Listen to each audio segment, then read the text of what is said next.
So you wanna go to war with me? You're talking like you think you're royalty. You think that I'm afraid, but I don't break. I heard you question my stability. You think I'll fall just like a guillotine, but I am here to stay. Won't look away. The storm is coming, so you better start running. No, you can't control, feel it in my bones. I'm coming for the, coming for the. What's going on, guys? Happy Saturday, January 28th. Welcome back. Welcome, late night degenerates. Welcome back. Karen, Doc Zeno, Broke Ape, Wendy, good evening. Punchy Nuts, John's Touchpad, Jesse, good evening. Ziggy, Real Rugged. Way too many questions last night. I think if we don't have a guest on tonight, by the way, guests are welcome if anybody is watching. I'm happy to send you guys an invite. YouTube content creators, people in my Discord, y'all are welcome to join. But I was working on that Hellbiz video most of the afternoon, and so we got a little bit of a late start, and I didn't know what time I was going to get that pushed out, so I did not send out any invites tonight.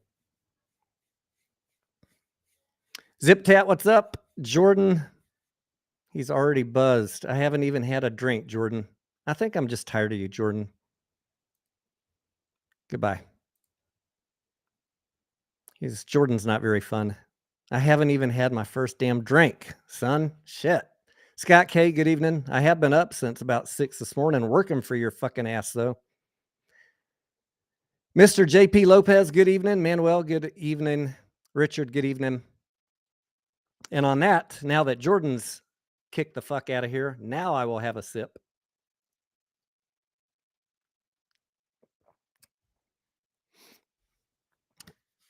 Spent all day getting my DD ready for the Hellbiz video, reviewing the ape conversion document again, and getting ready for a Lucid video. But obviously, you know, it took 4 hours to put that 15-minute Hellbiz video together, and I didn't have time to get the Lucid one done today, so we'll do it tomorrow. FTW, good evening. Meagle, what's up? Blazin, what's up? Jenna, good evening. Yeah, I've given Jordan a very long rope, but he's just not in the mood tonight. Should have worn my Hulk Hogan shirt. Hulk Hogan really has no patience. He'll boot a bitch in 5 seconds. Grandpa Barney, what's up, amigo? Good evening. All right, tell me about your weekend. Who went to go see a movie? And I really don't want to spend the next 4 hours answering stock questions, but that is what I'm here for. I'd rather just hear some funny jokes from you guys, or what you have planned for this weekend. We're going to go see, I think tomorrow, Infinity Pool. Isn't that the name of it? I don't know why I always want to say dark pools. Yeah, dark pools on the mind. But that someone messaged me and said that was a trippy movie, Infinity Pool. Candace, good evening. Your wife's boyfriend, what's up? Who watched the Hellbiz video? Support the channel. Just watch it on your second device. Get some views out there. Help me out with the algo. Put a like on it. Even if you're not holding Hellbiz, it helps. If you guys, especially the ones of you that are subscribed to the channel, watch a video, that is the most important thing you can do to support the channel. Because if my subs are watching the videos, then YouTube will push it out to other people. If you guys aren't watching them, they don't push it out. That's the way the algo works.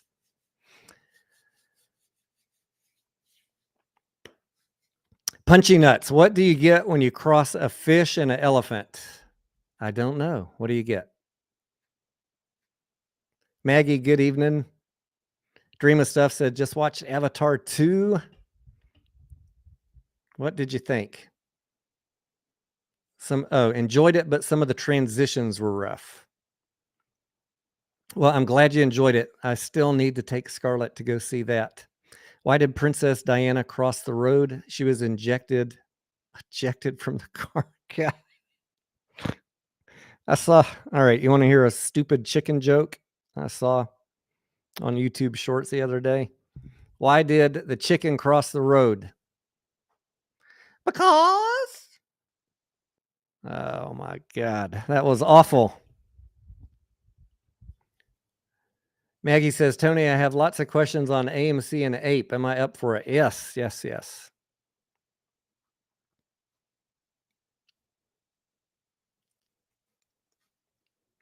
MotoGP says, just watch Infinity Pool. It was a nutty film. What do a fish and elephant have? Wait, where was the setup? What do you get when you cross a fish and an elephant? Swimming trunks. I like it. Punchy nuts. Nice, clean joke.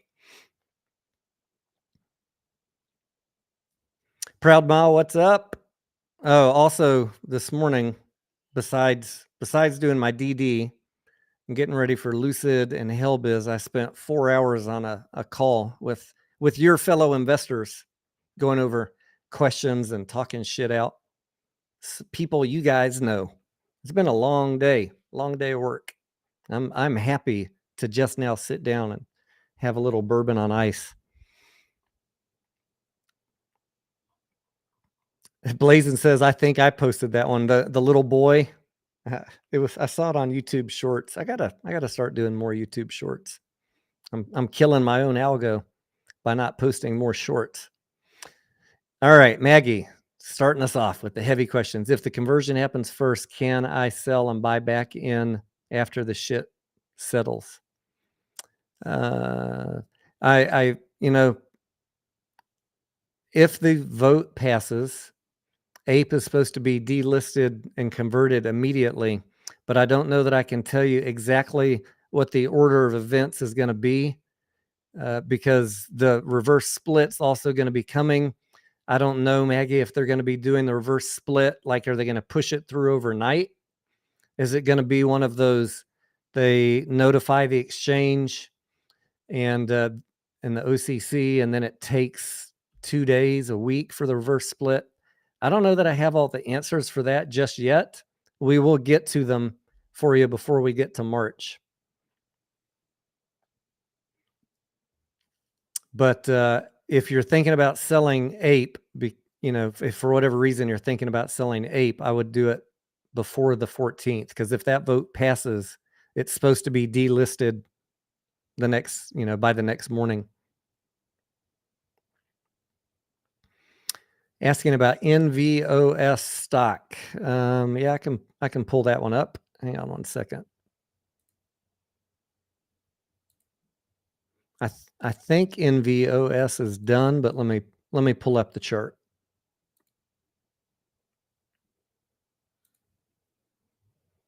No, maybe not. NVOS. It was. Let me scroll back.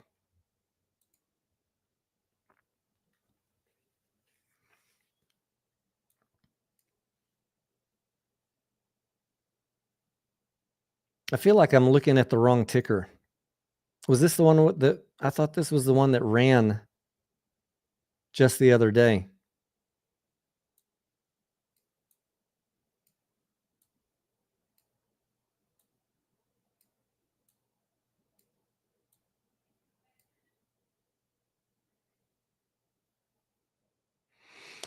It ran from 10 cents to 15, and now it's back down to 12. It's on the way down.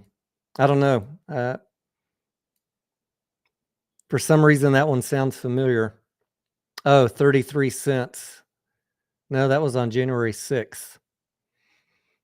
If you're holding from January 6th, I would say, I see the needle of death on the hourly chart. Doesn't look good. Had a little resurgence in the past couple days. Probably going back down to 10 cents would be my guess. Just my guess. Don't hate. Don't hate.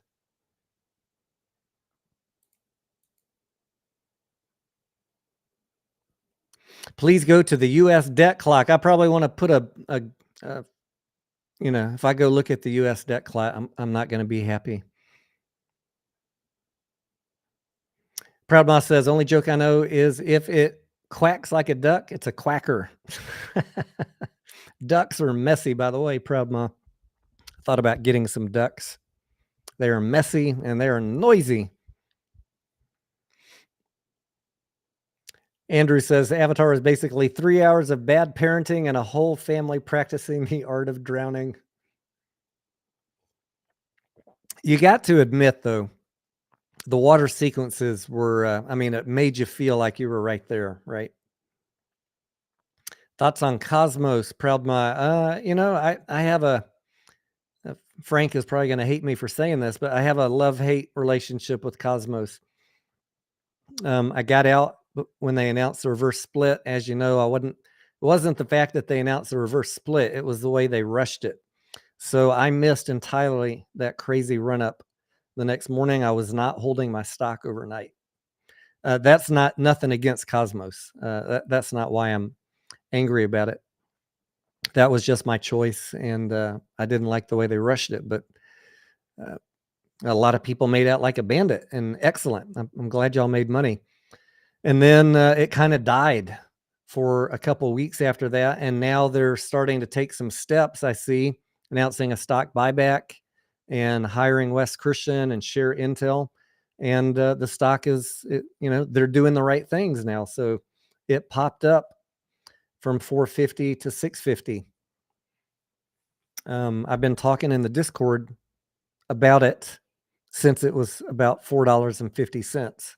And the morning I started talking about it, saying we need to consider looking at this stock again, it immediately ran up. So I didn't buy in. I was just thinking about it. I need to review their financials again, and as far as what do I think about it for a long-term company. I've only been playing it for momentum. Steven, what's up? Just got back from the movie Missing with Sergeant Beef and had a couple of beers. Excellent. How'd you like the movie? Let us know. What do you think about Infinity Pool also? MotoGP, you do not need to sell ape before they delist. If you're holding ape and the vote passes, I'm assuming the next day, might take 2 days. I don't know yet. We'll ask Adam. We'll get the answers to that. But once the vote passes, they will start the process immediately of converting ape to AMC. Now, the logistics and the timing of how all that's going to mash together, I don't know that I could tell you 100% accurately tonight. So I probably am not going to be helpful on answering that.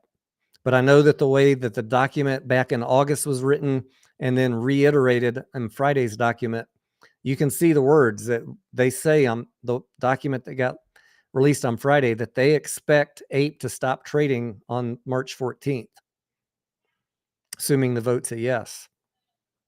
How all that is going to be pushed through by overnight for us to get our AMC, I'm hopeful that's what happens. But is that what's going to happen? I don't know. After Cosmos, after watching what happens when things get rushed, I don't know.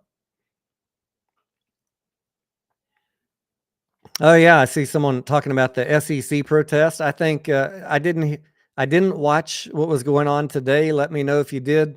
Yesterday looked great. By my count, they had, I don't know what, 50, 60 people there. I saw a lot of people negging them on social media. Oh, they only got 12 people. To those of you that are negging that protest, I say, first of all, F you, because you didn't go. Whether it was one person or 100 or 1,000, somebody took time out of their life to go represent you to demand a fair market. And I think all of those people need to be applauded.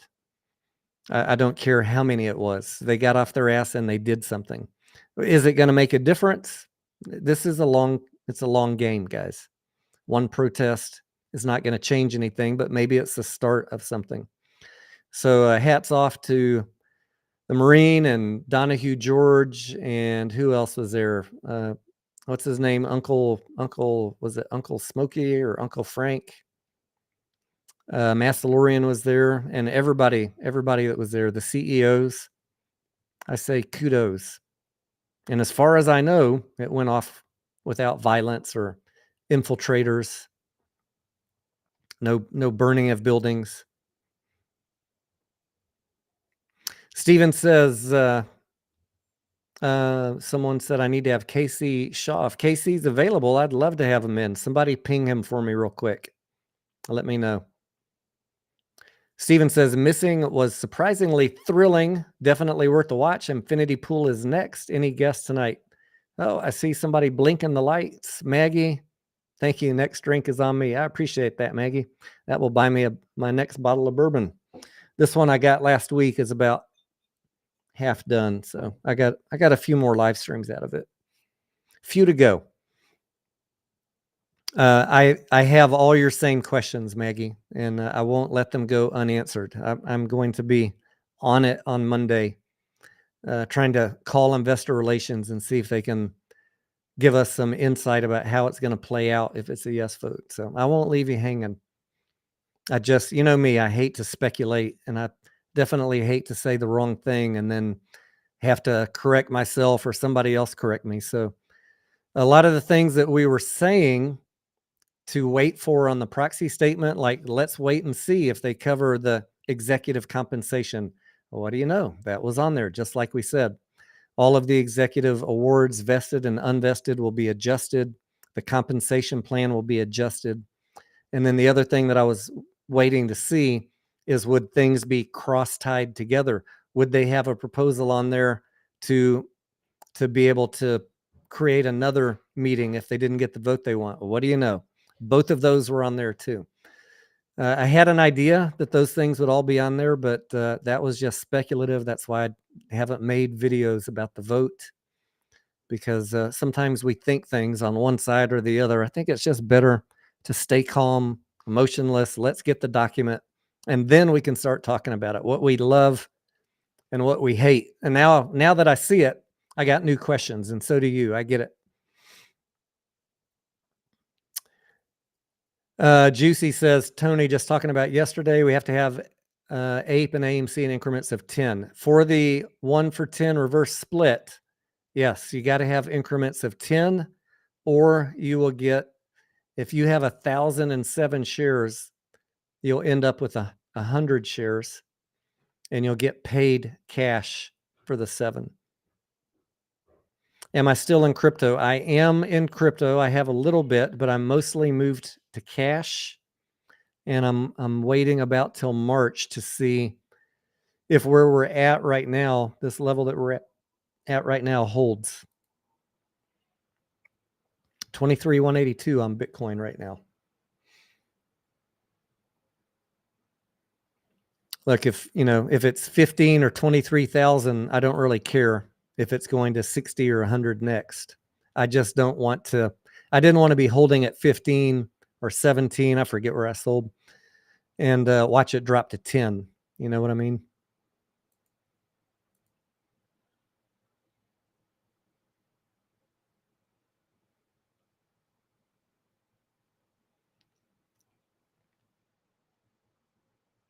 Karen says, my boyfriend traumatically ripped the blankets off me last night.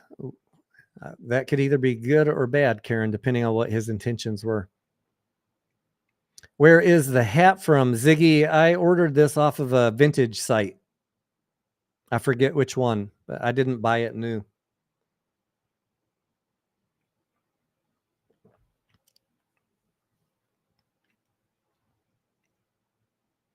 Karen says, all right, another joke for you guys. Once upon a time, there was a king who was only 12 inches tall. He was a terrible king, but a great ruler. Ba-dum-bum. Love it. Juicy, just by you being here, you show me that you appreciate me. Spending your Saturday night with us, I do appreciate it. Jeffrey Roche, what's up? Que onda? What do I think the SPY Should you buy calls on Monday? I think we talked about that with mediocre last night. We are nervous about the SPY taking a dump next week. I am not playing SPY calls or puts in a topsy-turvy bipolar market like this. That's just me. You guys do what you want. I'm a little more conservative than your average degenerate SPY gambler. I have played index options before, but that is when I'm expecting a major drop, and I will buy them as a hedge for my portfolio. Tony, read all of Karen's jokes. Did I miss some? Yesterday at 8 o'clock, Karen says it was very time consuming. Very time consuming. I went back for seconds, especially when I went back for seconds. Karen is full of corny jokes tonight. I love it.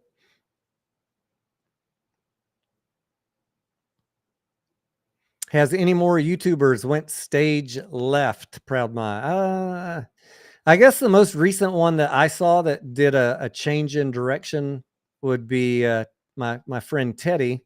I say my friend, we've never actually spoke other than through comments.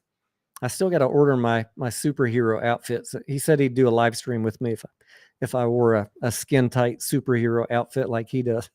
So I will.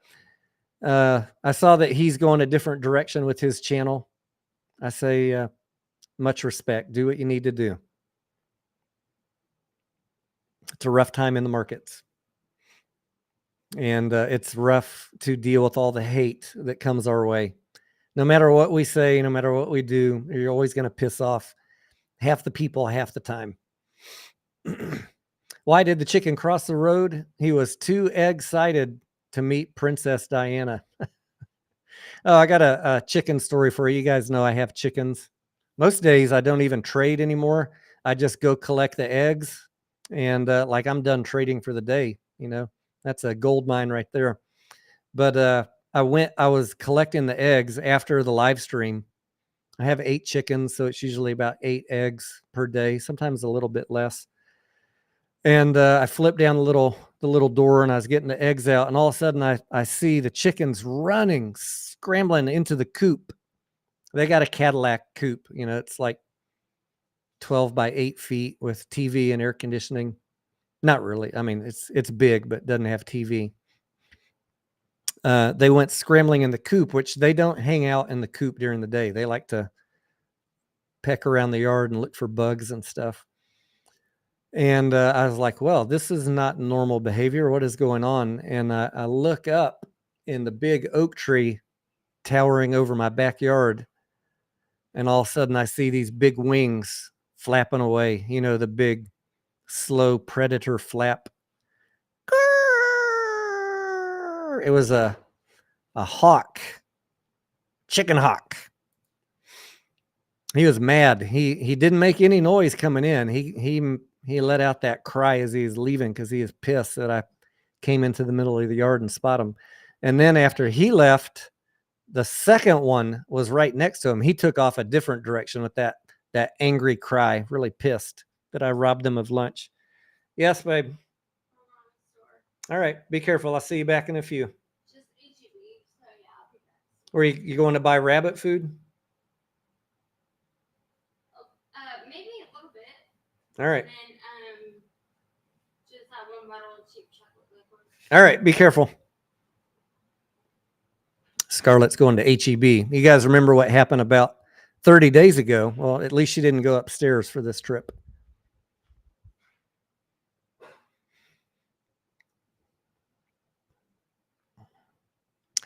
Zip Tat says, I knew a girl, said she was made for love.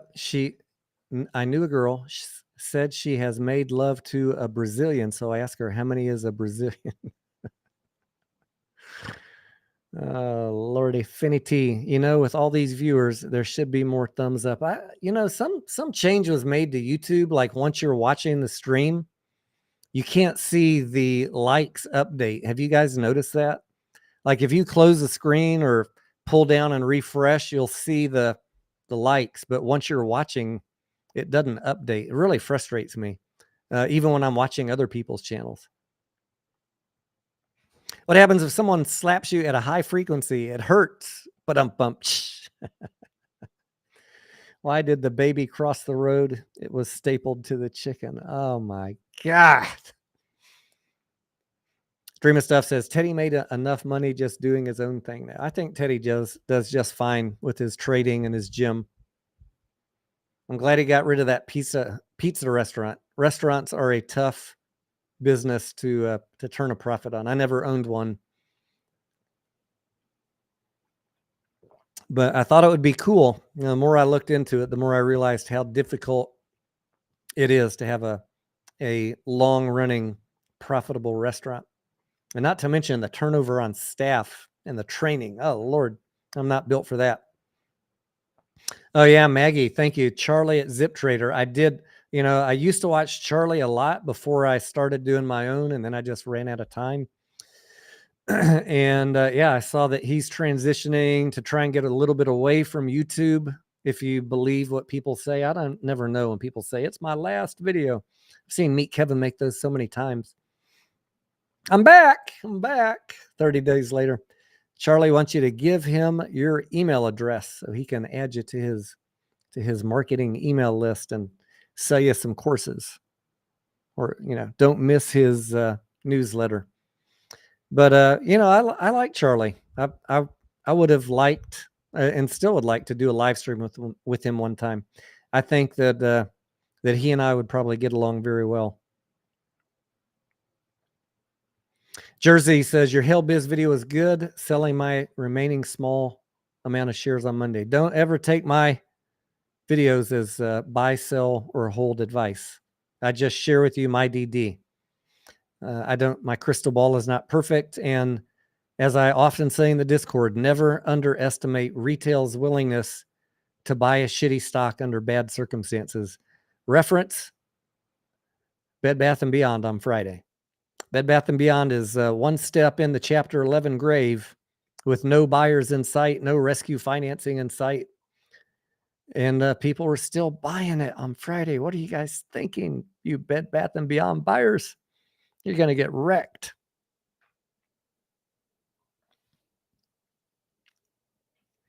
Broke Ape says, I thought that was only for people watching. The likes don't update.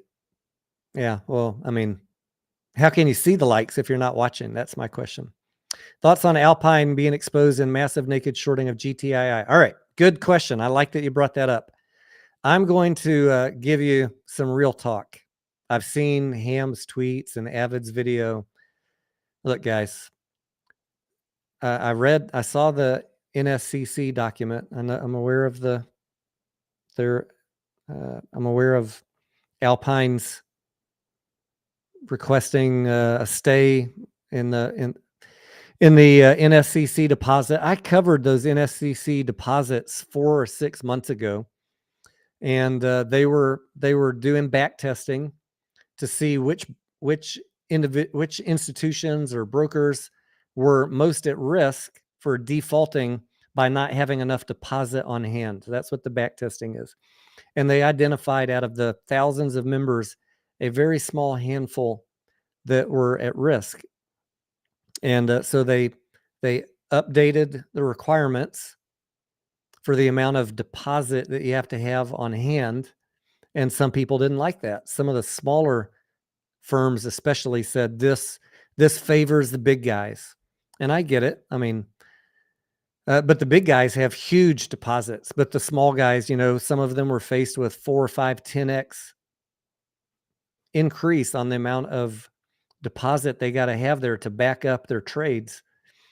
And they didn't like that. So Alpine was bitching about that by trying to say, we don't agree with this rule. Look, they have the right to do that. And now we saw the document from NSCC that curiously said, they were one of the ones that we identified as being at risk of not having a deposit in hand, on enough deposit on file with us on hand. And they said specifically due to a concentrated short position on GTII. Yeah, you don't normally see a document like that where a government agency is calling a firm out for a concentrated position on one stock. So that was all very interesting. We should absolutely share that. Nothing in that document said the word naked short. This is where the people that are shooting up hopium every morning when they wake up create words that don't exist in the document. Sorry to be blunt, but nothing in that said naked shorting. That is pumpers creating a narrative that you can read for yourself. It does not say naked shorting. So I gotta draw the line there. Very interesting.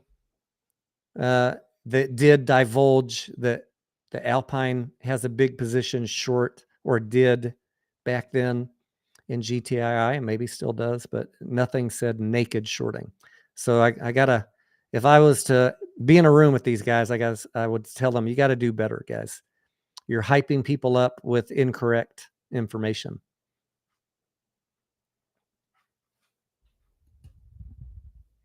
Julie says, hey, what's up, Julie? Hadn't seen you in the chat in a while. Guy steals a record and puts it in his pants. Security guard asks, is that a record in your pants? Guy says, I don't know if it's a record or not, but I'm sure proud of it.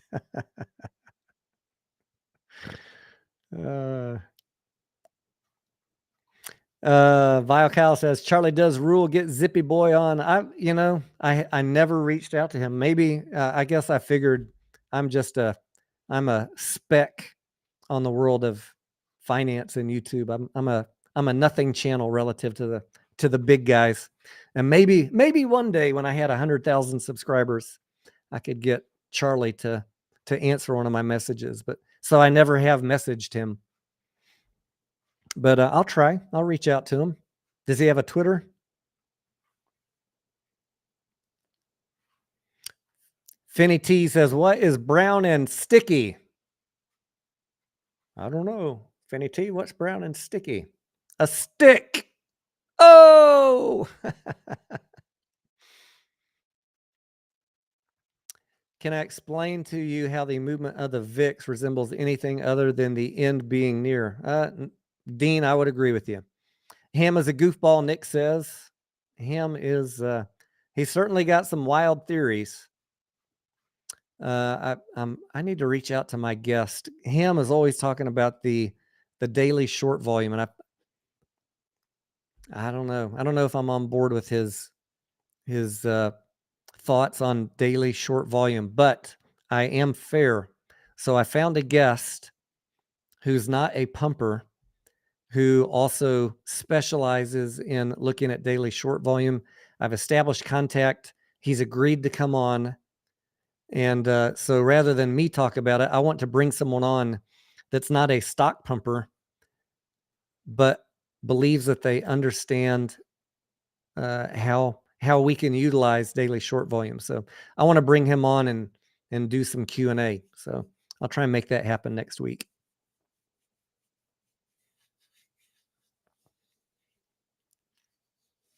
Alan says GTII will squeeze over 300 million shorted. I mean, I've looked at the short interest, Alan, and it's not 300 million, but I understand you guys want to believe people that aren't providing you any evidence. I don't add up FTDs. When they post FTDs, they never show you the far right-hand column where they get closed. They just give you a table and say, add all these up. You know, they get closed out every day, right? But no one ever posts that info. They clip it off because they're creating a narrative for you. Is there a rehypothecation, fuckery, naked shorts, yada? Are there existence of, shares that we don't know about? Absolutely. Could anybody put a number on it? No. Taking the daily short volume, taking FTDs and add them up. That's just not in my world, on my channel, not evidence. That is someone looking at something and creating a narrative. Could they be right? Yeah, we'll know when it squeezes if they were right. But how long has Ham and Mr. Ferrand been after GTII? How long have we been after AMC? How long are you willing to wait? Let's hope that something happens, though. We got these CEOs on the case. We got Wes Christian Gonna go after them in court. They say they have the evidence. Show us the fucking evidence. I'm dying to see it. I will shout it from the rooftops. We finally got you, you bastards.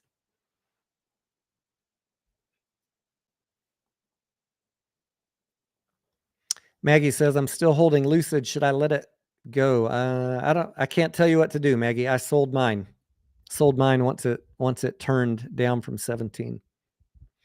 Finny T says, why did the man fall down the well?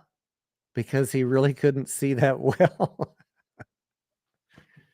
Oh gosh. You guys got some good ones tonight. Do I think the hedgies will let AMC run up before March to get paper hands out? I think it is highly probable, Paul K. If the market allows us, if the market is not in a major avalanche down, that things could get really spicy with AMC and 8 between now and March. Because of the amount of unknowns, because of the FOMO over the vote, because I don't really know what the shorts are going to have to do with APE. I don't know. I think it could be interesting. And yes, maybe because they want to get some paper hands out. What is the difference between a pinto bean and a chickpea? Never would like a chickpea on me. Brings back. No, I'm not going to go down. I'm not going to tell you that story. All right. Rick says Charlie has a ravishing Twitter account. Yes. I forgot about Charlie and his ravishing. Clark says, Alan, Charlie's been doing YouTube finance stuff for a long time, hadn't he, too? Like, what has it been, like 5 or 6 years? That guy's put in the work. Much respect.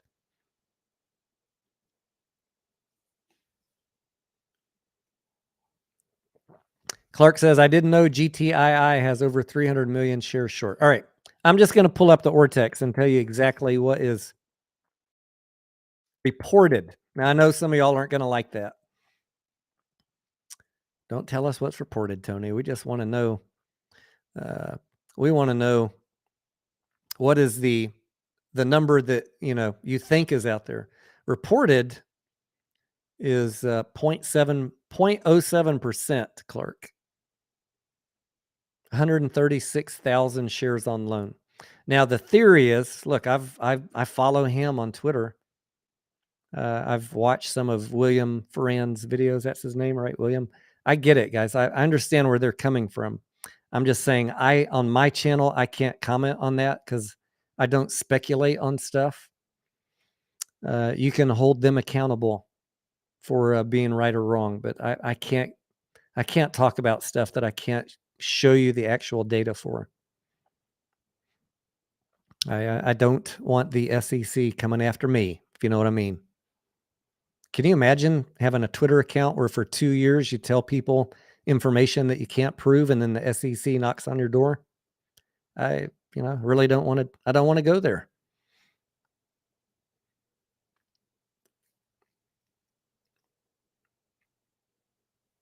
Am I going to Kansas City in March? Paul, it seems like there's some bad juju up there in Kansas City.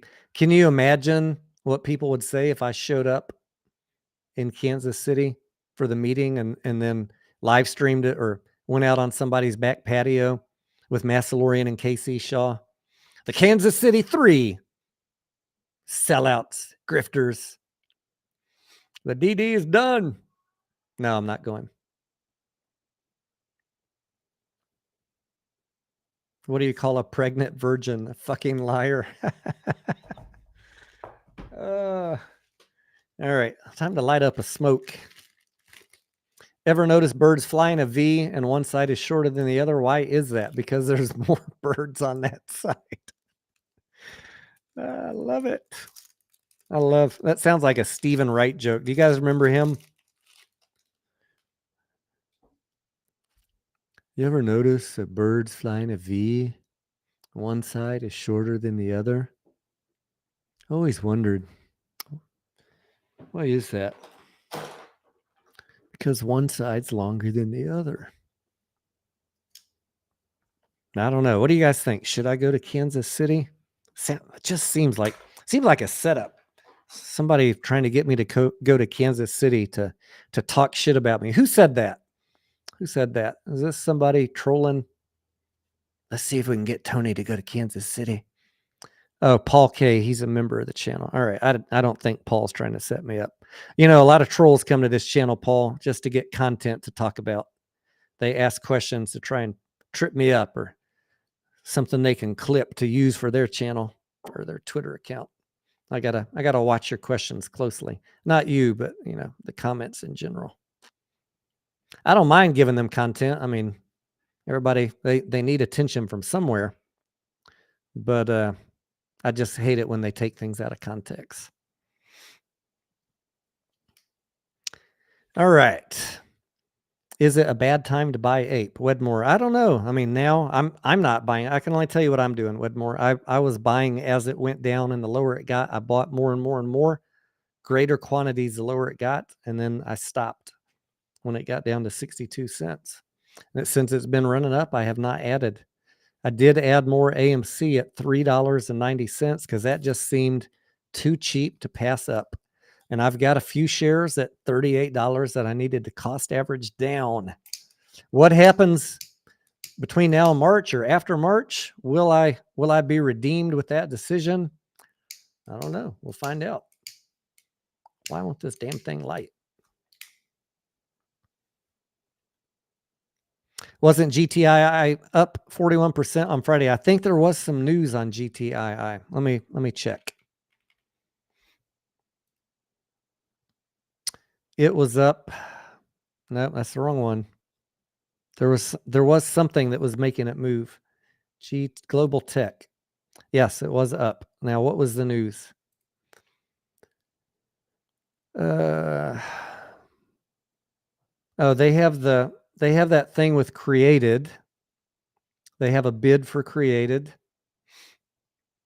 which I don't know. I don't think Created is making any money. Why they're bidding $100 million for it is kind of curious to me. It's a letter of intent right now. What else is going on? I don't see any other press releases. What was going on with GTII on Friday that made it run up? Someone who follows him closer than I do, let me know. Maybe they were scared about the protest at the SEC. Maybe the shorts are getting out. I have no doubt, guys, on any of these stocks. Whatever the short interest is showing, the daily reported short interest is really irrelevant because a lot of these guys, what they're doing is they're shorting it in the morning and getting out and rinse and repeat 1,000 times during the day, and they'll be out of the trade at the end of the day. They just walk it down during the day, and then there's no reported short interest for idiots like me that are looking for real data. It's never there because they're not carrying it overnight. They're not even carrying it more than a couple minutes. And if that is what's going on in these stocks, if they stop doing it for a day, you get natural buying pressure and the price moves up.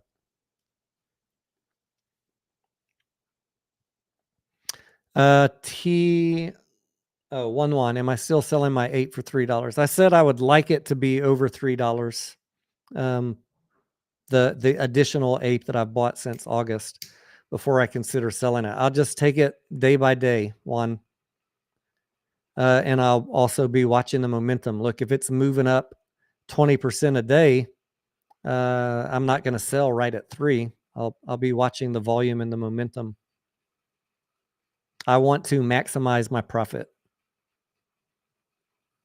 That extra ape that I've been adding as it got cheaper was to offset some of the red that I have on my AMC shares. That was a momentum or a swing trade, long-term play. I didn't know how long I'd have to wait for it. And someone said, well, what if after the split and the conversion, it runs up to $100? Well, I've got plenty of ape and AMC that I've been hanging on to now for, almost 2 years. I'll be just fine. But if ape runs prior to the vote, I will sell the additional, I have more ape now than AMC. That additional amount, I'll sell that for profit. Just a little bit of profit taking, hedging, being smart.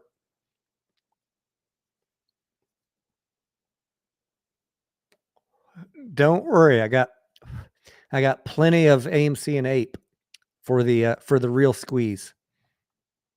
But everything's an unknown with this vote. How do I know that it's going to go up after a reverse split? I don't. So if I'm in a position to trade out of that and at a 3x profit, because the cheapest I bought it at was $1, I'm going to take it.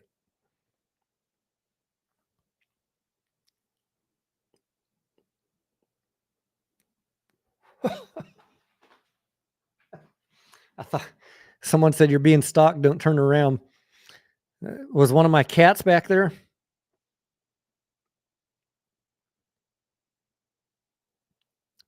Devindo Vasher was searching for pimple popping doctors on the internet, and somehow it brought me here. Good Lord, Devinder. I see every now and then those thumbnails show up in my we thought you would like this from YouTube. I cannot watch that shit. Raise your hand if you religiously watch those when they pop up in your feed. I can handle blood and guts and broken bones and fighting and shooting, but a pimple popping video, no. Not interested. Oof.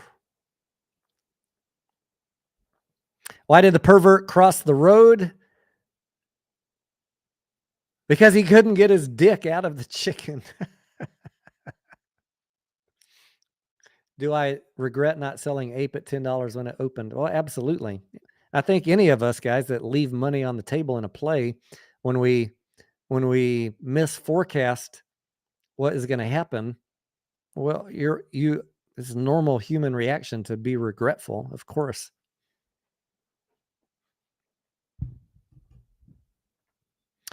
Ape for AMC says, if we vote yes and then we squeeze, do you think Adam will sell a bunch? Yes. Chapter 1 of the CEO handbook, Ape for AMC. Chapter 1 says, if you have available shares in a run-up, always sell them. I'm expecting it. I'm telling you guys, I've been telling you for a couple months. If there is a run-up, anytime, if he has shares available, you can expect he will be selling it. All CEOs do. It's not just an AMC thing. I see it in many tickers every single week. Chapter 1. It's so common. You should learn to expect it on any play you're in.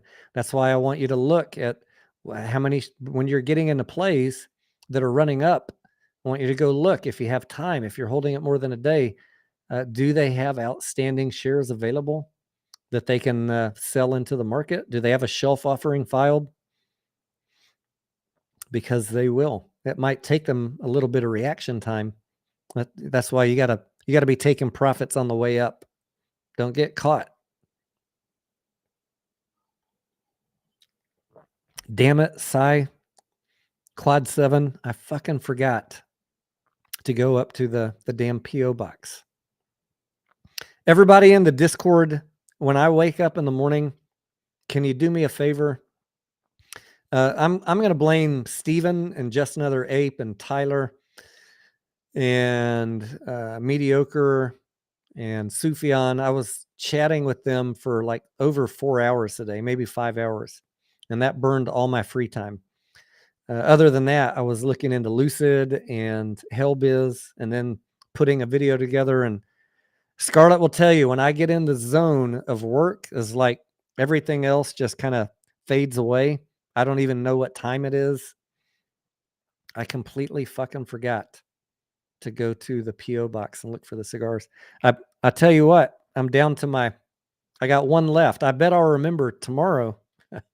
after tomorrow night's live stream, we got zilch.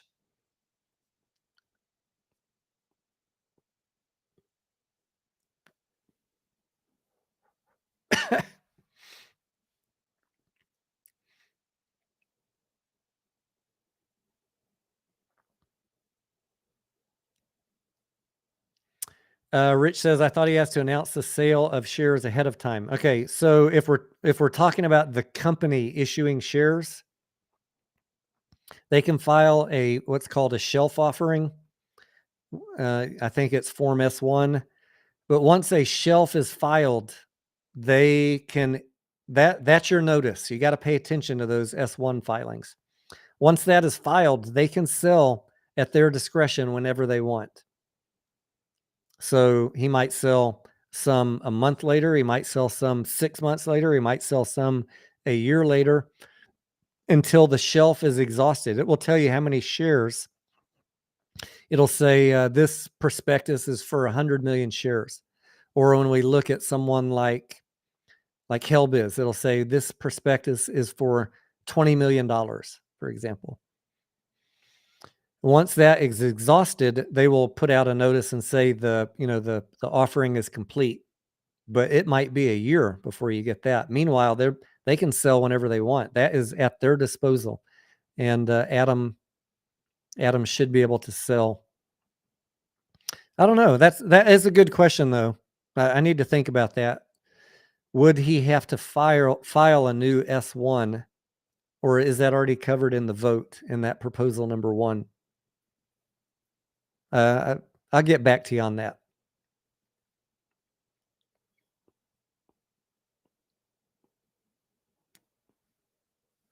What is the Discord name for my Discord? First rule of the Discord, Mr. Lopez, we don't talk about the Discord. Tammy says, I don't know what they'll do this time, but people on Webull need to ask them if they'll restrict trading during the corporate action. Yes, I've seen that, Tammy. In the mornings, they restrict trading all the way till market open, right?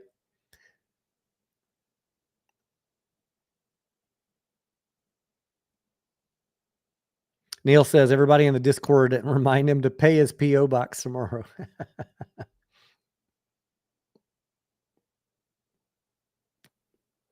All right. I am going to go up there tomorrow if it's open. I can't remember if it's open on Sundays.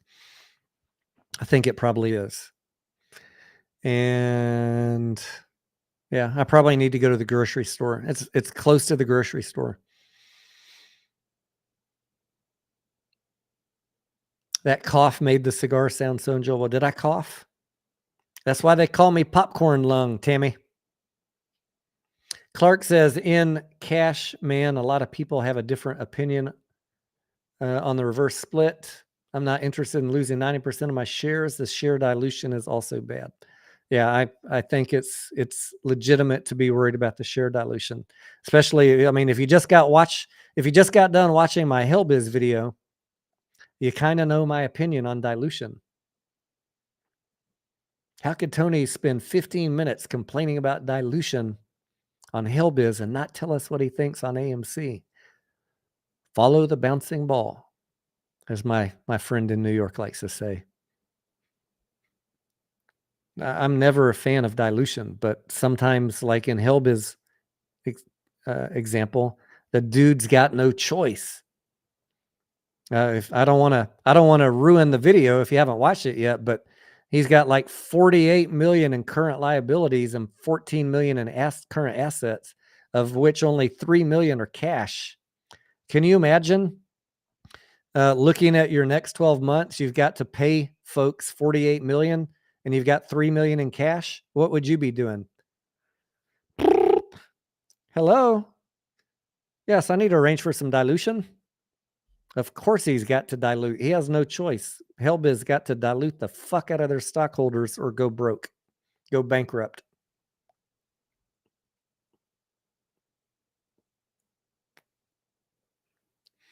It's not going to be quick. You're not going to enjoy it. But it's going to happen. Hellbiz stockholders.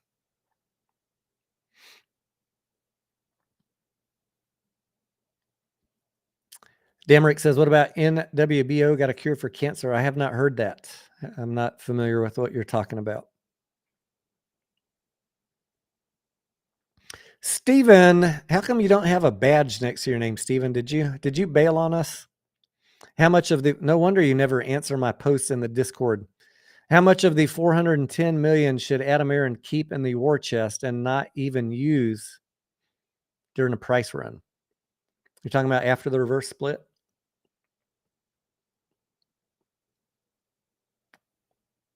Well, if I had to guess tonight, Stephen, I would guess that he will do a dilution between 100 and 200 million, shelf offering and or private placement.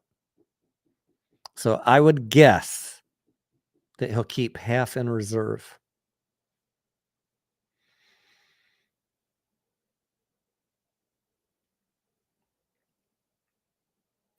That doesn't mean that he's going to sell all of them. That means he would have them at his disposal. Anya says, Anya, I thought you said a while ago, reverse split was not always terrible if the company had money. A reverse split or a split does not fundamentally change anything, but a reverse split followed by dilution, it's really the dilution that that is the bad thing. That the shorts will be like circling like sharks. So I'm not a big fan of dilution. Reverse split or a split changes nothing. Not for us, not for the company, not for shorts. Everybody's in the same position. It's just a math fugazi.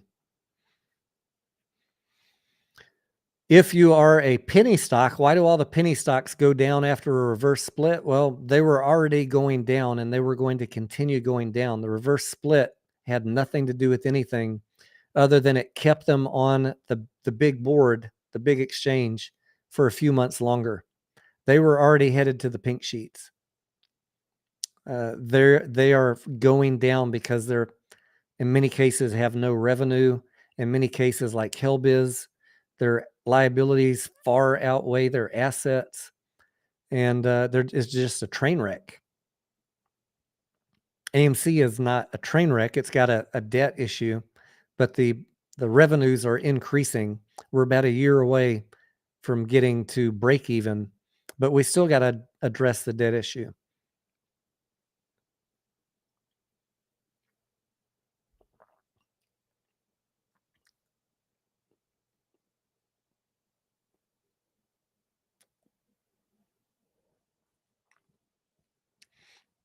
Davindo Washer says, my wife will not be wearing a white dress at the wedding, but I love it.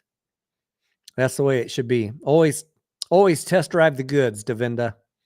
At least that you're from Germany, right? That's how we do it here in America. Always test drive the goods.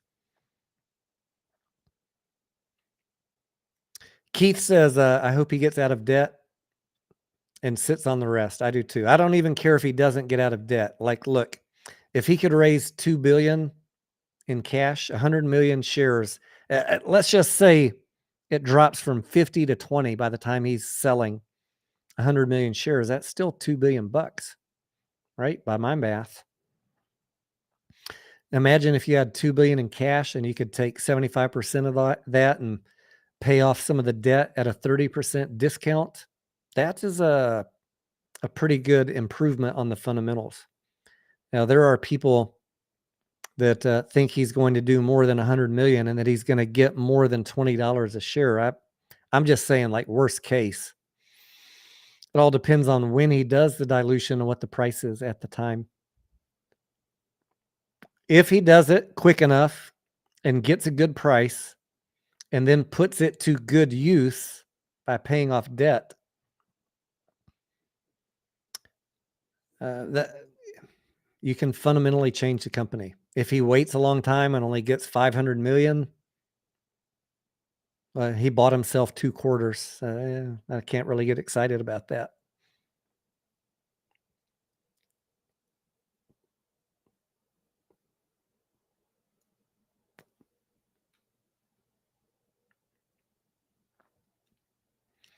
Jeffrey says, do you think he didn't mention closing out the APE ticker? He can keep it open for future dividends. APE will be eradicated from the face of the earth after a yes vote. That much I'm sure of. And he burned 10 million preferred shares to create APE. If you notice in the Annex A, I know some of y'all are worried about that Annex A. It says 600 million shares. What I'm reading on that, is he's going to reset the preferred shares back to 50 million plus the 550 million AMC. So he's going to get his anti-takeover preferred shares back to 50 million. Could he ever recreate Ape down the road? I guess he could. There's nothing stopping him. I mean, we saw they have the ability to do it, but that didn't work out very well. I don't think as a CEO I would repeat that plan, especially if you've got close to 400 million shares of AMC available. Why go through all the accounting complexity and let the shorts and paper-handed retail beat you down on a second dilution instrument like Ape? No, I wouldn't go down that road again. That was a bumpy road, and it ended with a hot mess. Food Dog says, "Is 8-ball is dilution good? Cannot predict now."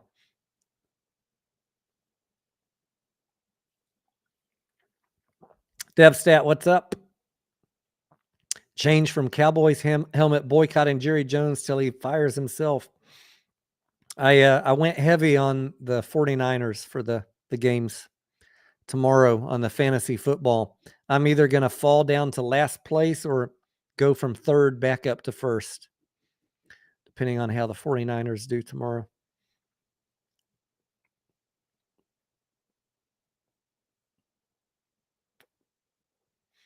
Eight for AMC. If he sells 100 to 200 million shares, would that be way more than enough for the shorts to cover? I think that, I mean, that's kind of a rhetorical question, right?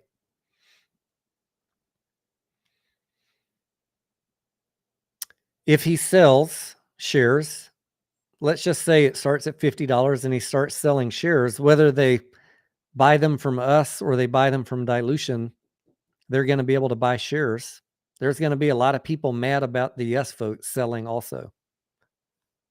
I mean, I wish they wouldn't, but I've heard people saying it. It's a yes vote. I'm done with this play.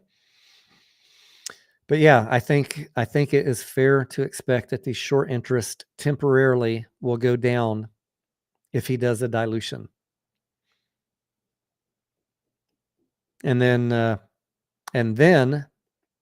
what are they going to do though? Well, if you're thinking like a short, and I know some of you are, they're just going to short it down.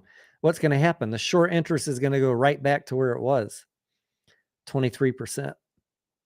The only way they push it down is by increasing the short interest. So what is the short interest going to be if he does dilution? I can't tell you. But if you're thinking they're going to short it, then I say the short interest goes right back to where it is right now. If you think they're going to use those new shares to cover, well, then why if you think that, why are people saying they're going to short it down? Like, you can't have both. They're either going to buy to cover or they're going to use the shares to short it down. It cannot be both. So y'all decide, what's it going to be?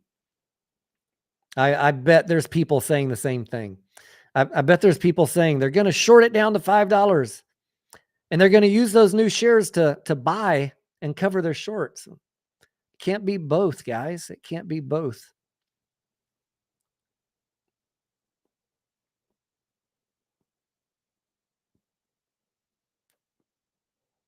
Wedmore says, when AMC play is over, do you think you'll still make videos? Yeah. AMC is one of many stocks that I own, Wedmore. And there's plenty of bad due diligence out there for me to talk about on other tickers. Not that I want to talk bad about anything, but I'm in many of these plays, playing them to make money up, just like you guys are. But what drives me nuts is these people, and I don't need to name them, not the day traders, not the momentum traders, not the people that trade like I do, not the people that hop in and out. The people that watch something run up, call it out, great, we're friends, beautiful, I love it, I do the same thing. And then you see it topping out and coming down. And then 2 weeks later, these penny stocks are still talking about it. No. I will I will continue to talk about why those stocks are going down, how to help figure out when to get out, and what these guys are neglecting to tell you. And to the extent I can, covering other stocks that I'm buying and due diligence that I'm doing. It's a long-term project of mine that I just keep on getting distracted on. For example, to cover every EV car maker, Tesla, Polestar I got, Mullen I've talked about a million times, but I need to get a video out on Lucid. That hopefully will be tomorrow. And then we'll do one on Rivian and every other one you can imagine. I probably won't worry about Neo. But, I like the EV sector. It'd be interesting to do a deep dive on all of them and figure out who has the best chance of surviving, because maybe we'll find a gem in that pile of shit.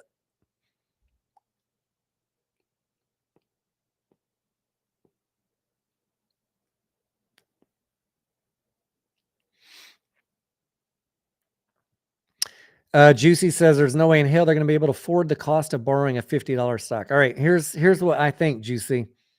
If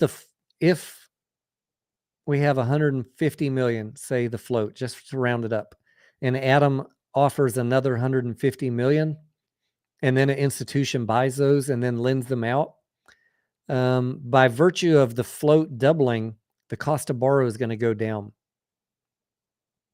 I've seen it happen on other tickers. So I hate to be the wet blanket, but cost to borrow should go down after dilution.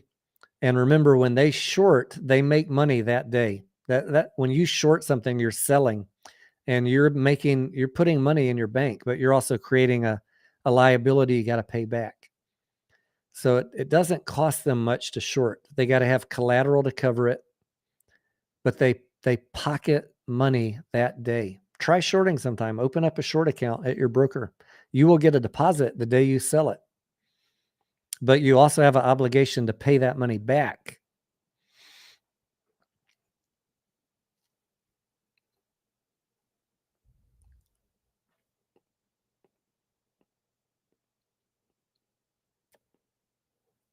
Candace says Pantheon said they will be doing the reverse split both before merging them. That is the way that I read it also, Candace.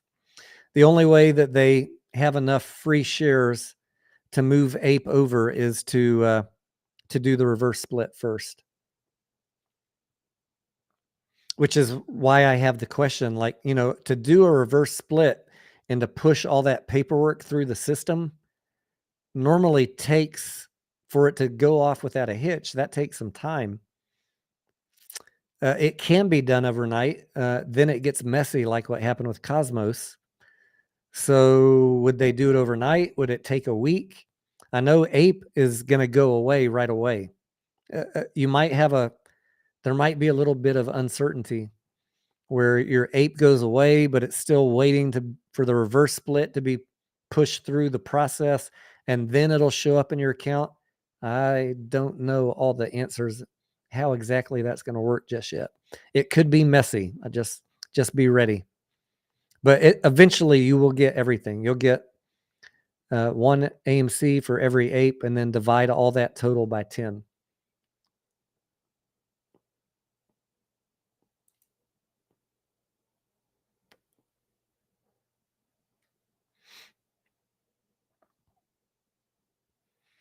Where is Pantheon? Why isn't he coming on here to share his knowledge?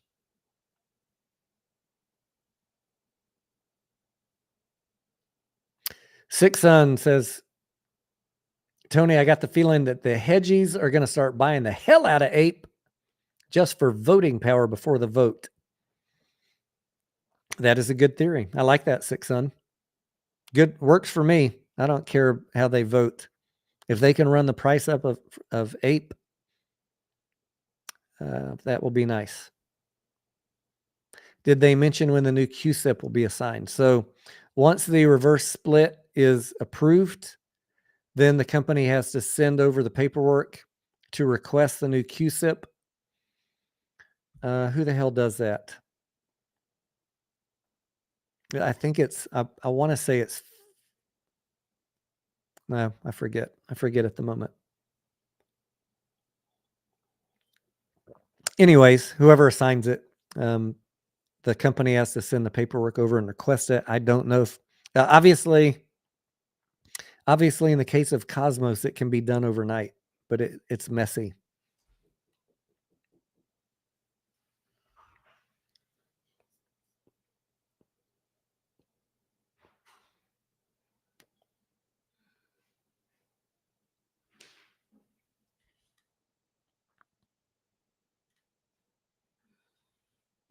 Food Dog 8-Ball, are you lying? Very doubtful.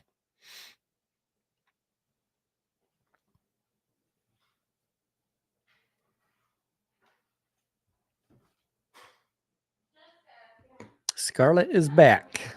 She made it back alive.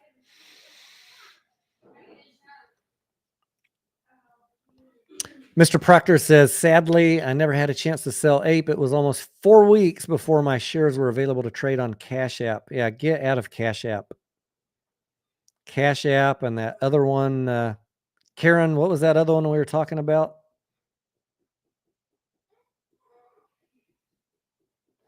Starts with a S. Oh, Pantheon was on Marcel's. Was Marcel live streaming or doing a space call? FTW says we need a catalyst. Look at Lucid. Yeah, I was talking to someone in the Discord about that today. She was like, I'm really worried that, the price is never going to go back up. I'm like, look at what one silly rumor did with Lucid. Like, that wasn't even real news, guys. As far as we know, that was a rumor, and you saw what happened to Lucid. Imagine if we get some, in any ticker that you're in, you get some good catalyst news, things can explode overnight, especially if your short interest is loaded up or they have fake shares out there. It can get interesting really, really quick. That's what makes this fun. Stash. Thank you, Karen. Get out of Stash. Get out of Cash App. It's not going to be fun. But look, if something happens around the time of the vote, do you want to be stuck in Stash or Cash App, not being able to trade or not having your shares available? You got time. It's only January 28th.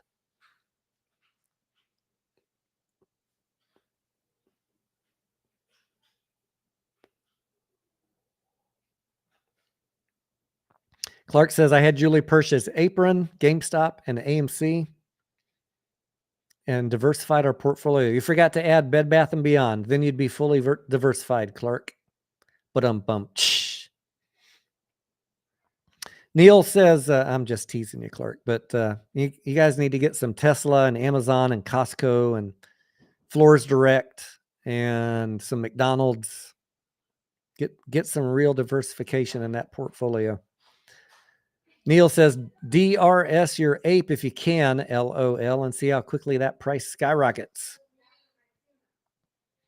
Sleepy, is the theory of ape shorts getting closed out before the merger still on the table? I'm unsure on that. I said that I was going to wait until we got the proxy because the brokers have been giving us different answers. Some said for retail, yes, you'll have to close. I mean, how can you close a short as a retail investor if it gets delisted the next day? You can't. So they might make you close that day if it's a yes vote. Other brokers have said, well, we need to see the proxy statement. So I'll be pinging some trade desks next week. And I do know some big institutional short sellers, so I will ask them. But in the past, when I've asked this question, they have told me absolutely not. We do not need to close. The lender will just let us roll it over to the other ticker.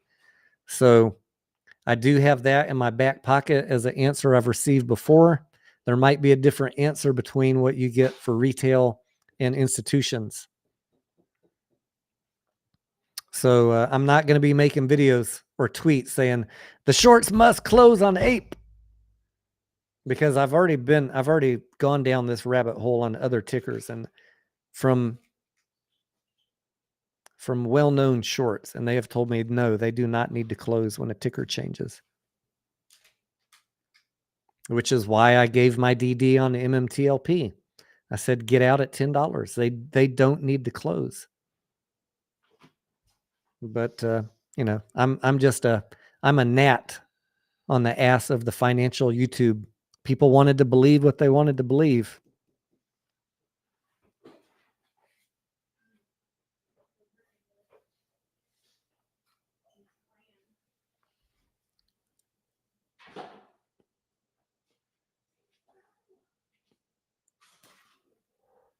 Dream of Stuff says, why do people think GNS is going to the moon? I tell you, Dream of Stuff, because I drop in on a lot of different communities, different ones every week.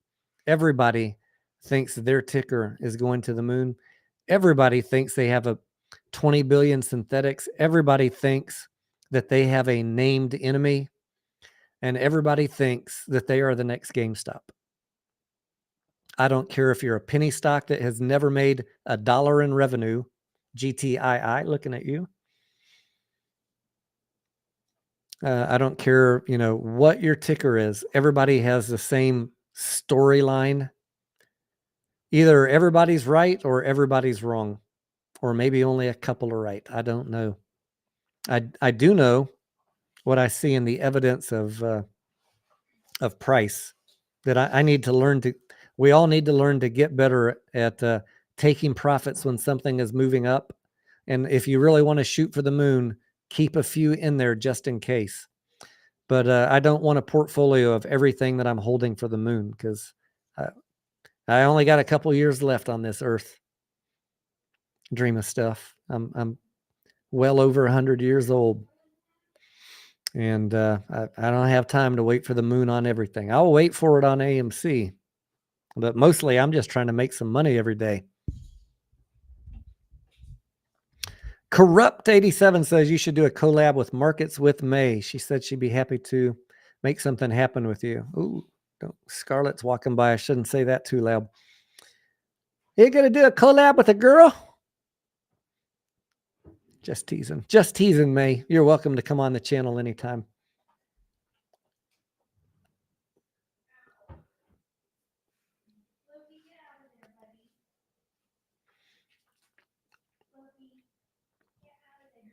Clark says, Julie wanted me to tell you we have Blink, 3 shares of Tesla, Barrett Gold, Illustrado picture, ticker symbol ILLUS. I'm aware of that one. All right, so you do have some diversification. Keep on working right now, Clark. I'm sure you guys have a pretty sizable position in AMC and Ape and GameStop. I've mostly been slowing down my purchases of those right now with the market being down and all these Meta, Disney, Apple, Amazon, Tesla, all getting beaten down so much. It's such a great time to pick good, solid companies that in a year or 2 or 5 are going to return us a really good return. It's not going to be moonshots in none of them, but the risk of losing everything in these companies is really small. So I like that good, what I call a risk balance portfolio. I'll always like the gambling plays, but they are a fraction of my overall portfolio. Am I looking at any AMC 2025 calls? I have no 2025 calls, 6, and I have March 2023, $8 strikes. March 17th. I bought those a few weeks ago. I didn't know what the vote date was going to be. Looks like I got pretty close.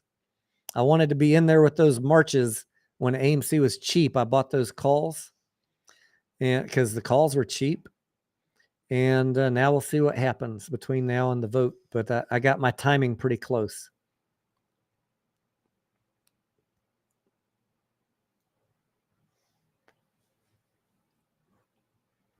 All right, let me check out Genius. FTW says check out the 50-day.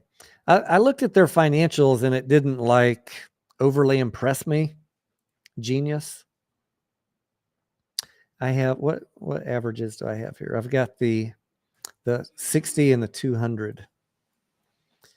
The problem I have with Genius is, they got to be right about this naked shorting. And people right now are loving that the CEO is involved. And I'm never going to ignore the fact that retail is supporting the CEO. But I'm also not going to ignore the fact that the shorts are looking at the financials. And this is not a solid company when you look at fundamentals, not by any stretch. Not by any stretch. And if I recall correctly, he's also diluting.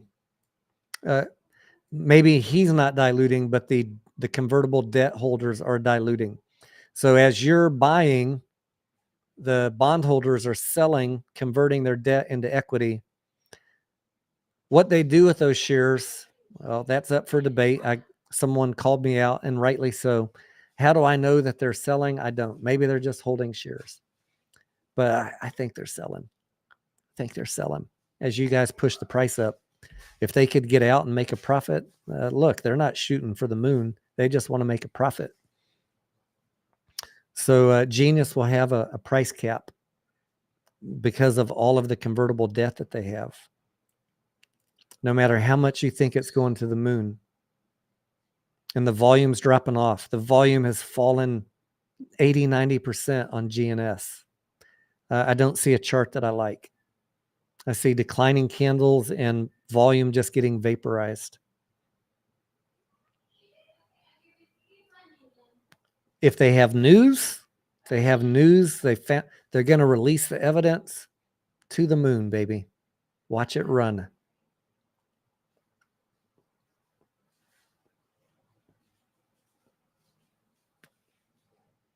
Alice says, do I own AMC shares? If you're asking me, yes, Alice. AMC and Ape. Started buying in May of 2021 between $7 and $8. And my highest share that I bought before November was probably around $38. But at this point, and I do have those March $8 strike calls. I've also been buying calls from May all the way through 2021 and made a lot of money on those. So I consider, with all the money I made trading options, I'm overall in the green on my AMC position, but I am in the red on my shares just like you guys. I held them. They're in the red. If I add up all the money I made from calls, I'm in the green overall, but it still sticks in my craw every day. Open up my my portfolio and seeing that line item, AMC and Ape, in the red. So I'm waiting for the squeeze, the next run up, just like you guys.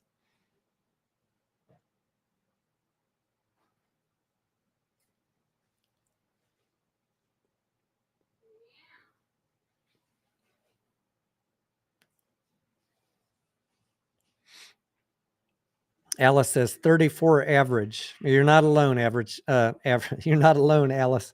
I was listening to a space call where I heard people saying that they bought in at 60. My goal with this channel, honestly, is to help coach you guys, maybe that's the right word, to resist plays if you're not in on the first daily candle.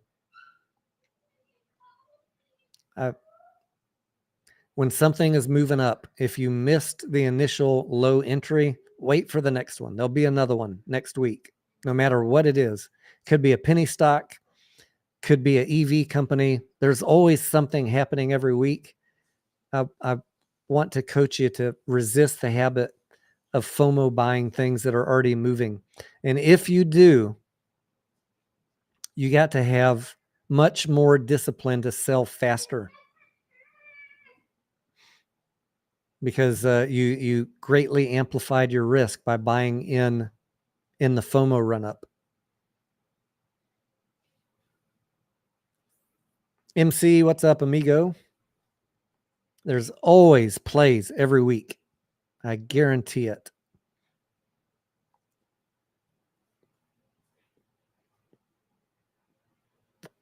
Most of them are over in 2 days. So you don't need to hold stocks for 2 years. You can get in, take some profit, get out, rinse and repeat.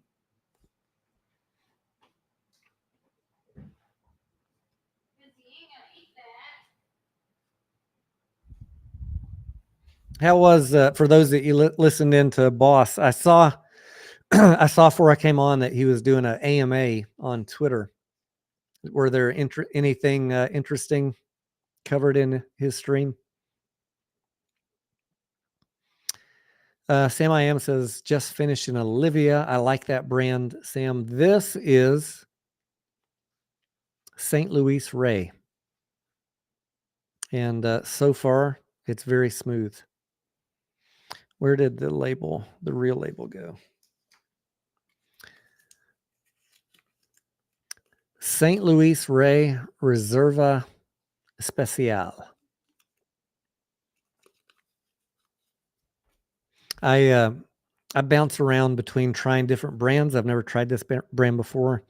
Sometimes I get the $7, $8 price point. Sometimes I get the $12 to $15 price point. There's, my my go-tos are what is it? Is it Avo? Olivia is a good one. Punch.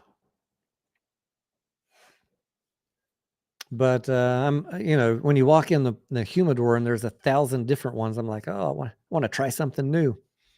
Maybe I'll find a new favorite.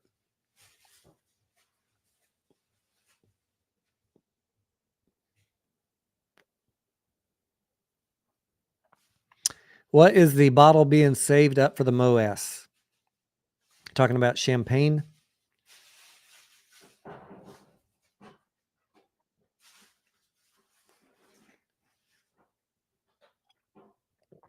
What the heck is it called? It's that orange label French name. I can't think of it at the moment.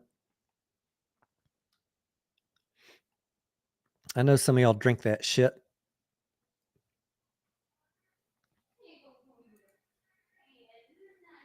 It was almost on the tip of my tongue. Veuve Clicquot, that's the name of it. Took me a second. Sorry, I'm really old, guys. And they say memory's the first to go. Veuve Clicquot. FTW, thank you, amigo. The puts for March 17th, 421, 616. Wild, 500,000. We were talking about that last night on the live stream, and I'm going to be talking about it probably not anymore on videos, but we're going to be talking about it in the Discord. Scientific dissection of, is it smart if you're worried about AMC going down after a yes vote? Is it smart to buy puts as a hedge if you plan to hold your shares? I'm not going to be talking about it on videos because I know it's too controversial for most people, but I am a trader and I don't like watching my shares get obliterated and doing nothing about it. So I'm considering, I haven't run the numbers if it makes sense, but in the Discord, we are going to be talking about it and seeing if it makes sense. Because I don't want to, even if the price gets beaten down due to a dilution announcement, I don't want to sell my shares. I want to wait and see how much he dilutes, how much money he makes, what he does with the money. But if you have puts covering your shares, let's say you had 1,000 shares, you'd need 10 puts. Those would make you money as the price of your shares is falling. So that is called a hedge. A lot of people are going to be mad. I'm not going to be pushing that on anyone. I'm just telling you, I'm thinking about it and I'm going to analyze if it's worth doing it. I have not ever done it. Every time I've analyzed it, it just wasn't worth it. But I'm going to do the exercise again because I always try and think out every scenario and see if any of them make sense.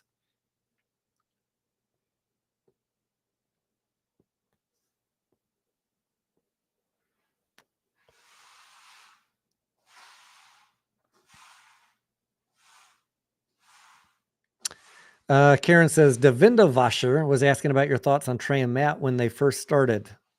Do you think they had valid content when they first started? Karen, I'm going to tell you what I've said before. Probably been a while since I said it.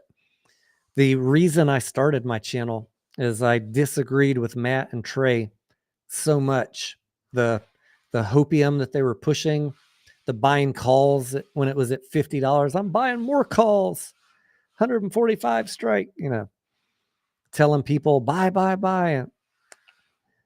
during that run up, I was selling my calls, and I was just flabbergasted what they were doing, and then their technical analysis and so many things that I thought out of inexperience at that time in their career. They both have gotten better, but they were so inexperienced at that time, in my opinion. I would try and reach out to them, comment, message, Twitter, DM, zero response ever, and it fucking pissed me off. Like I got some knowledge up here I could share with you boys, but they were either too busy. I'm just going to go with the nice. They were too busy. Too many people messaging them to answer some random commenter on YouTube. I didn't even have a channel. Too busy to answer comments. So I said, well, screw it. I'm already sitting here every day trading. I know I'm not that entertaining, but I'll just start sharing my thoughts. Because if no one else, if I can't have a known voice share my thoughts, I'll just, even if no one listens, I'll get my thoughts out. You can thank them not ever answering me for me being here. That plus the ridiculous clickbait channels.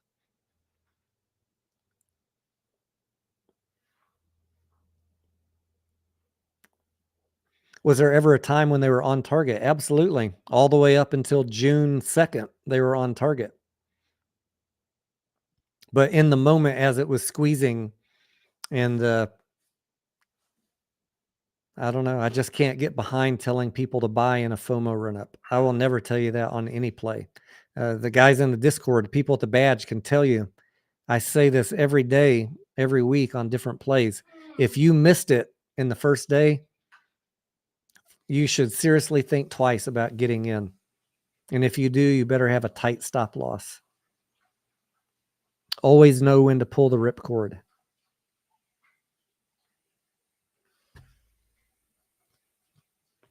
I have heard of Troika Media. It seemed like someone brought that up the other day.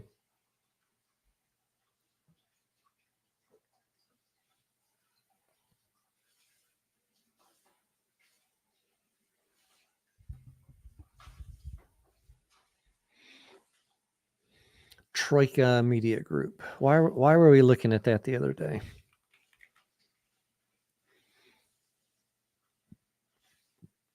A 15-cent stock.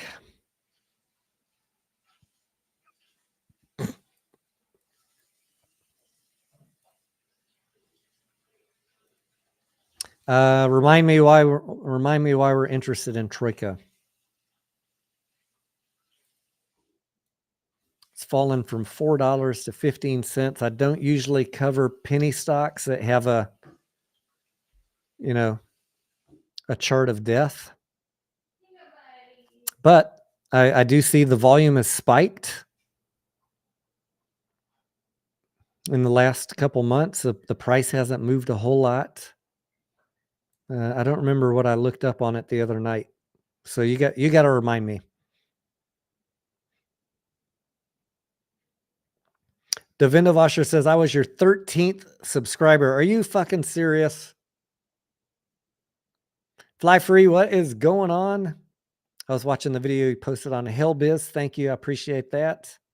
Again, if you're just joining in, especially if you're a subscriber to this channel, the most important thing you can do is watch that video at least 80% of the way through. Put it on 2x speed if you have to, if you don't care about HellBiz. If you would like to have a common sense DD type channel like mine, get more subs and help spread the message of doing DD before we get into plays, taking profits on the way up, protecting yourself with trailing stop losses. I think it's a good message to get out, to have a risk balanced portfolio. If you watch the videos that I put out, then and only then will YouTube push them to other people. You're the front line. You're what decides if this channel grows, not me. YouTube tells me in every video I put out, your subscribers didn't watch this channel. You're getting less views than normal. You're getting less recommendations than normal. Or they'll tell me all of your subscribers watch this video 90% of the way through. We're bumping it up. Your subscribers love this video. So I do ask you guys for your support in that way. Even if you don't care about the content, just put it on mute, put it on 2x speed, and let it run all the way through.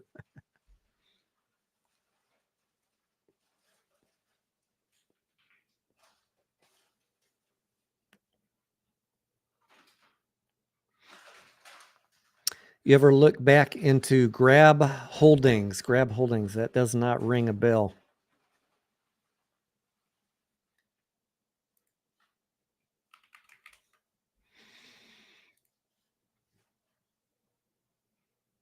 I do see that they have been on an upwards trend since October. That is good. They're about to cross over. Let me go to the daily.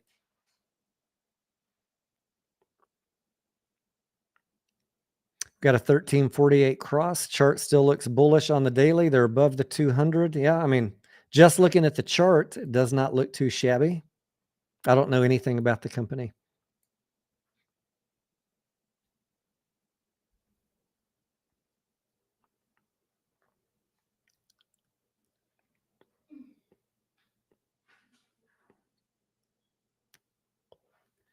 All right, Pratik, I'm going to open up a tab for, I'm going to actually open up 2 tabs here. So they'll be waiting for me in the morning for Grab and Troika. I'm not going to, I don't, it takes me a while to go through financials and press releases and the executive's outlook. I can't do that all on the live. I can just look at the chart, but I'll save them for tomorrow. All right. Those tabs are open. So they'll be my reminder.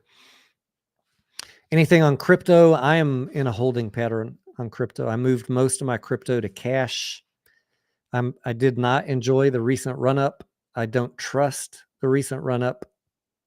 And I'm kind of like my timeline to jump back in is if it holds at this level till March or starts moving up more, then I'll feel comfortable about getting in. Right now, I don't trust it. Too soon after FTX and Gemini and everybody else going tits up.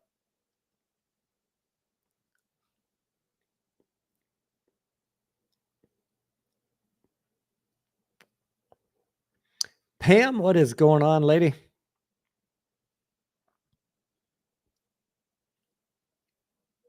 What other channels do you guys think I should watch? Someone asked me the other day about Zane Investing. They said, Tony, Zane Investing is always using your name in their videos. I went and looked at that channel. That is one of those AI channels. Have you guys heard of the AI channels?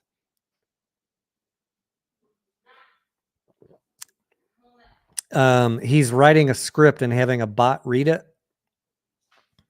And the funny thing was, if you go check that channel out, I don't recommend it. It's like, there's no, I don't know if there's any original content there. Sorry, Mr. Zane. Go look at his live tab, not the videos. I want you to click over to his live tab. It's like some guy in Pakistan, a kid. There's 3 videos of him live. So you tell me, is that really a ape investor or is that somebody just trying to work the algo for views? I see that a lot. Have you ever seen these the Elon Musk live streams that are running on a 24-hour loop where he's sitting at a round table with other CEOs, and they're running a special on crypto. If you scan this QR code right now, Elon's giving away 1,000 Ethereum. All of those, if you go check their live tab, they usually forget to delete the Pakistani live streams that they did. They're all scams.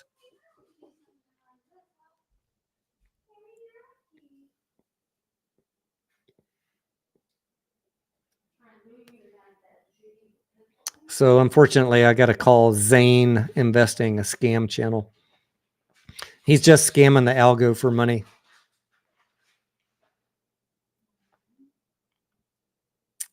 Derek says Grab was authorized for 1,000 new cars in Manila. Hope it goes well. All right, I will check into it in the morning. You can ask me about it tomorrow night. Have I seen the latest video by Ants Trades? I have not, Clark. I've seen one video by Ants, the first one. As I've said before, guys, many of you are pinging me on DMs and in the Discord, asking me what I think about fractal theory. I'll tell you what I've said consistently for the last 2 years. I see zero value in fractal prediction theory for this trade. I don't believe in fractal repeating patterns. I believe in Wyckoff, that there's accumulation and distribution cycles. But I don't believe in that computers are programmed to repeat fractals. I just don't. I know that Mr. Ant, God bless him, doesn't look at economics, doesn't look at market dynamics, doesn't look at box office revenues. He's just looking at his chart, trying to create fractals and saying they're going to repeat. And as an economist, hey, Scarlett, hush. As an economist, and a longtime trader, I can tell you that much more things affect the price of a stock than trying to look at one picture of one ticker and make predictions. That just does not work. But I hope he's right. What did he say? 145 by end of January. So he's got 2 days.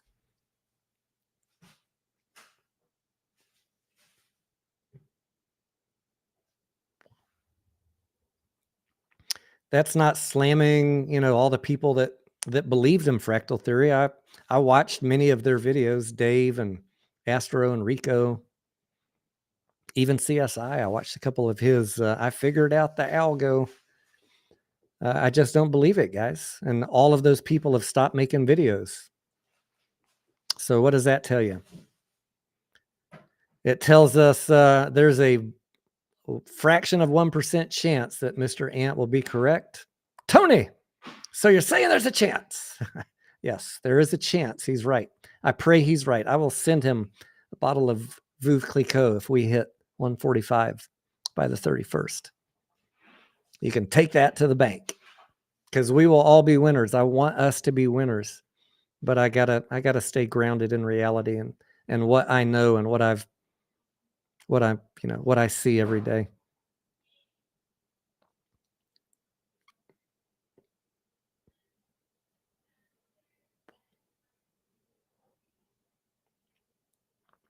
Foo Dog says 8-Ball, is Scarlett going to throw something at Tony's head? Very doubtful. Yeah, she better not.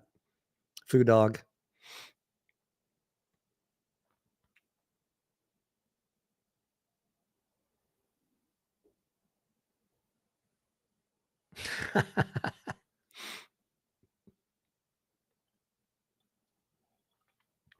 That would not end well for Scarlett. Foo.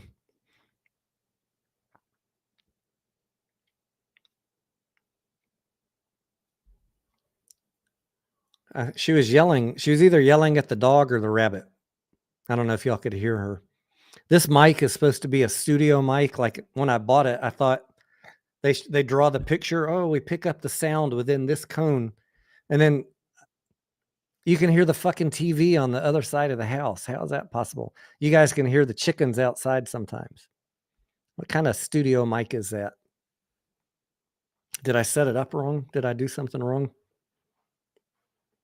Scarlett must be feeling better. She is. She's up and around. She just got back from the store. She went to H-E-B to buy the rabbit some lettuce, I guess. I don't know. I took her to a movie. We went to go see damn it. Oh, Plane. We went to go see Plane. Good movie. Go see Plane. I told her we were going to see 2 movies this week. That means tomorrow. It's either going to be Infinity Pool or Avatar. Are the rabbits still chewing on the wires? All the wires are picked up now. The ones that I missed, they chewed up. So I have about $500 in damages that I'm going to need to figure out some way to collect from Scarlett. If y'all have any ideas.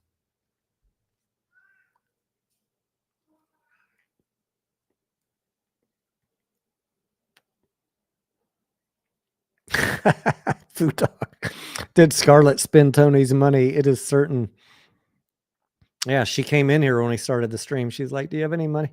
Right before I started, "Do you have any money so I can go to HEB?" Because she's not working. She's getting no paycheck right now. So I'm having to cover her damn rabbit food plus all her bills until she gets back to work. I think she's got about 4 more weeks for the collarbone to be pain-free and healed. But that's what you do. That's my, for better or worse, guys. One other question. What do I think about Lucid? I'm gonna do a Lucid video tomorrow, so stay tuned.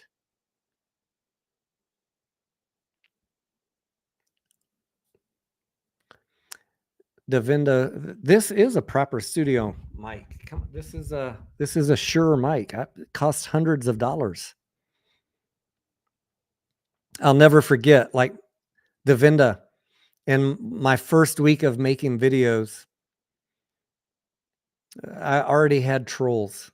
"Oh, Tony Denaro, who the fuck are you? You got 12 subs." It was probably you, Davinda. "You got 12 subs. You got a fancy camera and a fancy mic. You think you're some hot shit. Go away, Denaro." The trolls have been here since day one, you guys. Even when I had 12 subs, I already had trolls.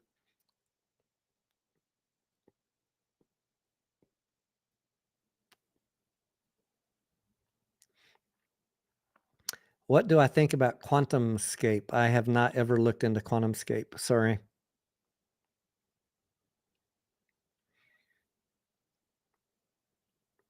Her work doesn't have sick time. She resigned from her job after her accident, MotoGP.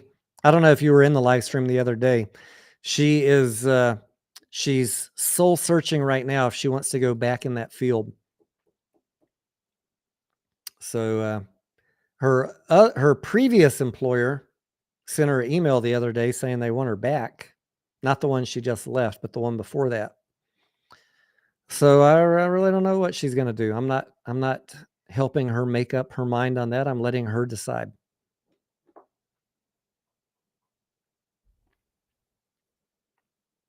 Six Son has been here since only 400 subs. I appreciate you, brother.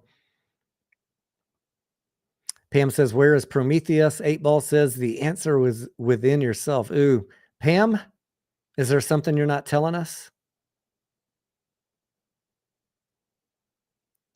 That's kind of a spicy answer.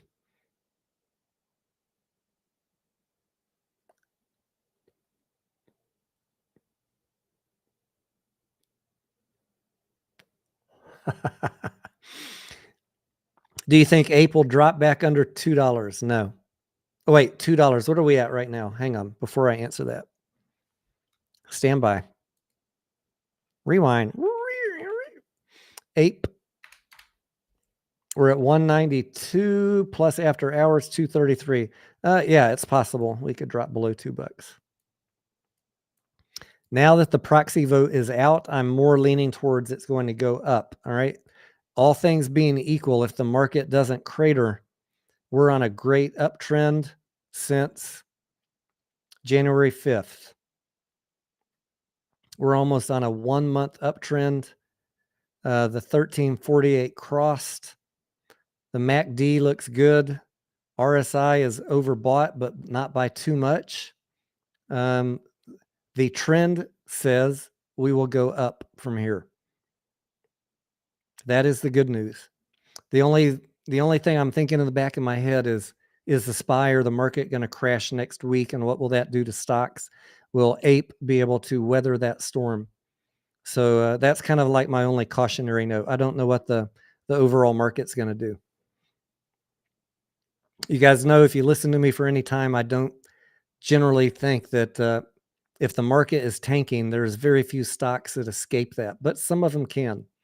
And AMC's got some unique things going on right now. So I will wake up on Monday being hopeful. I'll be up at 5 a.m. checking that pre-market.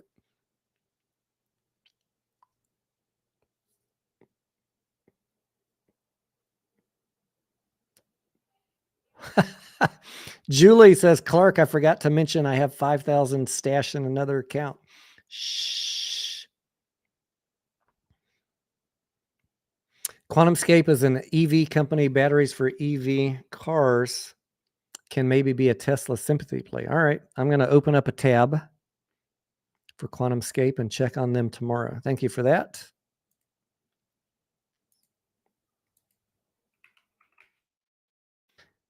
QuantumScape. Got it.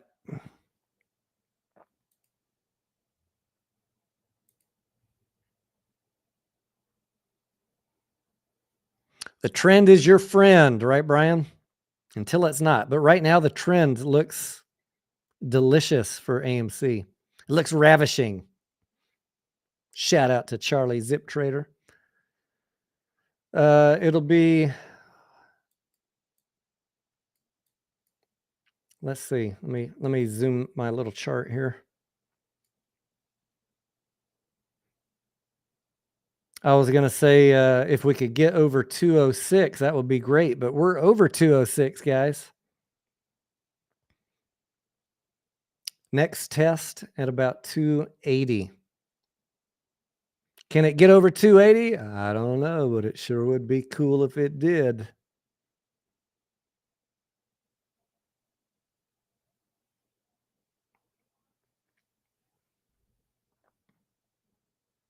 As far as charging companies, Jeffrey, yes, guys, check into ChargePoint. That is a channel favorite.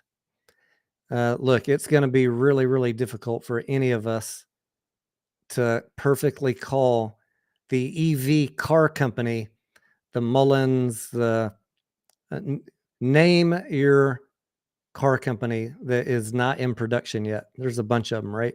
Not in real production, not like Tesla, Rivian, Lucid, Polestar numbers. Anything that's not Tesla, Rivian, Polestar, Lucid, I should throw Neo in there. Everybody else in my book is risky play, speculative, tier 3. And I think we will have better success betting on ChargePoint than any Mullen. No matter who makes it, you're going to need charging stations. So I love ChargePoint. Are they the best financially yet? No, but think out 5 years. Think out all the cities and municipalities and states and federal. They're going to be, and even businesses that are going to be asking for charging stations to be built. ChargePoint, I think, just my opinion, not financial advice, is a buy. I think it's a winner. I'm adding on the dips. Long-term hold.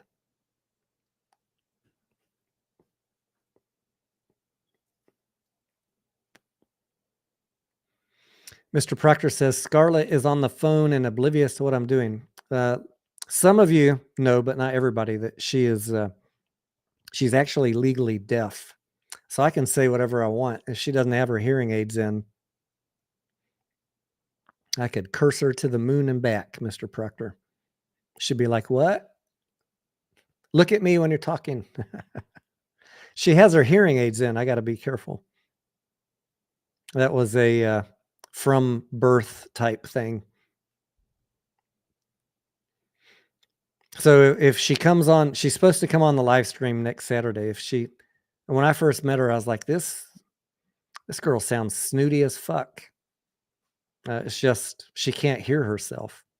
She's not trying to sound snooty. That's just her voice because she can't hear herself talk.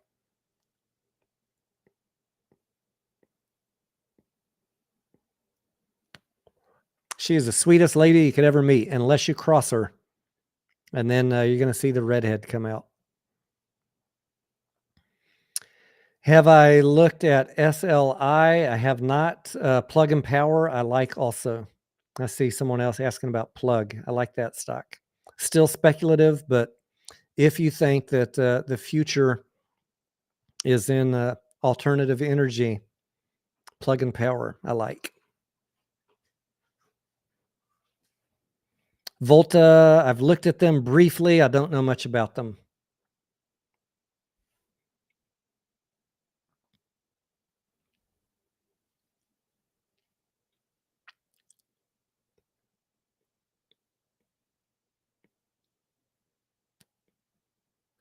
Brett says, knowing what we know, if ape goes under $2, it's a buy.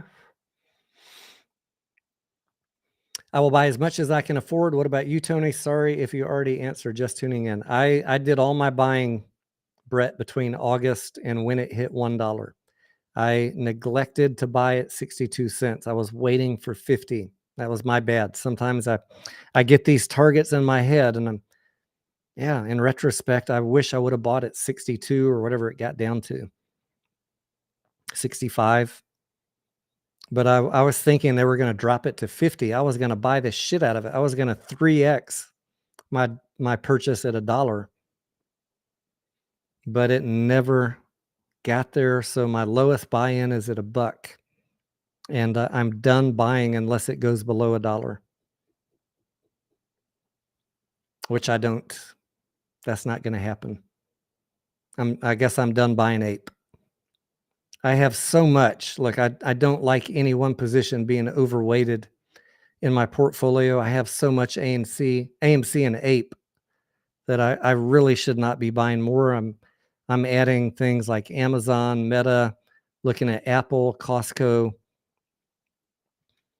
blue chip stocks that are cheap. Tesla, I've been buying Tesla. Steven wants me to buy Floor and Decor, FND. Put that one on your watch list. It's up from $61.50 now to $86 when he was telling me to buy it at 61, and I didn't. Just in the last 4 or 5, 6 months. Doc Breezy, what's up, amigo?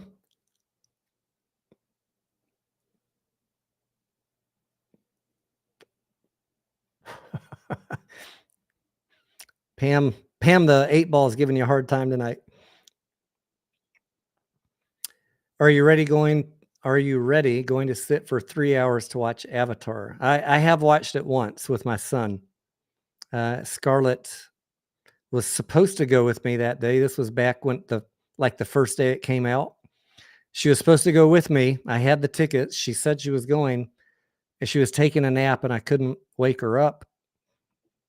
And so I texted my son and I said, hey, do you want to go see Avatar? He's like, yeah. So me and him went to go see it.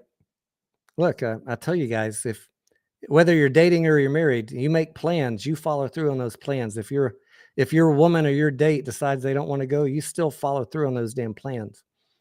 I made alternate arrangements. Scarlett, she got left alone. That was her choice. But I will take her. I would like to see Avatar again. So we'll go see it when we run out of other movies to see. Infinity Pool, I think, is next.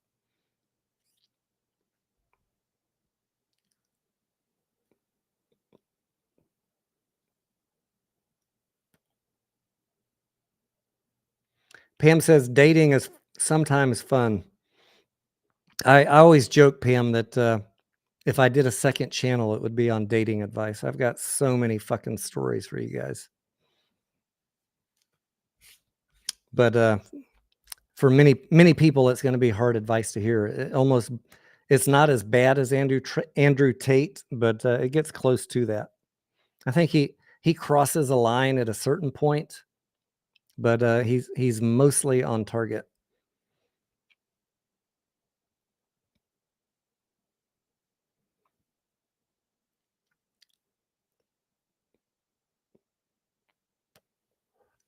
Clark asking, can I name all the stocks I'm looking at? I have a watch list here, Clark, of blue chip stocks. I can just name off. I mean, you can look up blue chip stocks and then look at all of them and see which ones have been beaten down. Common names that Amazon, American Express, Boeing, Citigroup, Chevron, Disney, FedEx, Google, Home Depot, Johnson & Johnson, HP, Coke, McDonald's, Meta, Microsoft, Nike, Tesla. There's a lot of good companies that are just getting beaten up in this recessionary market. And those of what I've been adding in the last few months, especially if they miss earnings. If they miss earnings and they have that that immediate drop. That's how I got Tesla at 106.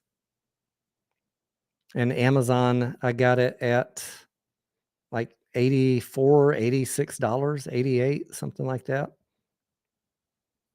You gotta have these on your watch list and wait for them to screw up, which they will in this type of market. They're gonna miss earnings, and then you pounce.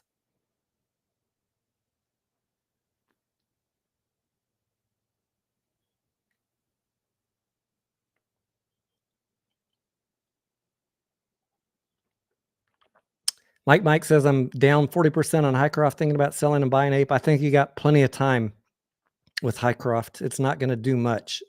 My opinion, not going to do much, and might even go down from where it's at between now and the end of this year. Because I have 3 videos on Hycroft, go watch them. They're doing this exploration, and then people hate me when I say this. I hate to keep on repeating it. Tony's being paid to hate on Hycroft. No, I own Hycroft, and I have 2025 calls on Hycroft in case there's a good news pump. But here's what's going to happen with Hycroft. They're going to finish the exploration. Then they're going to come to us and tell us we need to build a milling plant, and that's going to cost $750 million. And we don't have that money. So we're going to need to do a reverse split and a dilution, and we're going to use that money to build the milling plant. What's going to happen? It's going to reverse split, dilution notice, come down. Around all of that time, between now and all of that, you're going to have a chance to buy a Hycroft, I think, cheaper than it is right now, or at least what it's at right now. They're not going to be bringing in any revenue for the rest of this year. You could sell it, put that money to use, and come back, and you're probably going to be just fine. If you want to rebuy Hycroft later, go make some money in another play, and then rebuy Hycroft. I have some, and I'll buy more if it hits 50 cents. But I'm considering that at the soonest a 2024 play. And I don't like parking a lot of money for 2 years in a speculative trade. So I have a very small position in Hycroft. If it gets cheap enough, I will add more. But I'm being brutal on Hycroft. I want it really cheap. I want it so cheap that everybody else has given up on it. Right now, the gold prices have been keeping it up, but for some reason, the past few days, it's been getting beaten down. I don't know why. But mark my words, we'll come revisit this in 6 months, 8 months, probably 6. You'll get a pitch for a milling plant. You'll get a pitch for a reverse split. You'll get a pitch for more dilution.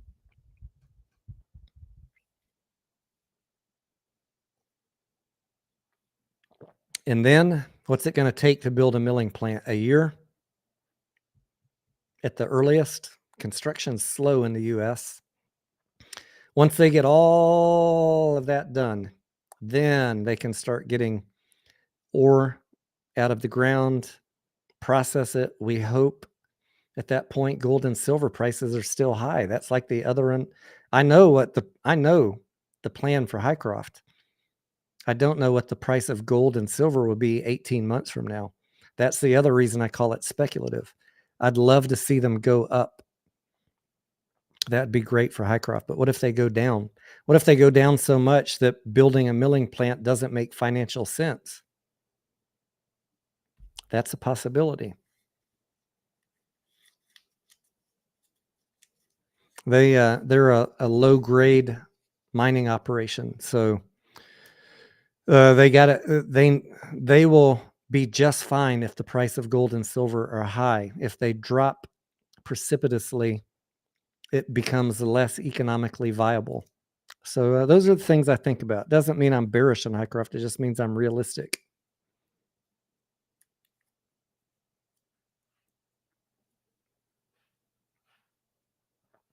Clark, lithium mining companies, I don't know. That's a good question, but I think that would be a good investment. I'd need to look up a few and look through their financials, but lithium's in demand. There's only a couple lithium operations in the US. I think most of them are overseas. Haven't looked into it. Headstock Harem says the gold mine is just a money pit at the moment. I mean, that is real talk, yes. And I'm not going to shy away.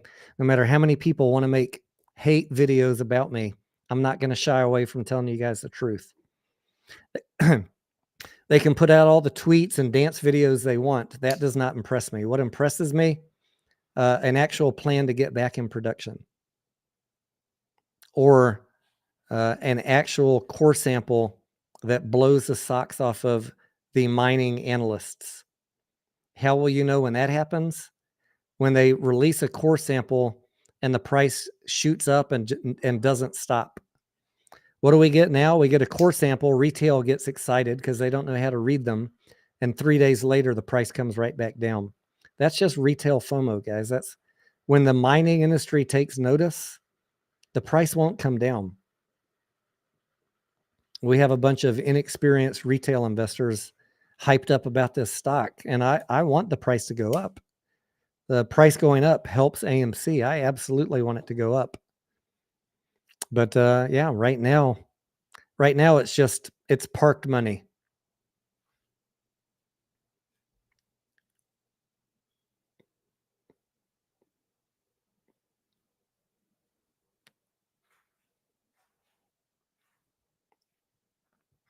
Blake says North Carolina has a lot of lithium. Fly Free says my biggest loss came from a mining company all because a permit was denied.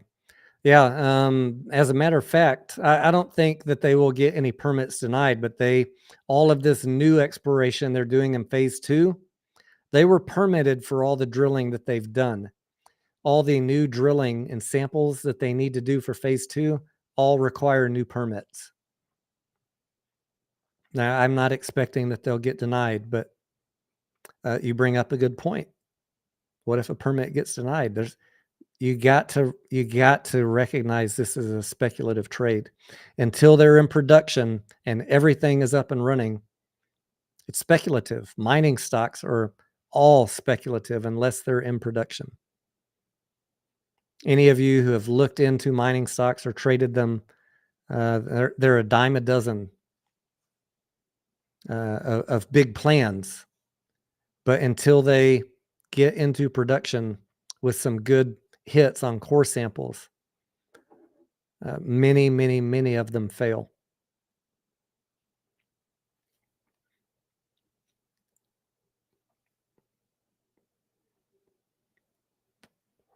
Brian says, I'm looking for a nice wife. Any suggestions? First suggestion, stop looking. Second suggestion, focus on yourself. I was talking with someone in the Discord about this a week or two ago. Your job, Brian, is to focus on yourself. Make yourself the best man you can be. Have a mission in life, whether that's work, hobbies, passion that you enjoy, learning something new. Why did I take acting lessons? Why did I skydive? Why did I take dance lessons? All self-improvement. Why do people go to the gym? Make yourself the best, well-rounded person and improve yourself and know your mission and let nothing stop you from that. Stop chasing women. They will fall at your feet when they see someone who has an ambition and a drive and is focused. They will become so numerous in your life that you'll be batting them away. But you got to put yourself in a position to run across them and be able to talk about your passions and what you're doing. And then the danger is, Brian, once they enter your life, they're going to try and pull you away from your passions. Don't let that happen. Never give up your mission. And ladies, I say the same to you. Stop chasing men, focus on yourself. The rest will fall in place. You can't sit at home and focus on yourself. You do need to put yourself out there, but stop chasing. Once I realized that, it was like the matrix opened up.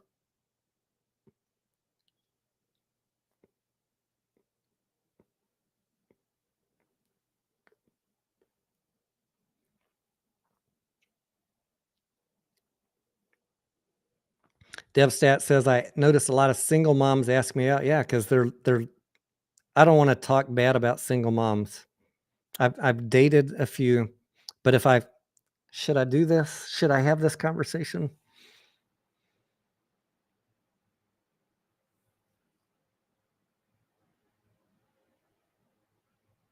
I don't know if have you heard of the Massalorian, Alice? It sounds familiar. What is he, a YouTuber?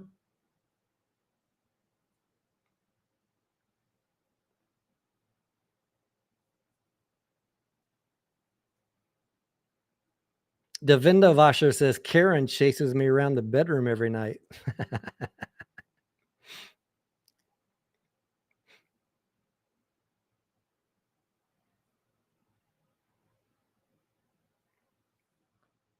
Step away from the ledge. I see a couple of y'all saying, don't do it. Yeah, I probably shouldn't do it. I'll piss some people off. But gentlemen, if you want to DM me, I'll tell you.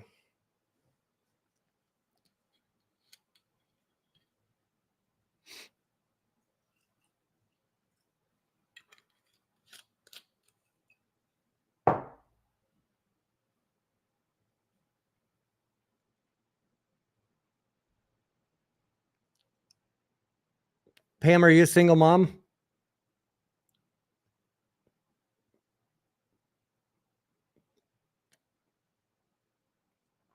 I will say, look, guys, if you're a single dad, let me say the nice way. If you're a single dad, you can date a single mom. If you are not a dad, I would not recommend it.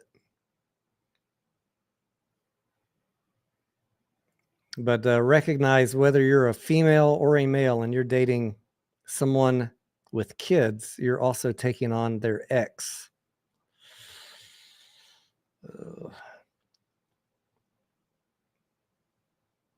And you're taking on responsibilities of being around a kid in which you have no parenting authority.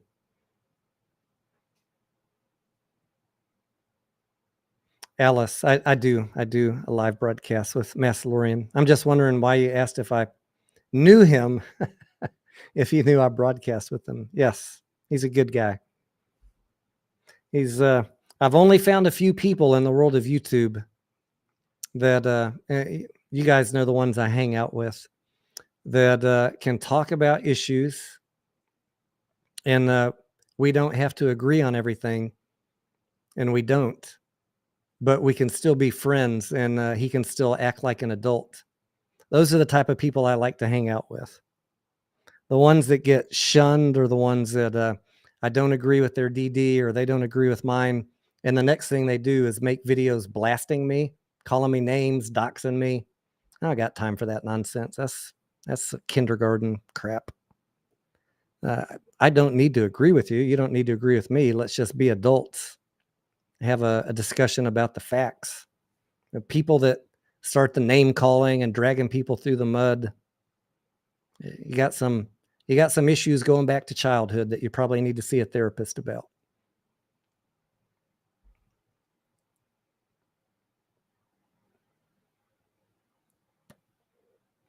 You want to talk DD and leave my name out of your mouth, you're welcome on the channel anytime. You do not have to agree with me.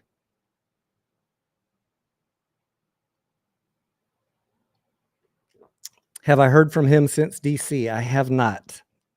Alice, I tried to call him Friday morning when they were getting set up, but he didn't answer. So I figure I'll talk to him when he gets back. DB says, Tony, do you know how many pre-IPO note warrants work? Are they exercised from the get-go or when the price comes back and hits it? So I've bought some IPOs, DB, that included shares and warrants. And in the cases that I bought them, I don't remember the details, like what the strike price was on the warrants, but in every one of those cases, and it's only been one or two in the last 6 months, I got lucky on those and the price ran up right after the IPO, and I sold both the shares and the warrants the same day of the IPO.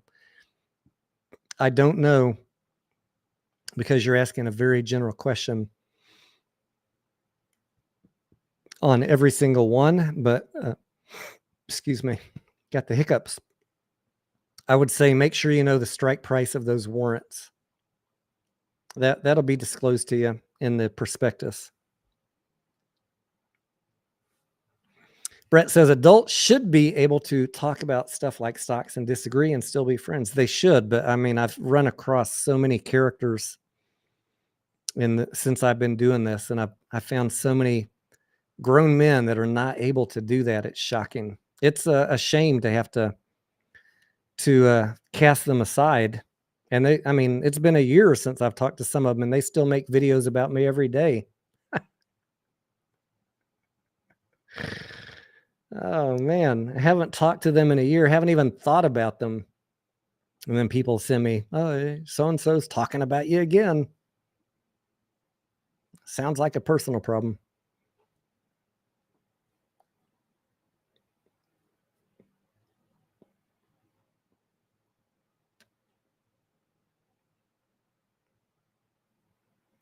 Maybe he's with a hot date and not picking up. Yes, Pam, let's be positive.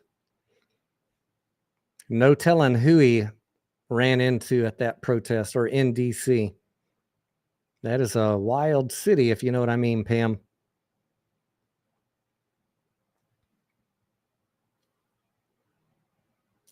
Yeah, man, DB on that BIAF. If that's a pre-IPO, read the prospectus, and it will tell you in the prospectus if you're getting shares and warrants and what the strike price is. Tamir, good night. Thank you for hanging out. What time is it? Is it midnight yet? 12:19. We can go a few more minutes. I want to hang out with Scarlett a little bit tonight. By all rights, I should be sleepy. I've been up working nonstop since 7 a.m. But I'm actually not tired right now. So maybe we can hang out and watch whatever her favorite show of the. She put on a movie last night when we finished the live stream. It was funny. She was fussing at me for being on the live for however long we went last night. She said, I want to watch a movie with you. Guys, she was asleep in 10 minutes. Hilarious. I stopped the movie because I knew that she'd be mad if I watched it all the way through. She'd want to watch it again tonight, and I'd be like, no, I already watched it. I ain't watching it. Clark says, I think some people were just born with a stick up their ass. Their issues can't be fixed. I agree, Clark. I learned a long time ago through dating, Clark, that when people act like idiots, your best, your best course of action is just give them no energy back. And so that's how I live my life with friends, acquaintances, dating, exes, and people on YouTube. Once you show that you're an idiot, I give you zero more thoughts.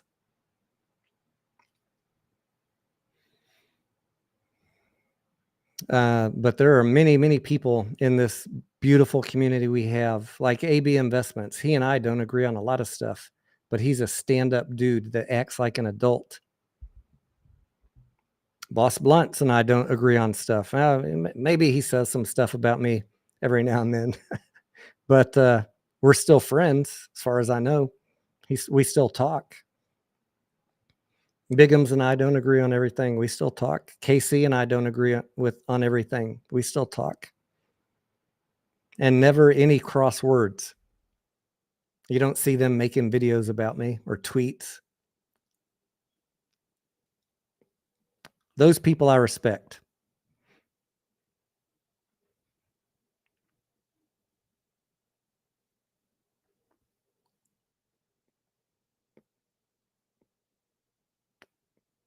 All right. DevStat says once got asked out by a scale from 1 to 10. She was a 25. Is that right? Cop been asking her out for a while. Found out she started dating me and dude harassed me.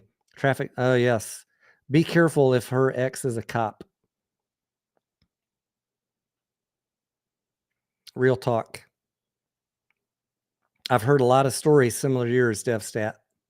Those cops will use all of their powers to look your shit up, harass you, follow you, make your life absolute hell.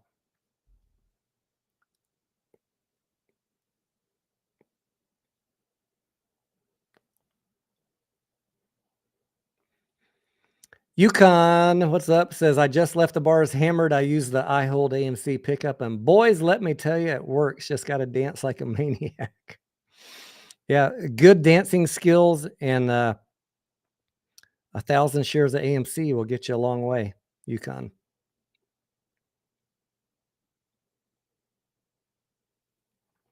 Do the flat earthers think the moon is flat? I had a friend, a good friend here in Austin, that was a hardcore flat earther. Now, I never knew if he was trolling me or he truly believed it. I honestly think he truly believed it. I asked him every freaking question to try and trap him into a mistake that you could think of. And you guys know I can come up with some good ass questions. That motherfucker had an answer for everything. He was seasoned. And I could never beat him. Now, his answers never made sense to me, but every question I asked him, he had an immediate answer. And no, they'll say the moon is not flat, just the earth. Well, I believe the earth is flat, but I'm a realist, Tony. Obviously, the moon is round. You can look up and see it.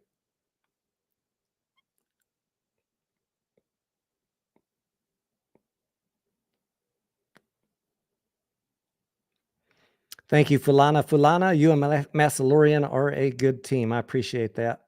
And I appreciate him. Clark says, I only want to surround myself with good people in my circle. All the idiots never get in. That is why my circle is so small, Clark. I am happy to have all of you in my extended circle, though. And I truly hope that one day we all get to meet. I was laughing, though, at KC when I tune into his live streams every now and then during the day. He was talking about, can you imagine if we ever have an all big post squeeze meetup and we all have name tags on? And what was the name that he used? Well, who are you? Oh, my name's Ooga Booga Booga on YouTube. You got to put your YouTube name, Ooga Booga. Some of you with funny names. It's gonna be fun to meet you. You're gonna have to put your YouTube name and your real name.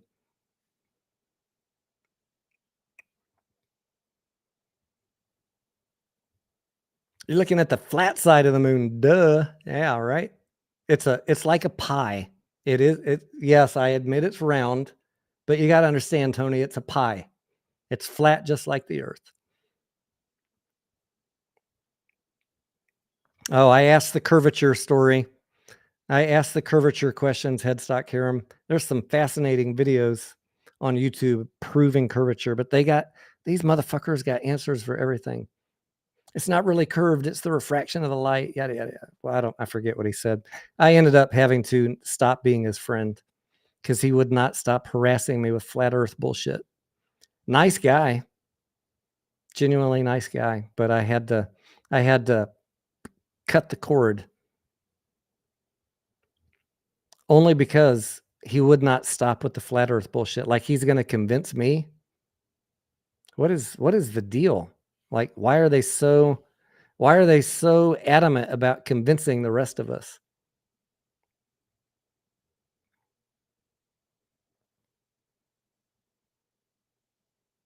What if my real name is Jimmy? My real name is Tony. Julie says a picture of Tony and Mass going down in AMC history with math and his toothpick. I'm going to have my Texas-sized toothpick, or maybe I'll have a cigar. Julie, that would be nice. Yeah, cigar would be better. And KC with his beard and a broken mug. We need to make this happen. And Pantheon's going to be in the picture like this. Give me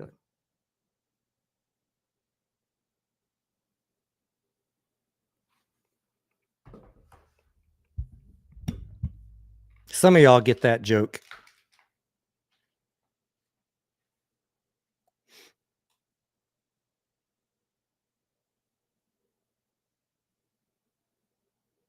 Pam says there's going to be many Moass weddings. Oh, Lord. I don't even know who's hooking up, Pam. I don't know if I want to know. Not Wilson. No. Tim the Toolman Taylor. Think Tim the Toolman Taylor. Wait, was his name Wilson, the neighbor? For a second, I was thinking the Tom Hanks movie. The neighbor was Wilson, right? Yeah. Wilson. That was a great setup, just like Teddy Zane, you know.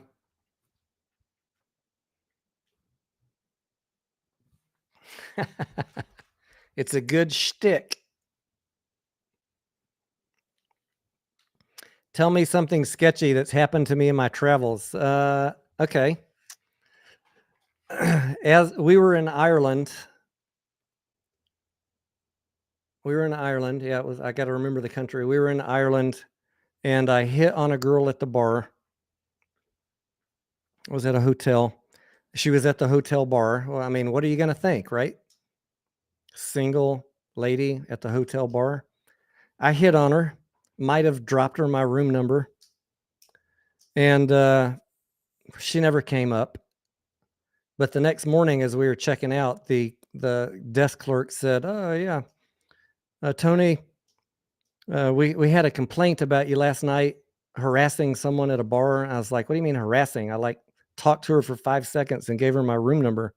She was eyeing me across the bar all night. That's normal in America anyways. He's like, "Yeah, anyways, she's asked for a barrister to come talk to you." I was like, "What the fuck is a barrister?" You guys in the UK are probably cracking up right now. A barrister is like an attorney. And my buddy, we were checking out. My buddy, my coworker, he had the car keys. He was driving on that particular trip. I was like, "Load up the car. We got to get to the airport." I think that was my last trip to Ireland. I don't know if there's like a warrant out for my arrest. Hopefully, statute of limitations of hitting on a girl in a bar is behind me now. But at that point in my young life, that scared the shit out of me.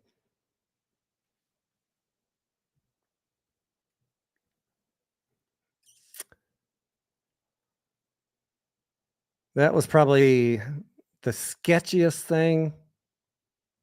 I don't know. I've had a lot of crazy stories. That's probably like the most trouble or potential trouble I've been in.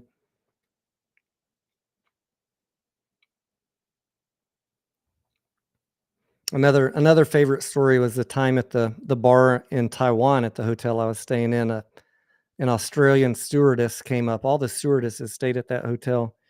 She's like, "Hello, what? I can't do an Australian accent." She's like, "There's a guy right over there. He's like really bothering me. Can you pretend to be my boyfriend?" This girl was like a 9. I was like, "Hell yeah!" And we ended up having drinks and dancing. The bar, there was live music and they played kick-ass music. That's why I hung out there. And needless to say, you know where that story ended up. And the next morning, she was telling me, "Oh yeah, I'm engaged. I'm getting married next week." I was like, "Oh man, don't tell me that. You were my last fling."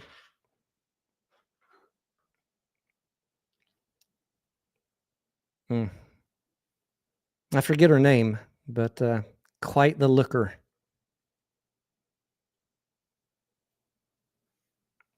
Guys, look, you got to learn to pick up on the signals. If a girl comes over and talks to you, gentlemen, I don't care what she says. "Oh, I like your tie. Are those new shoes? I like that bracelet you have on." If she says anything to you, you're 9/10 of the way there. All you gotta do at that point is not fuck it up.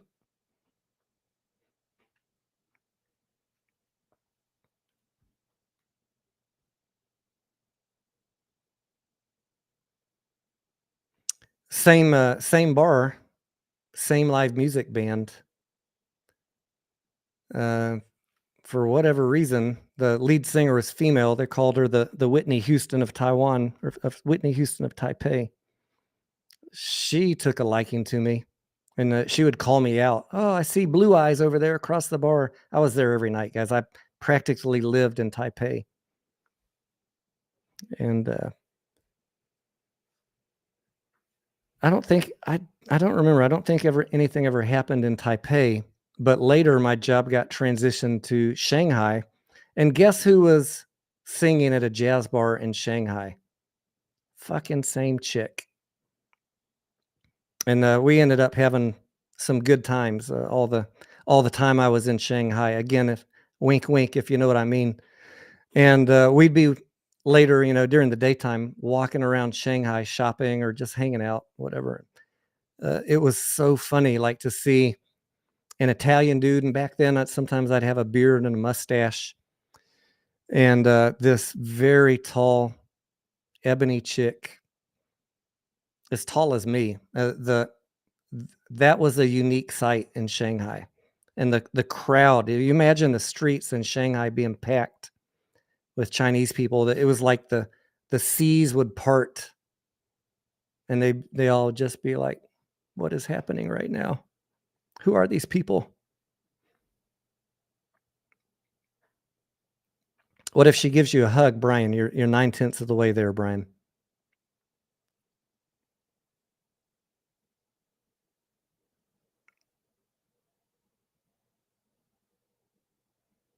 Arthur says, "If a woman in Thailand speaks to you 9 times out of 10, she's a ladyboy." Never been to Thailand, Arthur, but, I've heard that's true.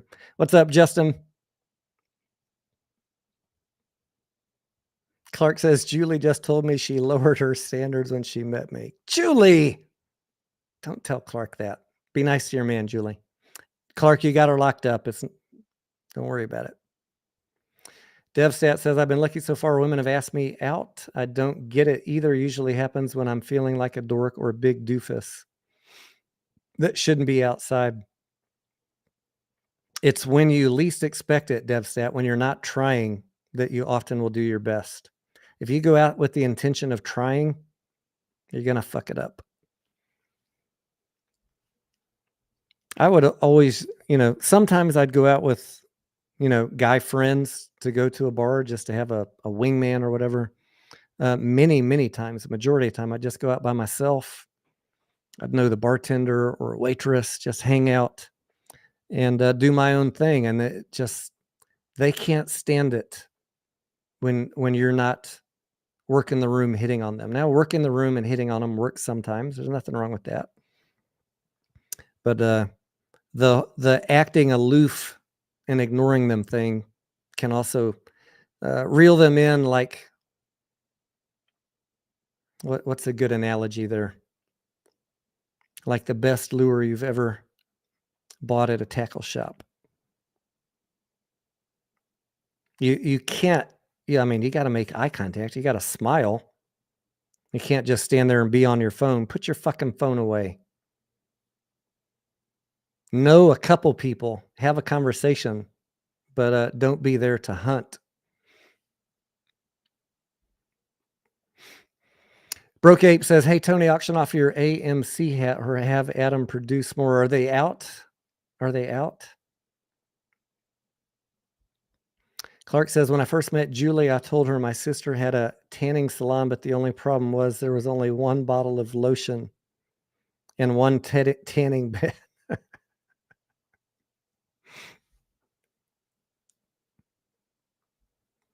Julie, oh, that's sweet. He had me at hello. Some of y'all probably heard this story before, but when I met Scarlett the very first time, I thought she was a straight up. And, because she's kind of like me in a lot of ways. She'd just walk around, not making eye contact. Like she had her couple friends. She wasn't like at the country western bar looking to meet 99 people. She had her friends. She stuck to them. She didn't make eye contact with anybody.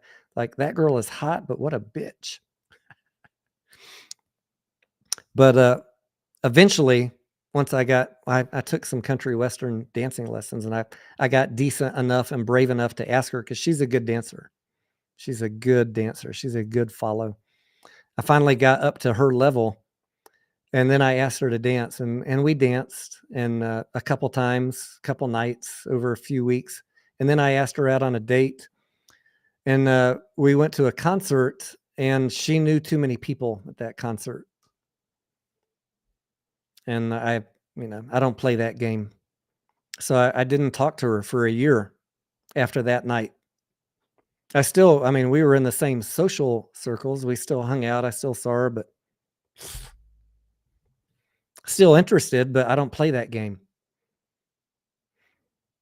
And finally, at some point, she had two other girlfriends that she hung out with all the time. They were like the inseparable trio.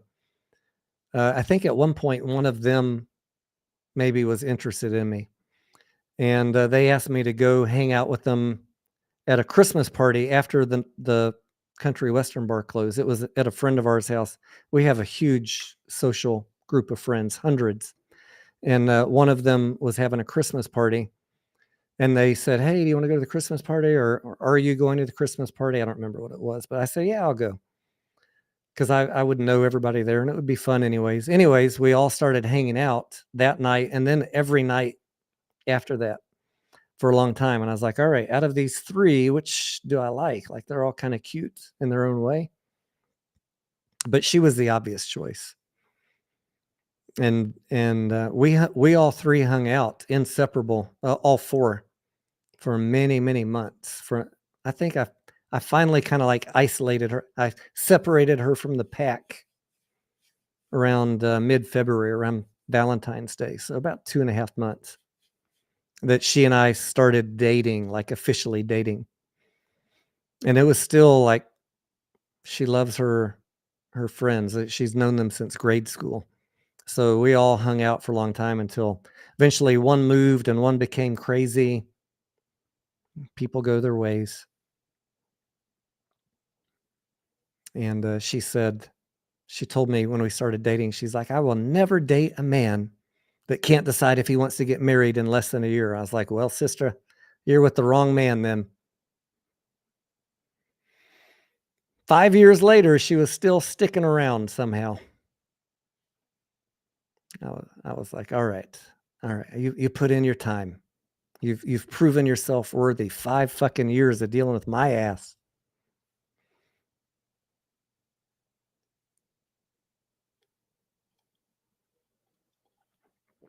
And this coming June will be our 2nd year wedding anniversary.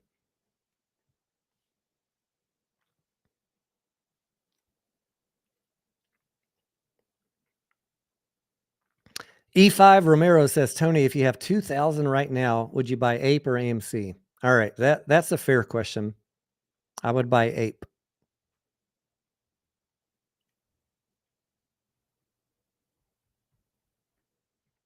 But that is not financial advice. I have no crystal ball. I don't know what's going to happen. But if you ask me that question, those are my only choices what to do with $2,000, AMC or Ape, I would buy Ape.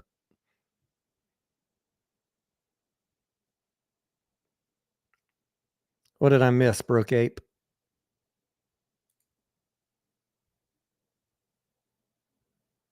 Arthur says if it has tits or tires, it will cause you trouble. Broke Ape, I'm looking for your first message. I just see where you said, I say every 3 minutes.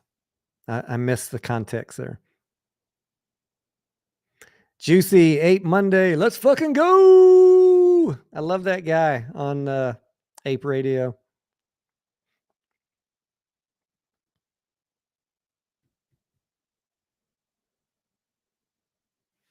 All right, so I need someone to tell me your most scandalous story. Who wants to come on and tell a scandalous story? I have all sorts of scandalous stories, but YouTube lives on forever, and I don't know if I want all of those stories out there. Do I ever sleep? Not since I discovered vampire blood, Gerald.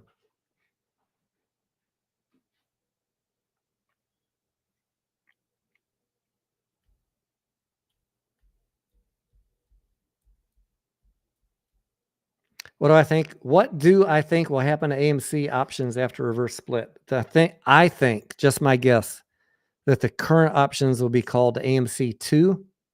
We already have AMC 1. The current ones will be called AMC 2, and they will create a new options chain. Justin says, suppose the vote is approved. Do you expect much price volatility in the last 7 days leading to the conversion? Yes. Wait. Leading into the conversion. The conversion should happen the next day, Justin, according to the way the documents are written. How soon they show up in our account as AMC shares, I don't know, but the conversion process is supposed to start the next day. What happens? How long does the reverse split take to push through? I think it's going to be a little bit of crazy right now. I'm going to be sending some messages to investor relations to see if they can shed any insight. It's a great question. I don't know. Right now, I'm expecting craziness.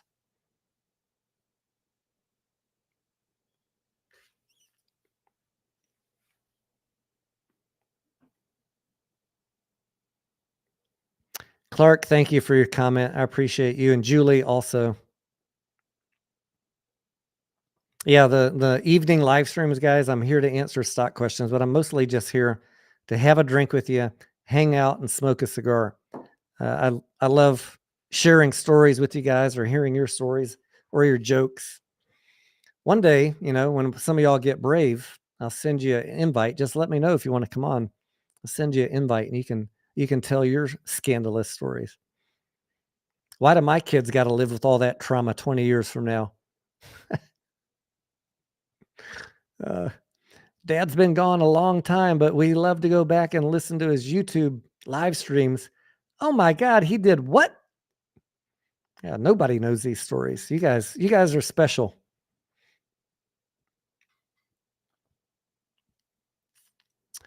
Devinda says, got stuck in a snowstorm and a geostorm on a Fairbanks, Alaska highway with 2 strippers I was messing around with. I had a very sore back in the morning. Is that a true story? Devinda, I never know if you're joking with us or not. 2 women at once in a geostorm. That is a tiny car. Is there even a back seat in a geostorm?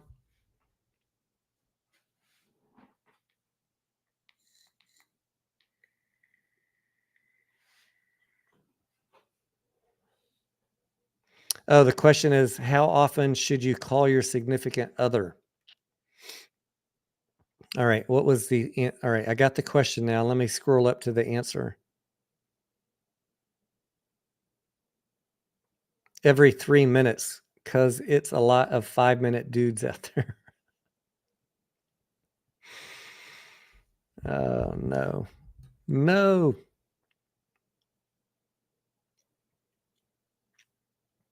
Scarlett is so funny. Like if she's gone from the house like an hour and then she gets back, she's like, why didn't you call and check on me? I love that.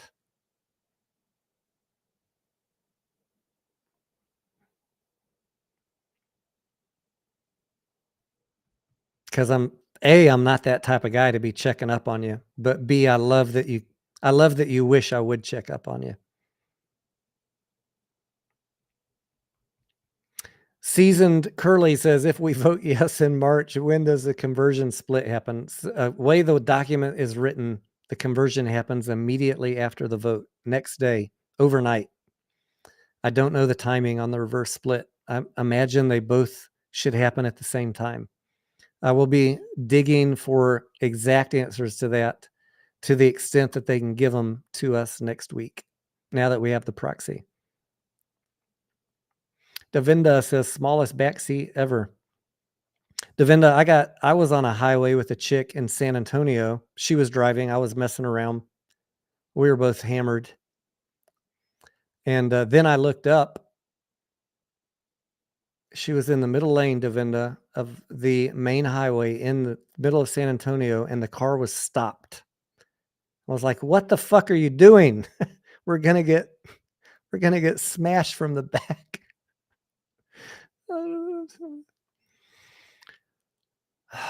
Somehow we made it out of that alive.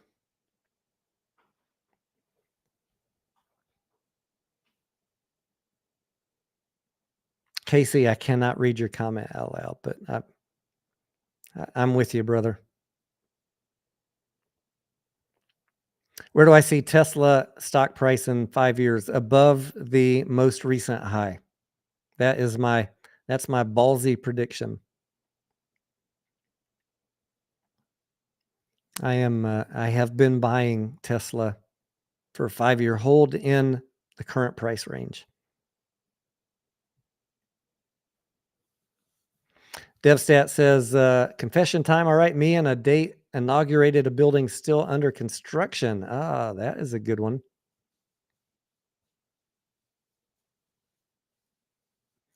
All right, here's a question for the gentleman.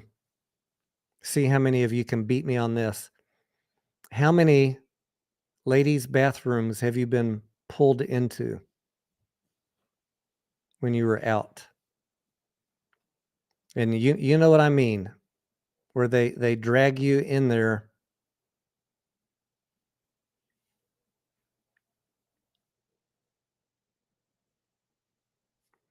Justin says, maybe she wanted to get smashed from the back.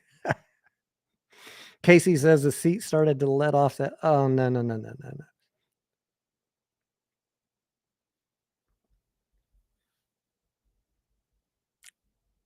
Brian, you've been pulled in 5 ladies' bathrooms out at a club or something? Not not the same woman 5 times. It's got to be different ones.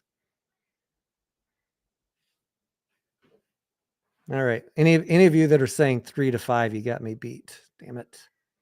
Congratulations, you bastards.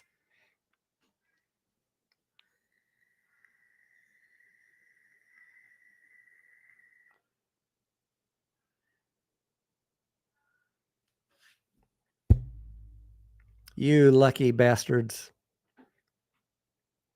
Yes, Brian, I think it was 410 in San Antonio.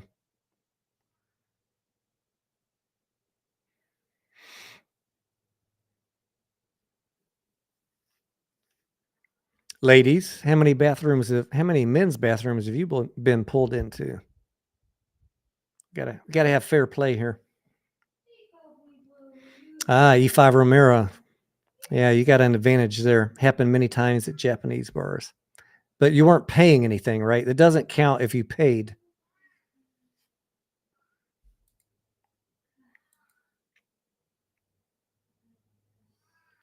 Mickey says, I got pulled in one last week and it smelled like shit, but worth it.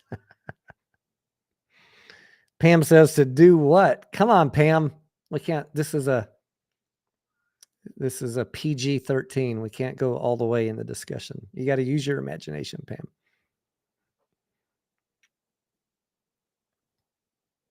Does the Indian Ocean count as a bathroom? No. All right, Haley. Hallie, you're on the Winnipeg trip.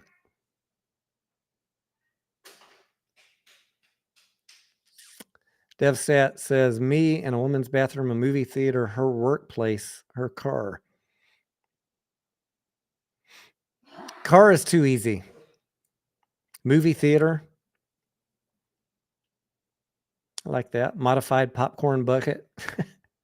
Who knows what a modified popcorn bucket is?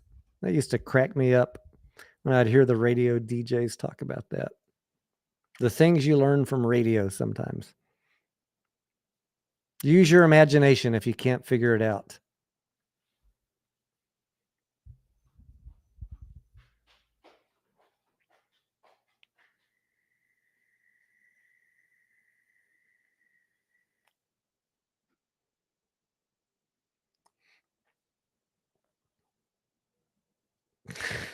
Broke the sink off a wall.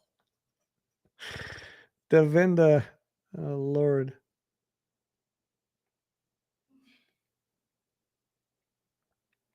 Oh, Mark's got an Austin story. Snuck in Kittyland on Howard Lane. That's the one that has the little pony rides, right?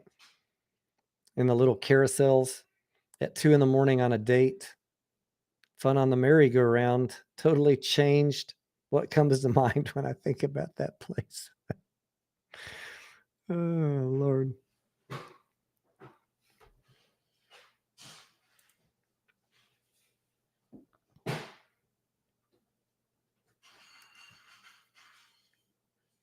Casey, good night. Thank you for tuning in. Once off the side of the road under some bushes. Man, you guys couldn't even wait to make it home. I like that.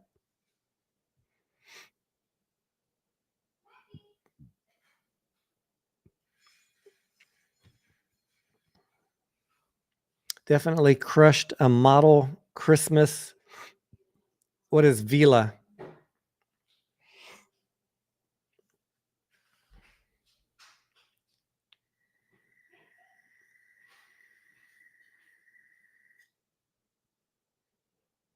While driving down the road, Gerald, well done.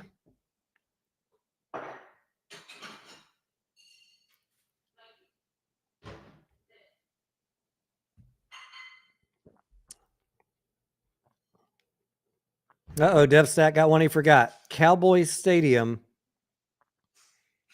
And the one I'm ashamed of, this one, parking lot of a church. Oh, Lord. God help us. In a junior college classroom. That is innovative. I like that. In a bobtail truck while driving across I-10. Once on a boss's desk when I was younger, Justin, I had early in my career, I had a shared office with my coworker. By the way, the same one that I was in Ireland with. And we got a new boss, and she was female. And I hated that lady with a passion. She was irritating. She was bossy. She was a know-it-all, and she didn't really know it all. It literally gave me an ulcer. The one time I've had an ulcer, or what do you call it? Reflux. I couldn't eat. It was so bad I couldn't eat. I'd be starving, so hungry that that I needed to eat something, but I'd regret it so bad an hour later and for days. I had to go to a doctor and get a prescription strength reflux medicine, which sort of helped, but ultimately I had to transfer out of that job. I found a better job in the company and left, and immediately all my problems resolved. It was that fucking stress from that. God rest her soul. She died in a car crash later. I come to find out. But my buddy confessed to me that on my desk in our shared office one night, I could not work at that desk again after that. I mean, your desk was right there. Why my desk? That is, friends don't do that to friends. Son of a bitch. We're still friends today. He's a good dude, but my desk, really?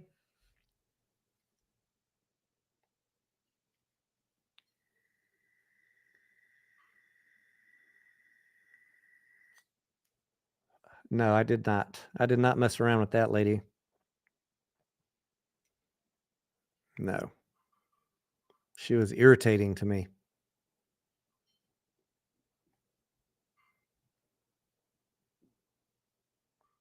Any updates on Lucid? Mañana, tomorrow, there'll be a video on Lucid. I got all the DD and the research done. I did that this morning. It took me 3 or 4 hours to get the Hellbiz video done. I had hoped, and I was on a conference call with Steven and Mediocre and a few other people for 4 hours. this morning. So that kind of burned my time to get the Lucid video out, but it'll come out tomorrow.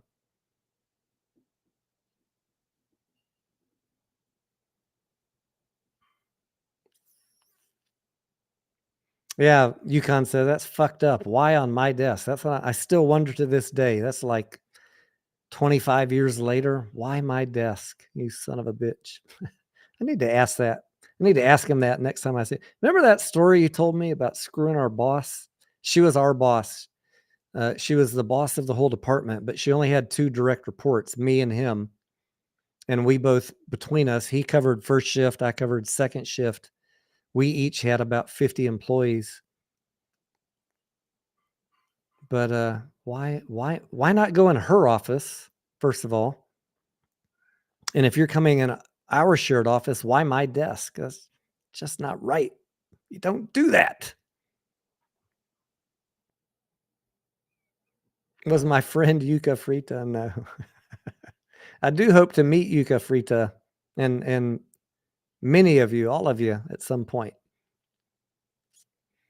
I think like right now with Scarlett. Hey, Scarlett. I hear her in the other room, but she can't hear me. Right now, like when she's not working, it'd be a great time to get that road trip going, is what I'm thinking. The only bad thing is like I still got to pay all my bills plus hers. So I don't know. I don't know if I can cut away. The market has not been like great where I can pull out 10 grand and just take a month off. I'm beaten down just like you guys are on most of my positions. I don't want to be taking money out of anything right now.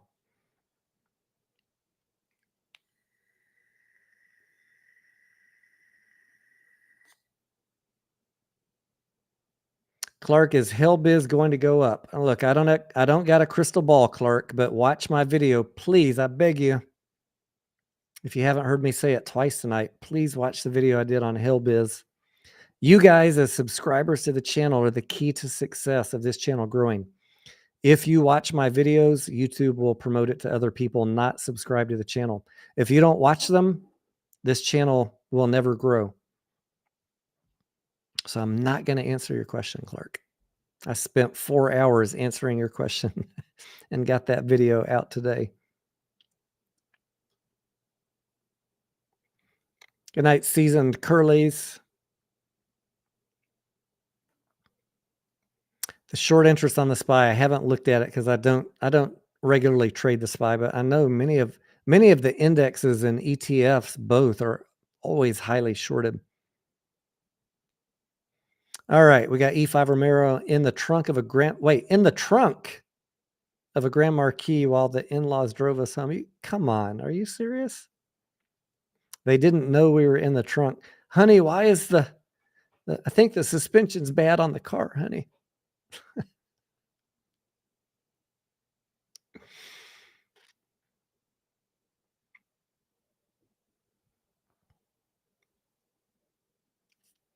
Davinda says, totally got fooled by a girly man one night. I was just a tad too fucked up. The bartender saved my ass. All right. I don't have a girly man story, but I have a best friend, still friends to this day, known him 30 plus years. And we used to go clubbing together in our college days. And then we worked together for a while after that. And there was this one girl named Zena. It's funny, the names and the stories that stick in your memory. And he said he messed around with her. I'm not going to say the F word. He said he messed around with her behind the dumpster outside the club. I was like, really? Behind the dumpster? Sounds like a trashy chick. Ba-dum-bum. Anyways, later, a couple weeks later, I said, whatever happened to Zena? He's like, don't ever mention her name again. Now, I don't know if she was a girly man or if he caught something. I guess, since we still talk, I should pin him down on what exactly happened. Or maybe I'm confusing that with the story that he told me where he went on a date. He was at a dinner table across from a date. and realized that she had an Adam's apple. That guy had some bad luck. But back in the 80s, he was the big poofy hair, looked like he was a musician, and he kind of looked the part. He cleaned up pretty good. He's got a lot of stories too. He always tells me, Tony, can you believe that I've been married for 25 years? I was like, nope. I knew you in your 20s. I can't believe you got married at all.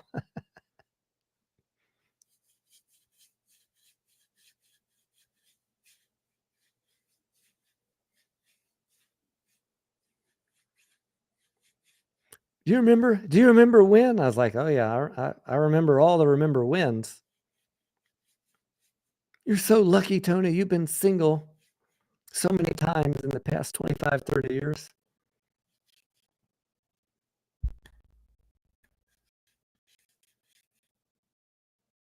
Anymore.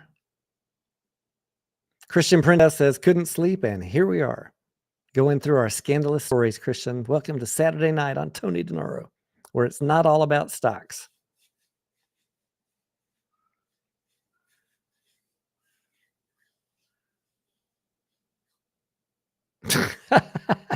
It's stuck here. A drummer has 4 daughters, and their names are Anna 1, Anna 2, Anna 3, Anna 4. I like it.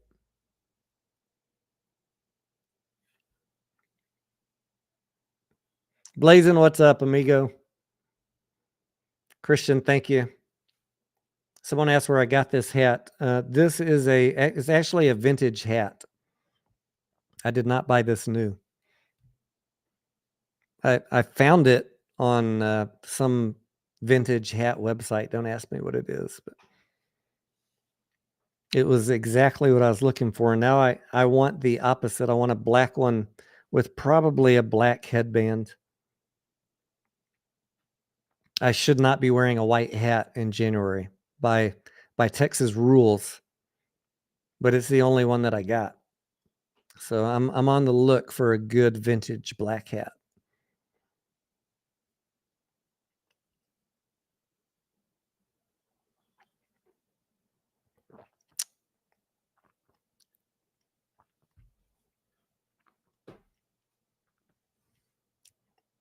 Clark says, well, if we don't make any money off of AMC, at least we got some good entertainment.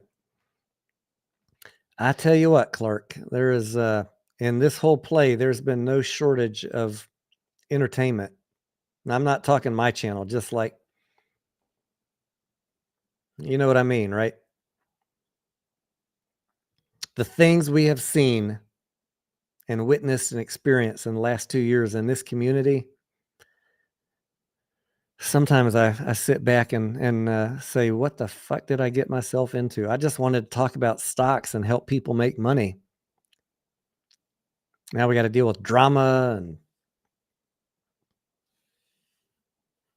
people leaving, people changing their whole game up. Matt Kors, fanny pack. You know what I mean? It's just what a fucking roller coaster this play has been. I cannot wait for this squeeze to happen and leave all this nonsense behind and just talk about what I want to talk about. My stocks, our plays of the week.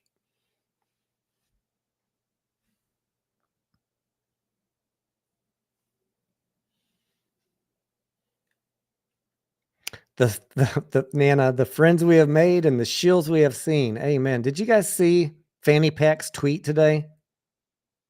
Son of a bitch. God damn. I mean, there's only a... No, I shouldn't say it. I shouldn't say it. There's only a couple people I want to punch. Oh, I said it. Fuck. I'm just teasing. I just teasing. There's only a couple people I want to punch, and people that just turn like that make me want to fucking throat punch them, eyeball gouge them. Sorry, Matt. I mean, you built your channel off of retail and you turned your back on the people that adored you, Matt. And now you make fun of them. That's not cool, bro. Not cool.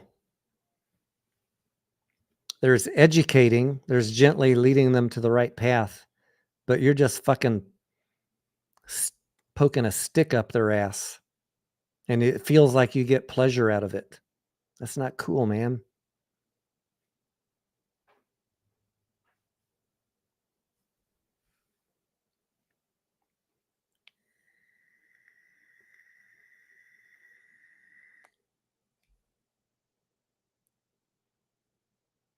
What's up, mediocre?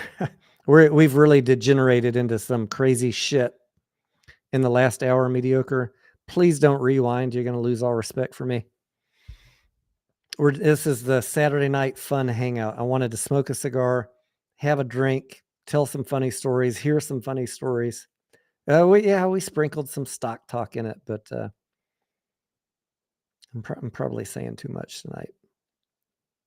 This is my penultimate AMC video, I promise. Yeah, we've seen so many of those guys.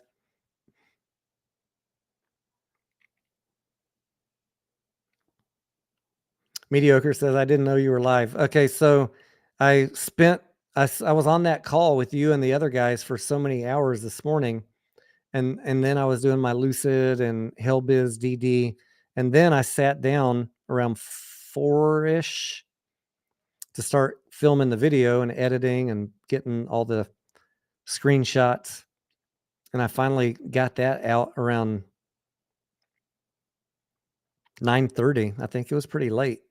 And I wanted to go on live tonight. That was always the intention, to go on live around 8:30, but I just immediately I took a quick break, rolled right into the live, and I didn't feel like it was, who wants to be hit up at 9:45? Hey, do you want to go live in 15 minutes? So I didn't invite anybody tonight, but you're welcome to come on and tell us your most scandalous story.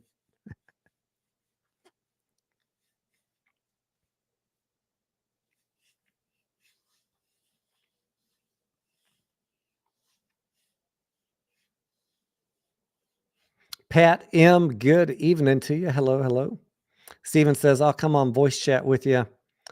Yeah, I'm going to send it to you on Restream though, because I'm afraid if I do Discord that will have the echo issue. So I'm going to pop it into a Discord message to you, Steven. And mediocre, you're welcome to come in too. Where's Doc Zeno tonight? Adam Aaron. He must be planning, Doc Zeno must be planning which Regal cinemas he's going to be buying. Either that or he's like a few drinks in. All right, Steven, you should have that. Captain Arma says, Tony, I like the fact that you don't do bait videos, clickbait. Yeah, that goes against my grain.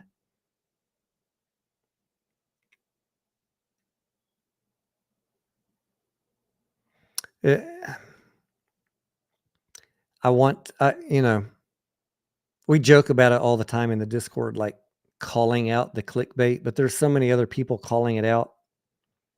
Other marginal channels calling out the clickbait. You really don't need me adding to it, but it pisses me off, man. All that fucking clickbait pisses me off. These guys, those are the obvious grifters, but instead, the haters don't ever want to talk about the clickbaiters. They want to talk about me, like the guy that's giving you a rational read from the 8Ks. I'm the bad guy, not the clickbaiters.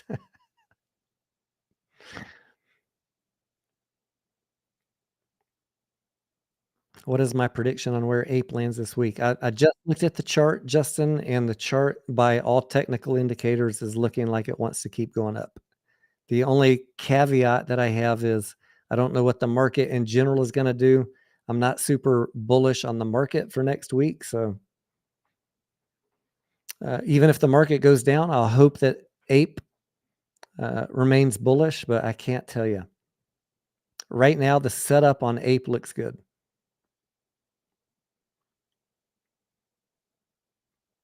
Oh, Davenda low blow. He said Steven is not that good at chess. All right, mediocre. I see him in here and Steven. What's up, gentlemen? What's up, man? Can you hear me? Two. Mediocre. I can't hear you. Steven, can you say something?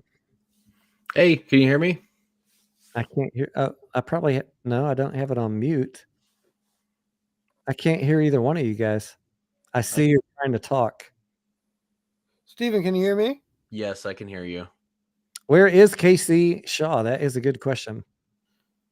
Check your audio settings, guys, and make sure that you didn't hit the mute button on your keyboard. One of y'all knows what I'm talking about.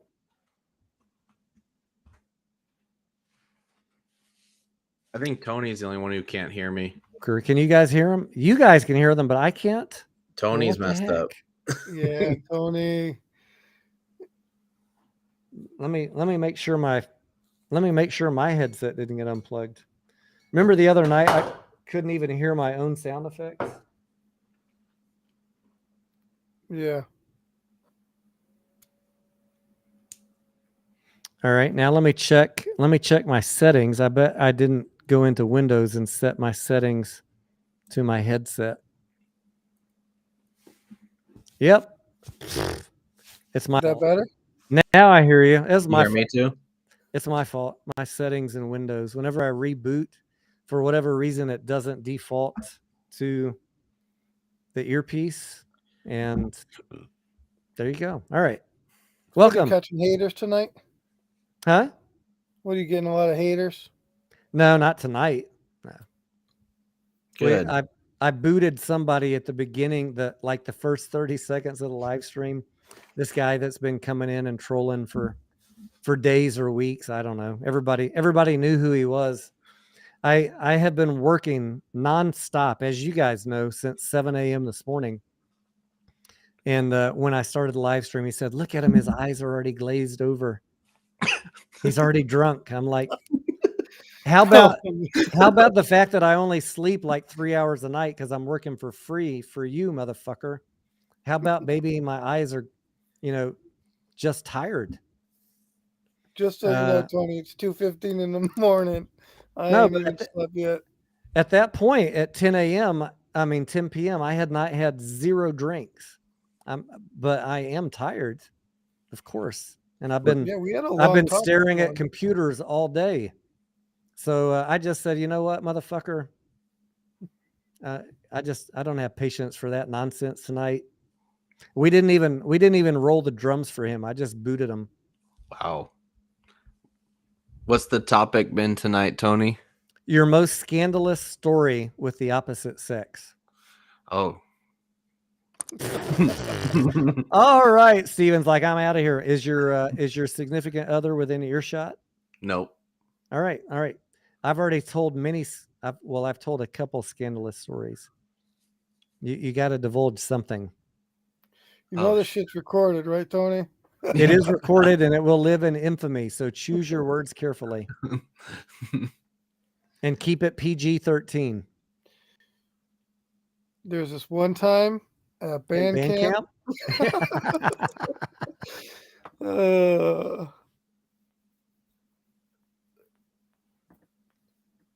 You're up, Tony. I've already shared a lot. I mean, a story. Oh man, I've got a lot more stories, but I don't know if I want all of them out there. Yeah, I can't live in infamy tonight, Tony. Oh man, weak sauce. I know. I want to stay married, Tony. You know, I do love my wife. How long have you been married? 20 years. She should know all your stories by now. She kind of does. Scarlett knows a few of my stories. She knows all the stories from since we met. She probably does not know any of them from before I met her. And if she asked, I wouldn't tell her. It's just a matter of respect. Only you guys know. What's up, Chismo? Food Dog says, my girlfriend's foot broke my windshield. Food dog, my wife's foot broke mine. I like that one. My girlfriend's foot broke my window. Mexican boss Balls, the honorable Mr. Balls, what's up? Just got back from clubbing, about to eat some wings and listen to the stream. You are tuned into the right time, at the right time. It's getting a little spicy in here now. Spicy wings coming up. Tony, did you get any tough questions tonight? No, I mean standard questions. I don't know. Do you guys think there were any tough questions tonight? Everything you would expect about the APE AMC vote. People want to know exactly how it's going to play out, like the conversion timing versus the reverse split timing. We're going to need to dig into that this week. Oh, like which one happens first? Yeah, and like, are they going to happen the next morning? Both of them? I can speculate, but I'd rather see if AMC can give us some answer. Email John Merriweather. I'm going to on Monday morning. That's your winner right there. Well, I tweeted out to Adam Marin and I asked him 3 questions, and we'll see what his response is, if he even answers me. Yeah, I think, because of the SEC rules about divulging information, they're very careful about what they tweet. I know, guys, I get it. Everyone wants Adam Aaron to tell you stuff on Twitter, but if he says something material important, then the company has to file a 8K. So you're not going to get most questions answered from him on Twitter. I'm hoping he answers them in the shareholder meeting. I just wanted him to know what the questions are. Okay. I will email John Merriweather. I think out of all the emails I've sent him, he's only answered 1 or 2, which is better than GameStop, which is so far answered 0 of my emails.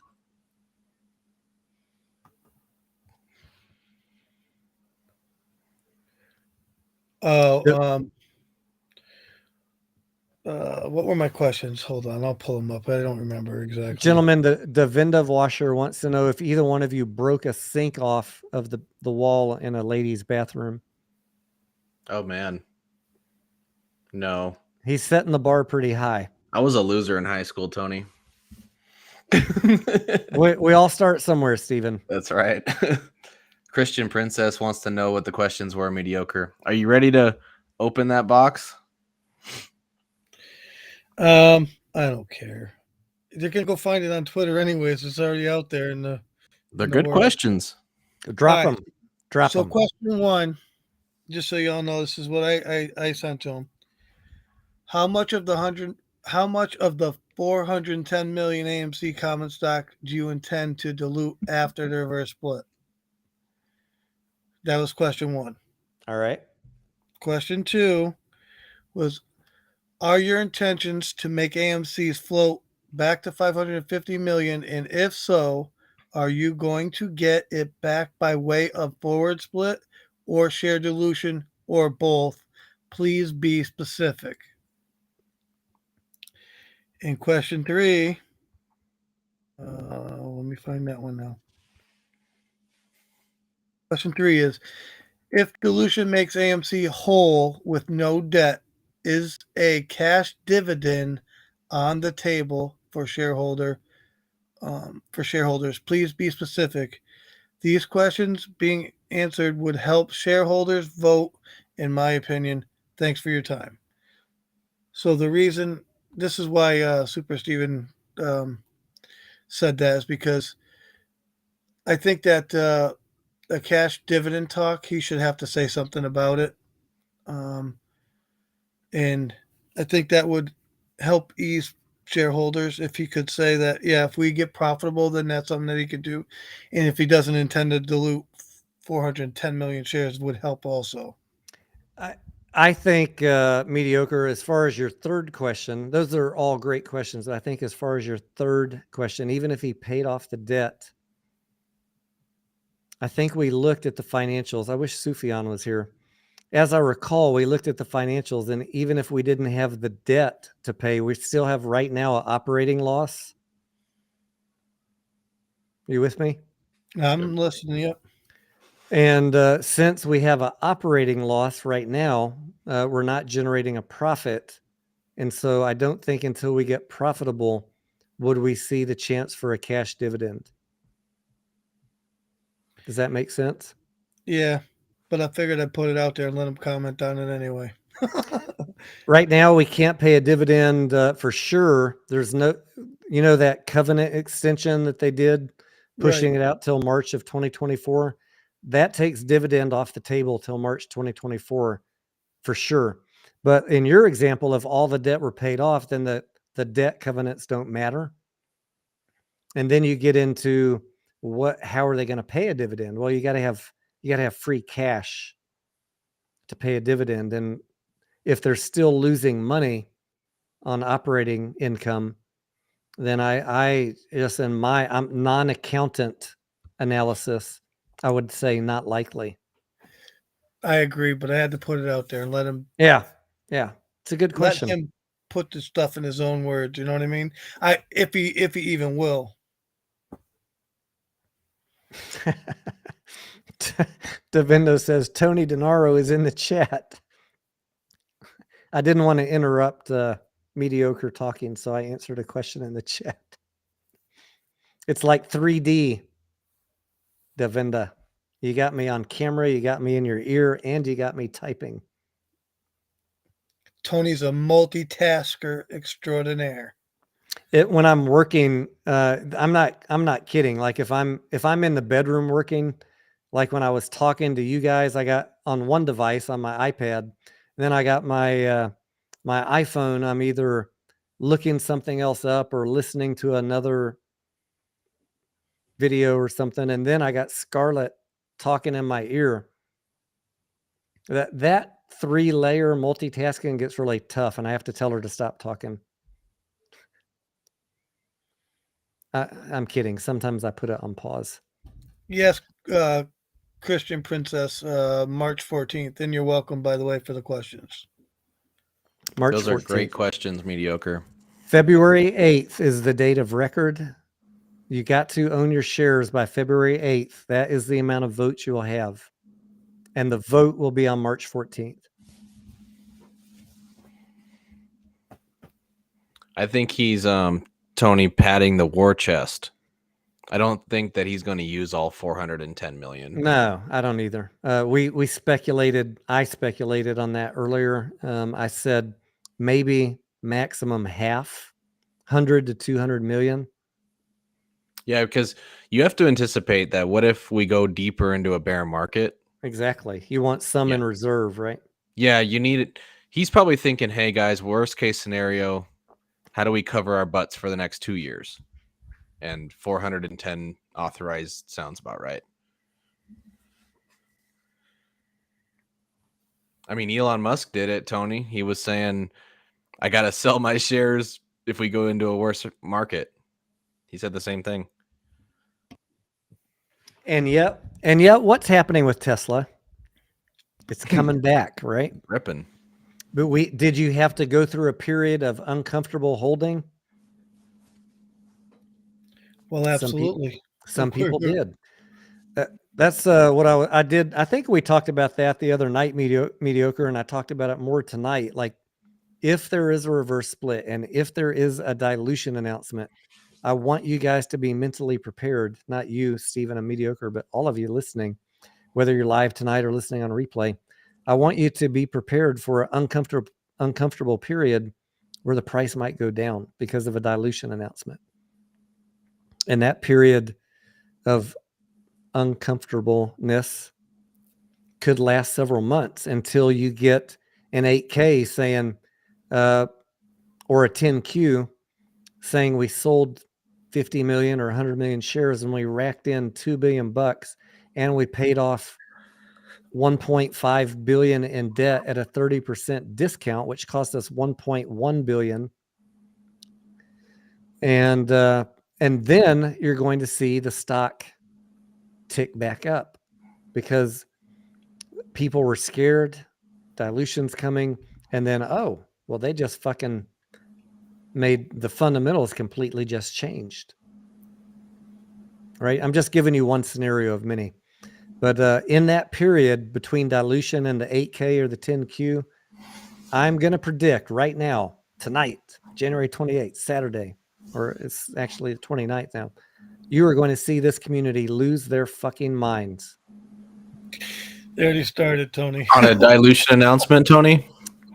When the price goes down because of dilution and we're waiting to see what he did with the money, which could be weeks or months, you're going to see the most amount of shit talking Adam Aaron, hate talk, trolling, everything you can imagine. It's going to be worse than anything you've ever seen. I believe in June of 2021, he announced it in April, but he didn't actually announce it until the peak of the squeeze around June 2nd. What he did, how much money he raised.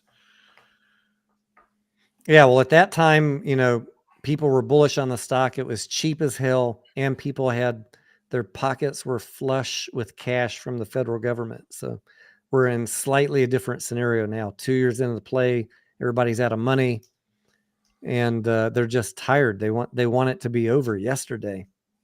So I think that you're going to see people losing their damn minds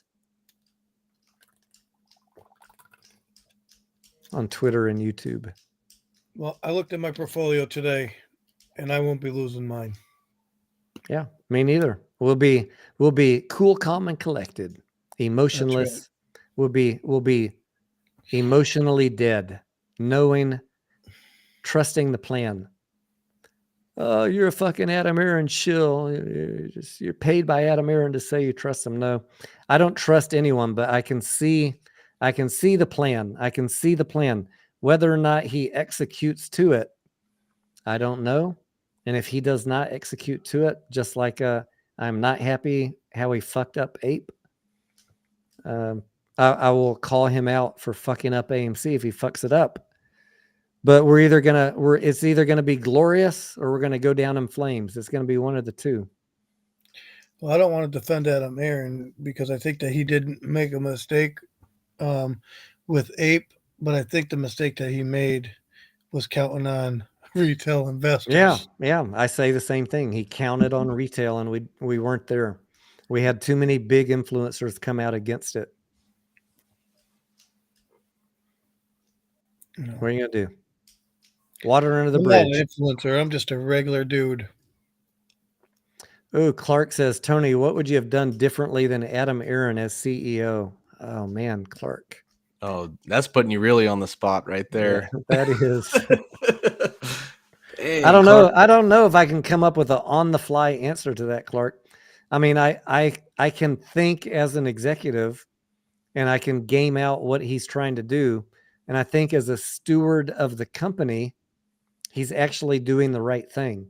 Is that what we as retail that are hoping for a massive short squeeze want him to do? Probably not. For all the people that are bitching, saying Adam Aaron's going to kill the Mo ass, which I don't use that word on my channel, but the steps he needs to take to save the company are probably going to dampen down your max price on any squeeze. I agree with that. But Mike says your other option is for the company to go bankrupt, and I certainly don't want that. So Mike says retail is not out of money, and Mike, I hope you are right. I'm just generalizing. Yeah, I mean, many of us are not out of money, but many of us are. Look, I talk to a lot of people every day, guys. There are people I talk to that are out of money. I'm not talking my situation. I have liquid funds coming in every month, and I day trade other stocks. I can generate income, but there are people that are on fixed incomes, single parent households, just trying to make ends meet, and they put all their money in this a year and a half ago, and they have nothing left to give, and they can't work a second job. So we can't generalize that everybody has money. There are plenty that loaded the boat and they have nothing left to give. They're just patiently waiting, anxiously waiting. And I empathize with all of them, and I want everybody to have a winning outcome. Yeah, as do I. I don't want to see people lose, but there's going to be people that lose, unfortunately. You can't save them all, Tony. Okay, let's clarify that statement. There's going to be people that lose in the next run up because they have unreasonably high price targets. I think that's what you meant to say. Yep. Well, that's exactly what I mean. And we're talking like the people that are what, holding for 500K? Yeah. Wait, What? we're not holding for 500K? Not me. Oh, I guess I'm the only one. You know, I have one thing I think I would have done different that I feel comfortable saying. All right. This might not be popular comment. I would not have gave the ape voting rights. I feel like preferred equity already has wonderful things over common equity. I think Adam Aaron put too much faith into the apes in retail when he did that. He gave us voting rights with the idea that we would do what we're supposed to, which was preserve and love the ape, right? Like we needed to protect the ape, like he talked about all the time about how valuable it was, right? And I think that was a miscalculation. It's not normal to give preferred equity voting rights. I think he did us a huge favor, but it was also a miscalculation. That's my. I'm just like devil's advocate. All right. He had to do the voting rights because he wanted it to be economically equivalent to AMC so that it could convert easily back. But he could have preferred stock still convertible regardless of voting rights, right? Well, look, I'm not a corporate attorney experienced in all the little ins and outs of how that works, but it seems to me like to do a conversion, it would be much easier to convert ape to AMC if it has voting rights, and it's easier to convince retail and Wall Street that they're economically equivalent if everything is equal across them. If you issued preferred shares as an ape unit and they didn't have voting rights, that automatically is going to say, well, this has no real value then. Part of my argument all along that you should be buying ape when it gets cheap. It's the same fucking thing as AMC. Right. And if it didn't have voting rights, I don't know if I could make that argument as strenuously. Right. You know, it makes sense. I mean, I just feel like retail unfortunately didn't catch on, even though Adam Aaron, told us hundreds of times that it was economically equivalent. And maybe he could have done a better job of making it apparent that they were equal, I guess. He could have, yes. Who was it that asked that question? Clark, what would I have done differently? Yeah. I would have been out there banging the drum much. He never fucking, since August, he hasn't said anything until last Friday, really. Demonstrating to us his belief that they're economically equivalent. He should have been out there hammering it like, I don't know why this is going down. Here's why. Ape is economically equivalent to AMC. He should have been taking cues from my videos explaining how you cannot avoid dilution by selling Ape and buying AMC. You're still going to be diluted. Like there's so many missed opportunities that he should have come out and explained better. The only thing I ever heard him say, Tony, was, I'm unhappy that Ape is trading at a discount. And that was really, I saw a couple Twitter videos of him saying that to shareholders, that it's at a discount. But like you said, he didn't really. I want to see him behind my shoulder with fists, getting ready to throw, or get in front of me and throw some punches. Why do I got to be the front line explaining this shit against all these fucking shills and turncoats? Why is my nobody channel the only one that can explain it the right way? And Bigham's too. And maybe Randall Cornett. I don't know if Randall has said the same thing. There's only Boss Blunts. There's only a few of us that have said it's the same damn thing, and that when the vote is on the table, it will come up.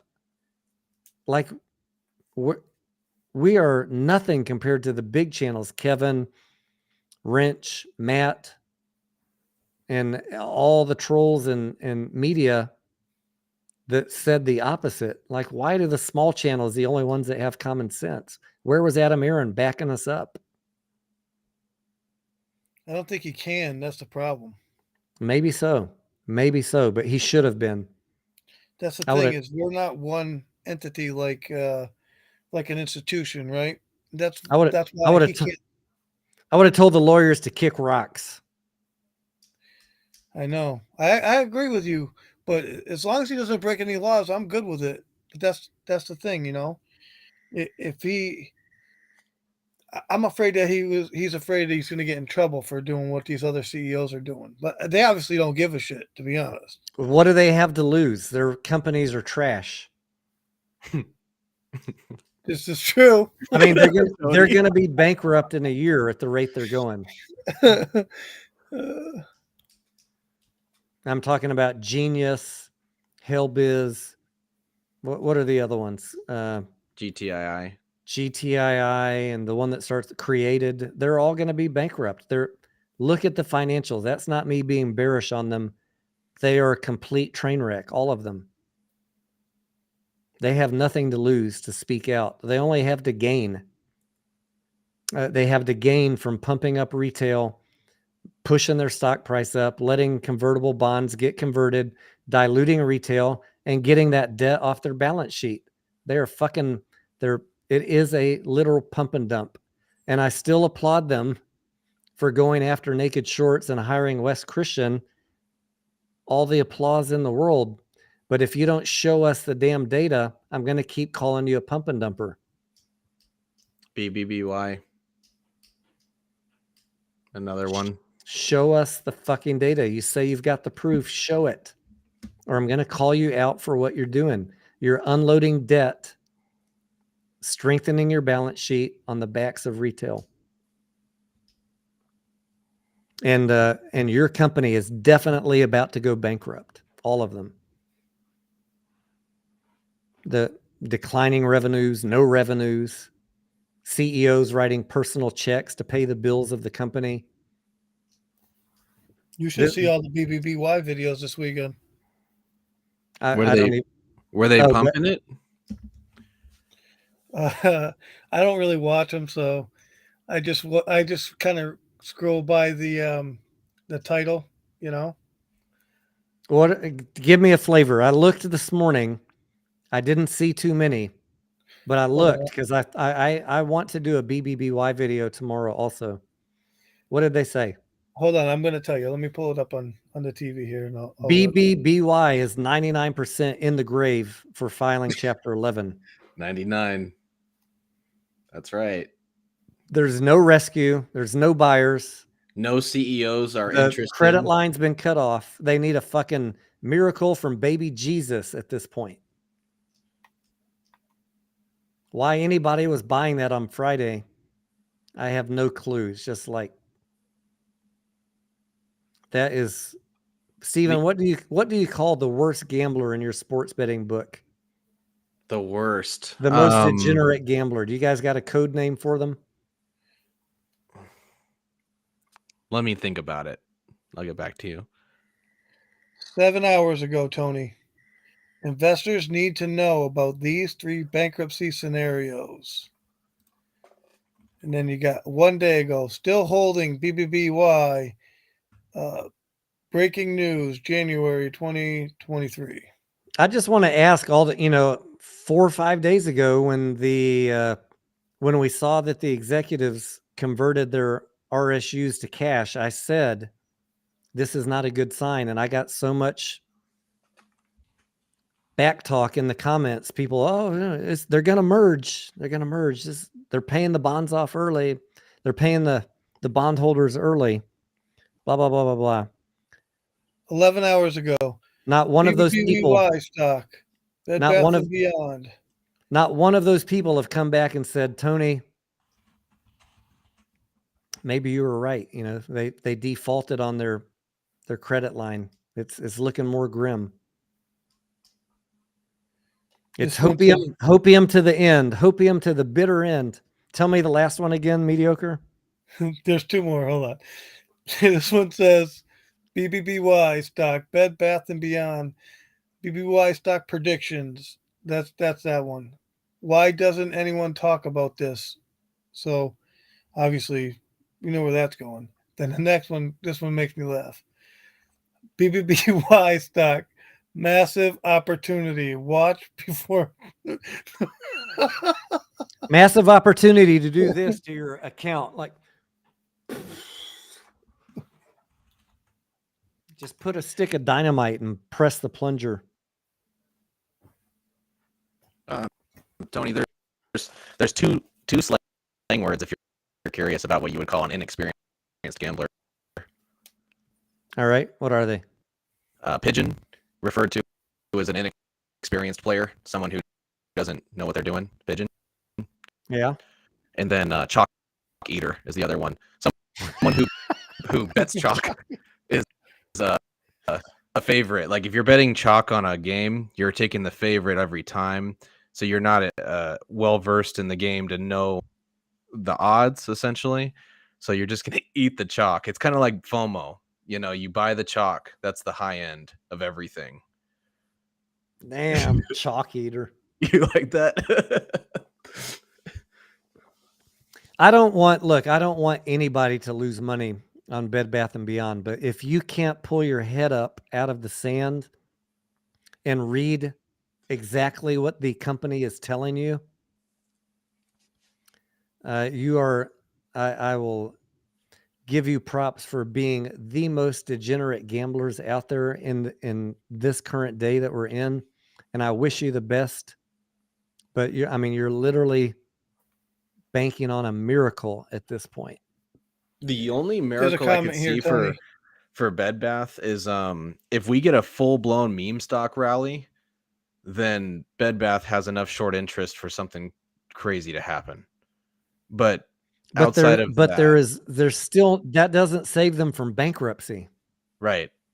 Yeah, that just delays the inevitable. Because that might give you a little pop in the stock, but Yeah. I mean, no one wants to buy Bye Baby. There's no funding to bridge them in Chapter 11. They lost their credit line. Their suppliers are filing bankruptcy. This company is absolutely fucked. when the We got a very news important dropped, comment, you guys. oh, go Huh? ahead. A very important comment. It says, "Well, at least Tony has pants on." Phew. I always wear pants. You never know when the camera's going to fall off the stand. I could see Bed Bath under $1 once the Chapter 11 is filed. It did not, lesson learned, guys. I had puts on Bed Bath and Beyond for last week, expecting that it would file Chapter 11, and it didn't. But I did get that little bonus of the default on the bank, and for about 2 minutes, I was up 400% on those puts. I have And March puts. they expired on Friday, and that I did not have a standing order to sell those puts. Why? Because I in my brain thought it would drop to $1.50 on a Chapter 11 announcement, and it went down to like 210, I think, was it? Yeah. So even though I was up 400%, I thought I could get maybe 1,000%. I was banking on $1.50 per share price, and I only had a moment. I had a couple minutes, and then it just got. Whoosh. Steven, you've been through that before, right? Where you're way up on an option, and then a couple seconds later, Yep. you're back to even. And my fucking options expired worthless on Friday because it never really went back down below $2. I had a pittance bet on them. I got them at 4 cents a piece. Oh wow. But I could have turned that 4 cents into $1 a piece or more if it would have dropped to $1.50. So I was like, if I lose that money, it's not a big deal. I'm not a guy to buy $100,000 worth of options. and I only bet what I was willing to lose, and I was going to the mat on that. But Well, I you're gonna am get multiple opportunities on that. I am in retrospect mad that I didn't sell them for 400% gain, but I knew what I was getting into. I knew what my goal was. Didn't work out. It's not a big deal. I priced on Friday options for this week puts. The IV was so high on Friday that the stock literally would have needed to go down to 50 cents for me to double my money. So I did not buy more. If it goes up this week, if Bed Bath & Beyond goes up, I will be buying puts. They really need somebody to come out the woodwork who has like major popularity in the household supplies selling industry. Someone who has crazy experience, like maybe from Amazon or someone respected that would be like, hey, I'm willing to be the CEO. You Well, need a public statement. there's that one guy that's making videos every day. What did he say? Guys, like this video, share it, make it go viral. Ryan Cohen will announce today when the market closes that he was the CEO of BBBY. He said that? Every day for the last 10 days, Stephen. Ryan Cohen, he couldn't run away from Bed Bath fast enough. I know. I'm thinking the word chalk eater comes to mind for some reason. You like that? That's not the first time that's not the last time we're gonna hear that. Tony, the chat wants you to grow your hair out and get a mullet. Oh man. Don't think I haven't thought about the long wavy hair, curly look, but when my hair gets long, it gets very, very curly, and I'm not a big fan of that. There's a letter that Ryan Cohen wrote to the board of Bed Bath, and he said everything he needed to say. He had concern that he had no say pretty much at the table. They weren't listening to him, and he was fed up, and that's why he walked away.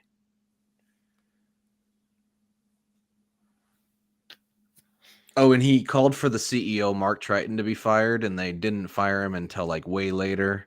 There was a lot that went on with Bed Bath. I'm seeing some people saying there's some news in Iran. I'm going to pull up a news site real quick.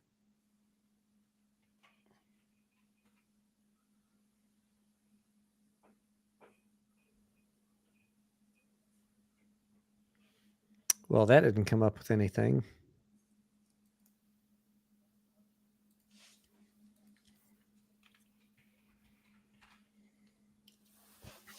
Drones attack military plant in Iran. Drones attack targets defense facility. All right. Well, we got something new to worry about. Back in the Middle East, eh? Bomb-carrying drones targeted an Iranian defense factory in the central city of Isfahan overnight, causing some damage at the plant. No information on who is suspected to carry out the attack, which came as a refinery fire. And I guess apparently at the same time, a 5.9 magnitude earthquake struck, killing 2 people. What the fuck? Suspected maybe it's Israel. All right. One more news item to keep up with. Great. I really don't need some world global war drama adding to what we already have going on right now. I'm already worried about next week. That's coming. Andrew, it was not New York Angelo. The chalk eater is not New York Angelo. This is a guy that only covers BBBY. He's been saying for 6 months that Ryan Cohen was going to be the CEO of Bed Bath & Beyond, that GameStop was going to buy Bed Bath & Beyond and merge with them. And he's just upped his game in the last 7 to 10 days, every day, saying, guys, after the market closes today, mark my words, Ryan Cohen will announce he's the CEO of Bed Bath & Beyond. Does he know that Ryan Cohen's not affiliated with them? Yeah. And he never acknowledges if the previous day he said the same thing. Ryan Cohen is in Alibaba now. Ryan Cohen's out. Oh, he saw the Alibaba tweet, like I own Mhm. everything, and interpreted that as bullish for Bed Bath and Beyond. Oh, that's a stretch. Yeah. I'm glad I don't know who this guy is. I'm not going to say his name. I'm not trying to embarrass anybody, but I mean, there are some fanatical Bed Bath and Beyond people. Like, I admire the passion, dude, but I think most of us, I could probably speak safely for Steven and Mediocre, we're not big fans of brick and mortar large box stores that are heavily dependent on carrying a high amount of SKUs and inventory. Nope. And it's just extremely unaffordable too. You guys It's ever just- walked into a Bed Bath? It's expensive as hell. It's just not a great business model. There's so many other great companies to invest in. Even GameStop or AMC would be better than Bed Bath and Beyond. Household supplies is too much competition. You know, we Target, talk about just- Wayfair, Walmart, what do you call it? Amazon. Amazon. Amazon, Home Goods. They just don't have a niche, you know. That is what we call no moat. Have you guys heard that phrase? Nope. I have not. They have no way to defend their position. Oh, gotcha. I know what you mean. That makes sense. There's no moat. No moat in front of the castle. Tony, that's like the video for members only. The retail. What? What do you mean? The retail video? The one, the one that I have only on private? Is that what you Yep. mean? Yeah, that one. That's like no moat. Yeah, that video is for eyes only. Oh, I see. Not everybody can handle the truth of that video. Yep. IKEA, Captain Arma. Yeah, IKEA has done a very good job with their business model. They're kind of like the Costco of home goods. Do you know you can get breakfast at IKEA for like $2? Yep. What? I like IKEA. A full breakfast. Yeah. Just you got to walk through the entire maze of their store upstairs to where the cafeteria is, and you can get like bacon, eggs, and a biscuit for $2. No shit. I didn't know that. Because they, it's all a setup, just like Costco. They want to get you in the store and make you walk past everything. And they know once you're in there, you're probably going to buy something. Are they private company? They're not public, huh? IKEA. I don't know. I'd like to own that stock or check it out if it's public. I was scrolling through TikTok earlier looking at videos of Google employees who got laid off who are crying about it.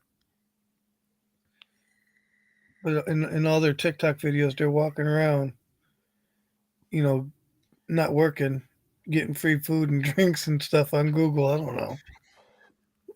It's weird. Christian says the end of the world is coming, and we're here talking about the stock market and sharing scandalous stories. As long as you're around loved ones, Christian, that's all that matters. And you guys are our extended family of loved ones. Yep.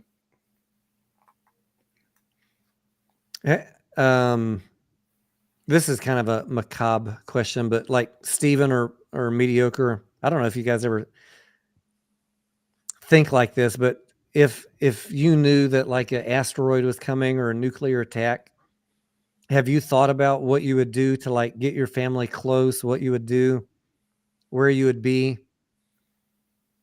Do you have a survival plan for if you manage to survive it? It's stupid things that I think about. Where's it going to hit? That's the first thing I want to know. Do we have even if it hit in Washington, D.C., you're going to be affected in wherever you're at. Because people are going to lose their damn minds. No, I agree with you, but impact versus a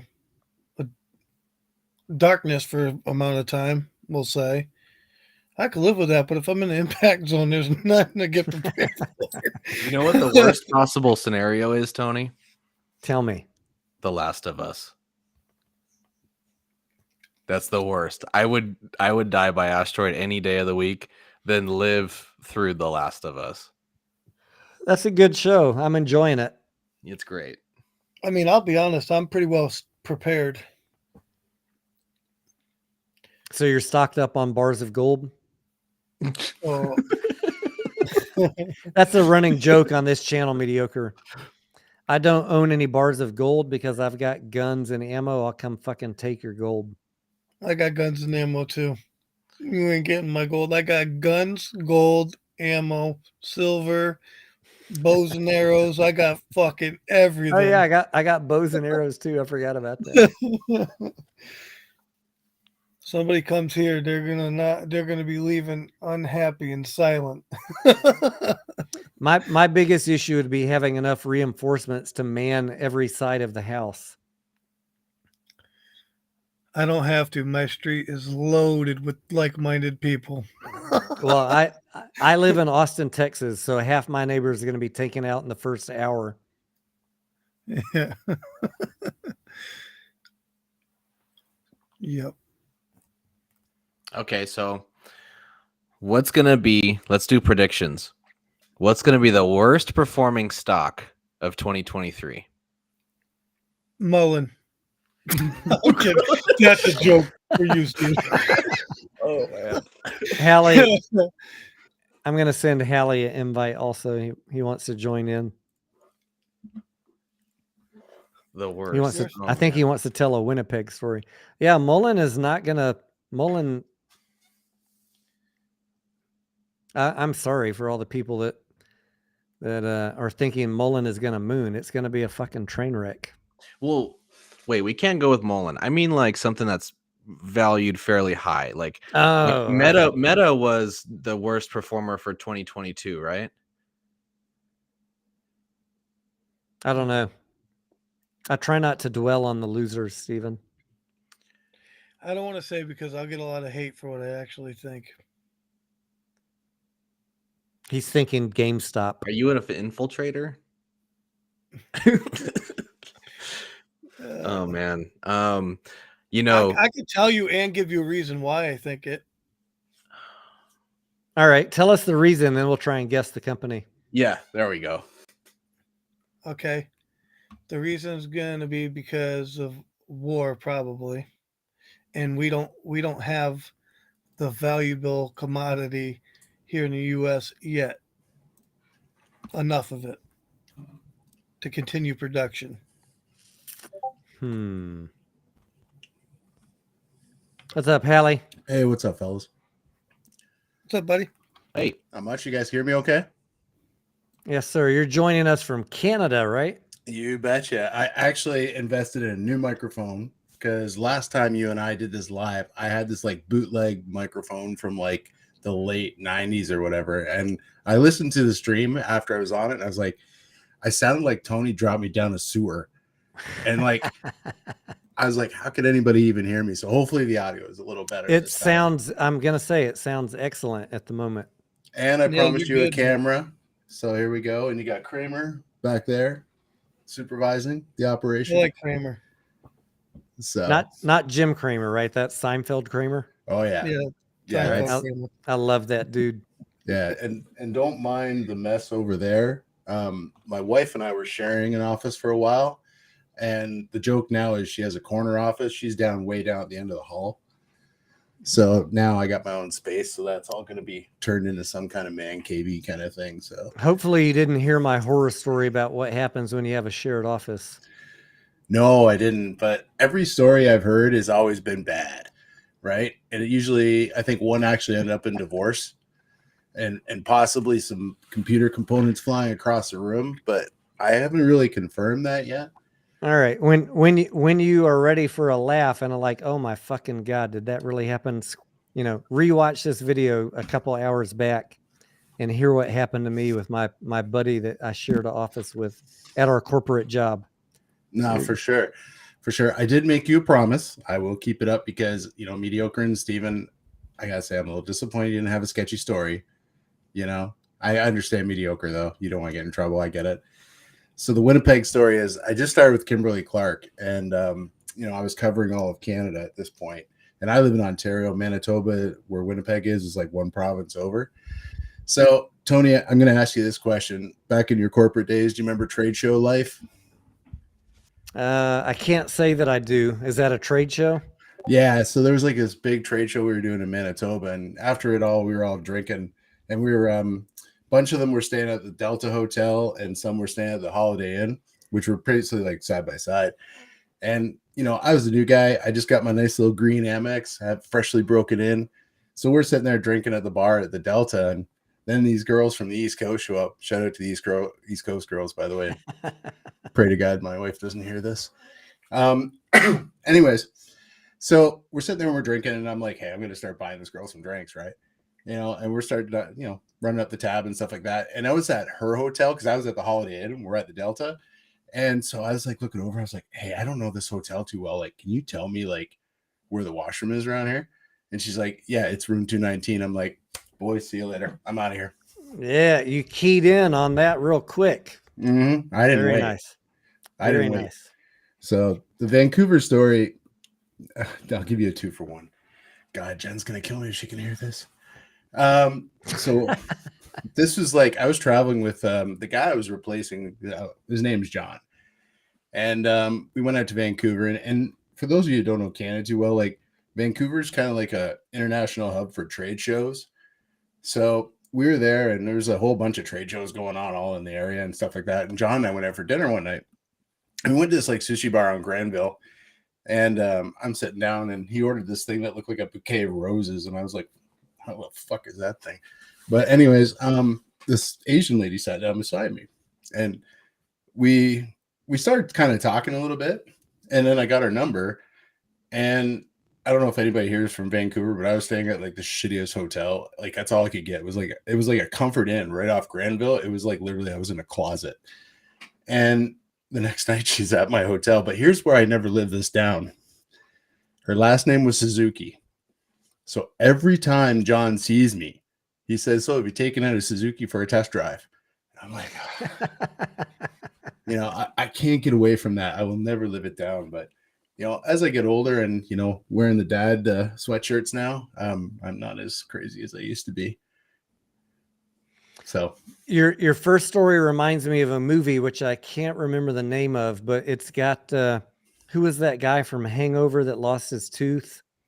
He was also in The Office. Oh, I know the guy. He's the glasses guy, right? Yeah. He was in a movie where he got sent to a convention out of state and he'd never been on a business trip before. Yeah.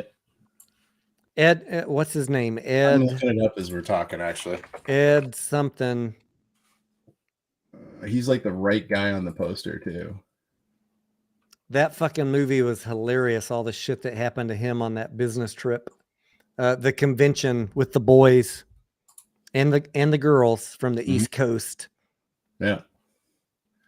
God, I'm trying to find the cast here. What the hell is his name? Chat, help us out. Ed Helms, yes. Oh, just as I was scrolling down to it. Yep. Now, what is the name of the movie? Ooh. That guy cracks me up. Well, the movie's that movie? That was a Hangover, right? No, not Hangover. He was an insurance salesman or something. And the guy that was the number one salesman got fired or something. And so they had to send Ed as his replacement. And he's like, well, I've never been on a business trip. Not Hangover. I'm looking just at his kind of, how old was that movie? There's like Rutherford Falls. That was a TV series. You said it was a movie, right? Yeah. I've seen it twice and I can't remember the name of it. Oh, man, he's actually been in a lot of stuff. Corporate Animals? Does that sound familiar? I'm looking them up now too. That can't be it.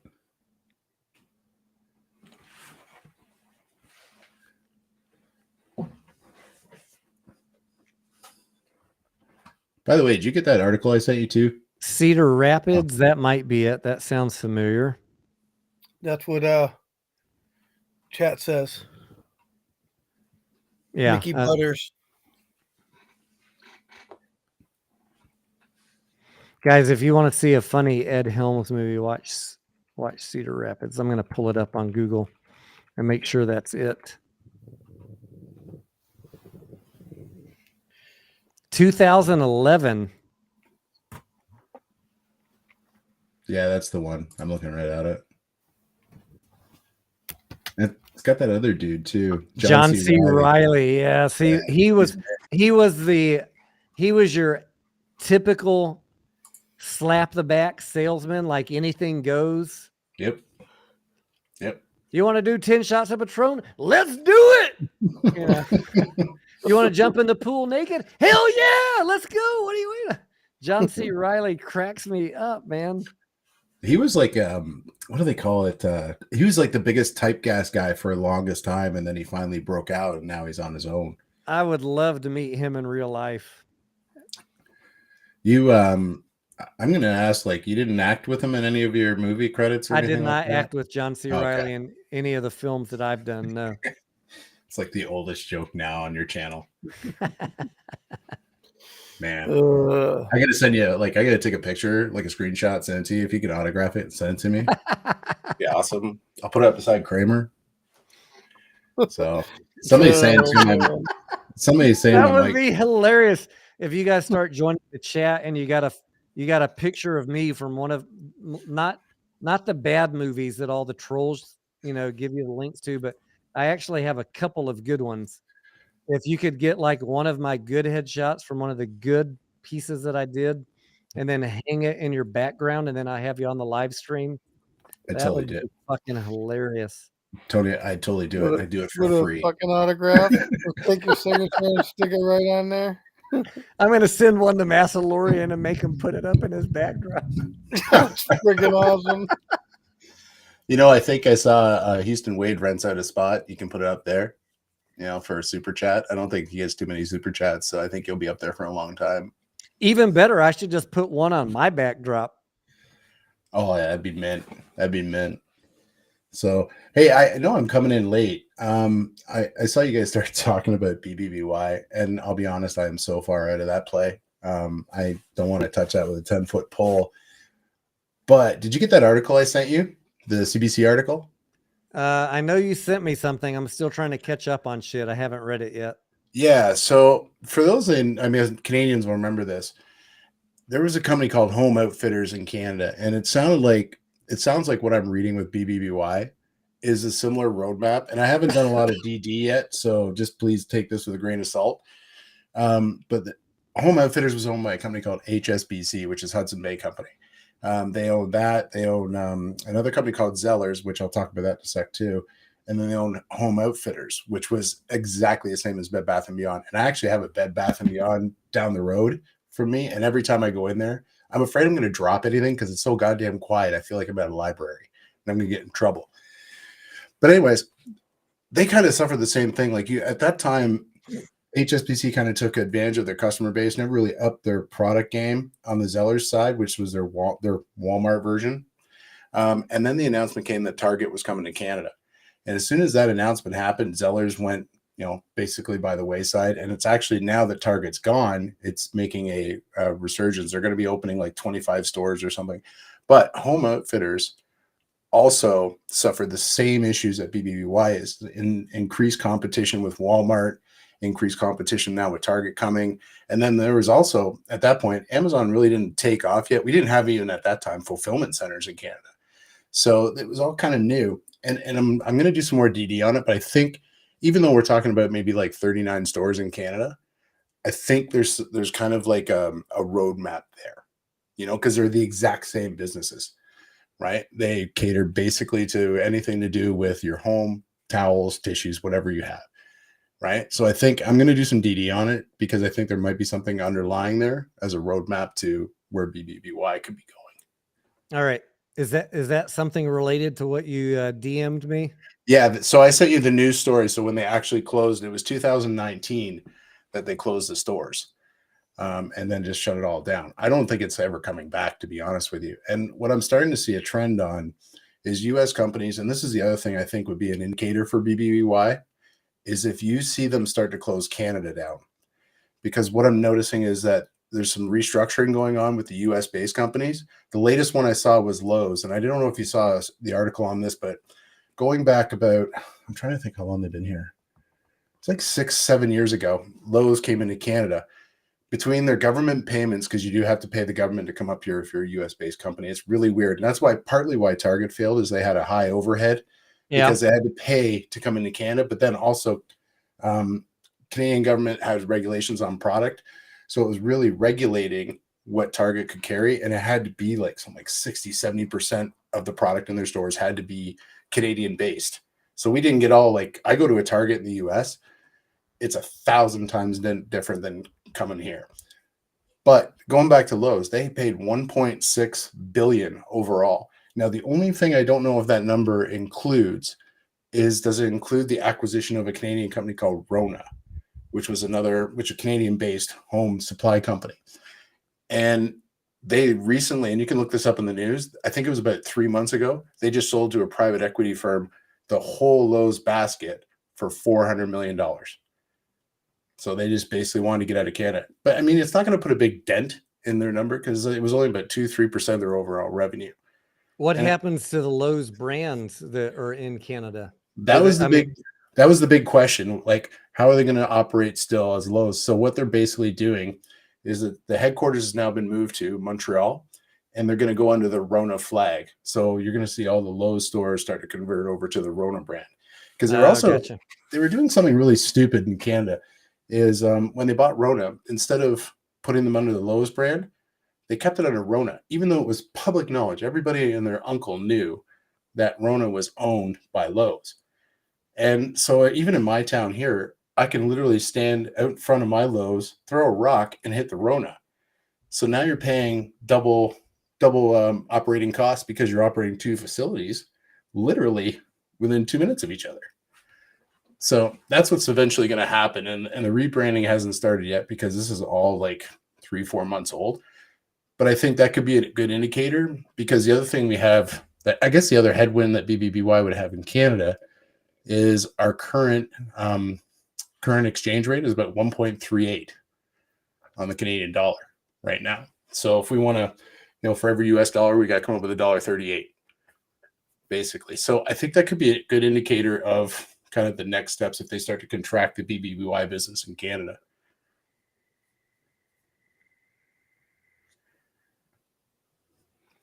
In Stephen and Mediocre, in your cities, do you guys have like Lowe's and Home Depot right across the street from each other everywhere you go? I got one right across from each other. Home Depot is killing it, though. That's one of the best stocks in the market. Yeah. They're not really near each other where I'm at. There is a couple, but they're not like right on top of each other. Every single one, I feel like, in my city, like if you got one, you can throw a rock and hit the other. I don't know how the fuck do these people stay in business doing that type of across the street competition? Yeah, it's a smart business model they have. I was briefly kind of a Home Depot employee. I worked for an industrial supplier that got up by HD Supply, which HD Supply at the time was an offshoot of Home Depot. And their model really is it's really interesting how they do it. And I remember I went down to the Toronto office and I was starting to work with some of the higher ups there. And what they'll do is, if you see a Home Depot like in a rural area or something like that that's like not developed, that's where they start to work out. And that's to your point, Tony, they get in on the ground floor of the builds, right? Because they know, like, if 1,000 homes are going to go in an area, they know they're going to get revenue from that home year over year over year, because unfinished basements, people want to upgrade bathrooms, all this other stuff that they don't do in their initial build. But to your point, I mean, here in Canada, we don't have them all over the place. We have like one in a city like mine, where it's like maybe a population of like, I think we're pushing about 200,000. We'll have one. You get to Toronto, I think there's like 5 in Toronto, which Toronto is like, the second biggest city in North America, right? They also cheated and amalgamated all the surroundings to get to that number. But it's really an interesting model what they do, and they get you almost from day one. and that's how they survive. And I think that's where Lowe's ultimately failed in Canada, is they were basically coming in as like the number 3. And they thought they could come in and, actually they were kind of like more or less maybe even 4th, because you have Home Depot, which was dominant in Canada. Then you had Rona. Then you had Home Hardware. And then you're trying to come in and take up all that market share. There's just not enough here for that. And I think that's where they've ultimately pulled the pin and said, we're getting out. Steven, if you had to pick Home Depot or Lowe's to invest in, which one would it be? Easy, Home Depot. The only thing that hurts Home Depot, though, is the home builders are slowing down. But I'll give you one up. I'd rather invest in floor and decor than Home Depot. I know. I already gave you 2 plugs for floor and decor on this live stream. I love floor and decor. I wrote it down. But I do have something to say. You're not ready for my worst performer of 2023. You want to know who I think? We're ready. Just go ahead and fire, and then I'm going to ask Mediocre about Lowe's versus Home Depot. But tell us your worst performer. I'm not going to give the D because I'm not ready yet. But Chipotle, CMG, Chipotle. Wow. Worst performer of this year. All right. We should start a contest in the Discord. Compared to where it's at now, of course, it's relative to the starting price. Yeah. Mediocre, Home Depot or Lowe's? Which would you pick to invest in right now? Home Depot. I'm a Home Depot guy myself too. Yeah. We got a lot of that's a solid company. Although I will say I have found that it's very hard to get help at a Home Depot compared to a Lowe's, but something about it, I like it better. Well, that's different than here. I can't get nobody at a Lowe's to help me. Really?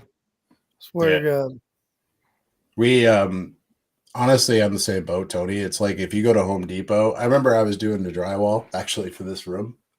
And like when you're doing your outside edge, you want to just shave it a little bit. And there's like this Stanley shaver, it's like $10, right? And I didn't have one. I needed one just to make my corners smooth.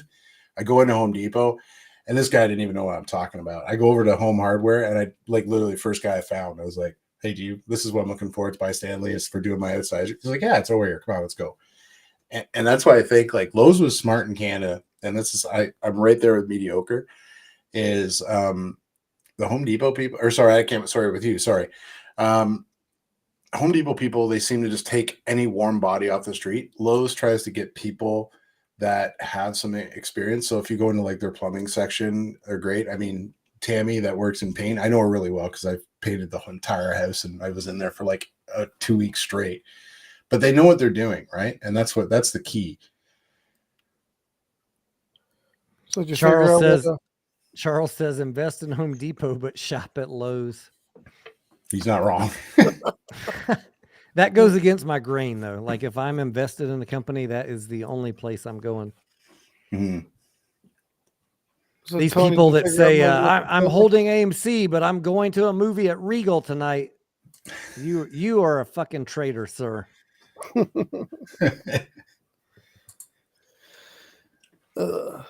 Ooh, I don't know about you guys, but I'm getting tired. Fuck, it's 2:20 in the morning in Austin, Texas. Holy shit. Yeah.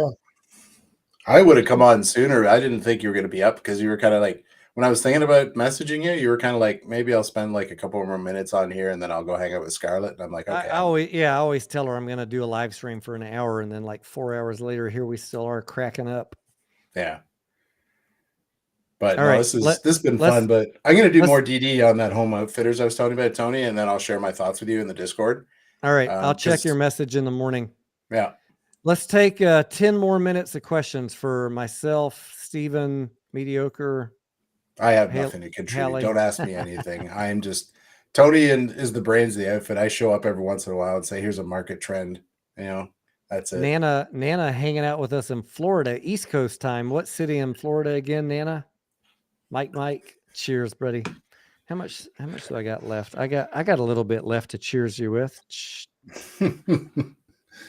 Cheers, my friend. Hey, by the way, has anybody heard, like, does Massalorian need bail money? Did he get arrested there? Wow.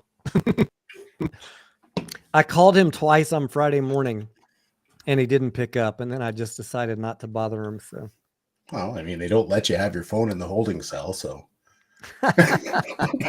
I'm just kidding. Yeah. I'm just kidding.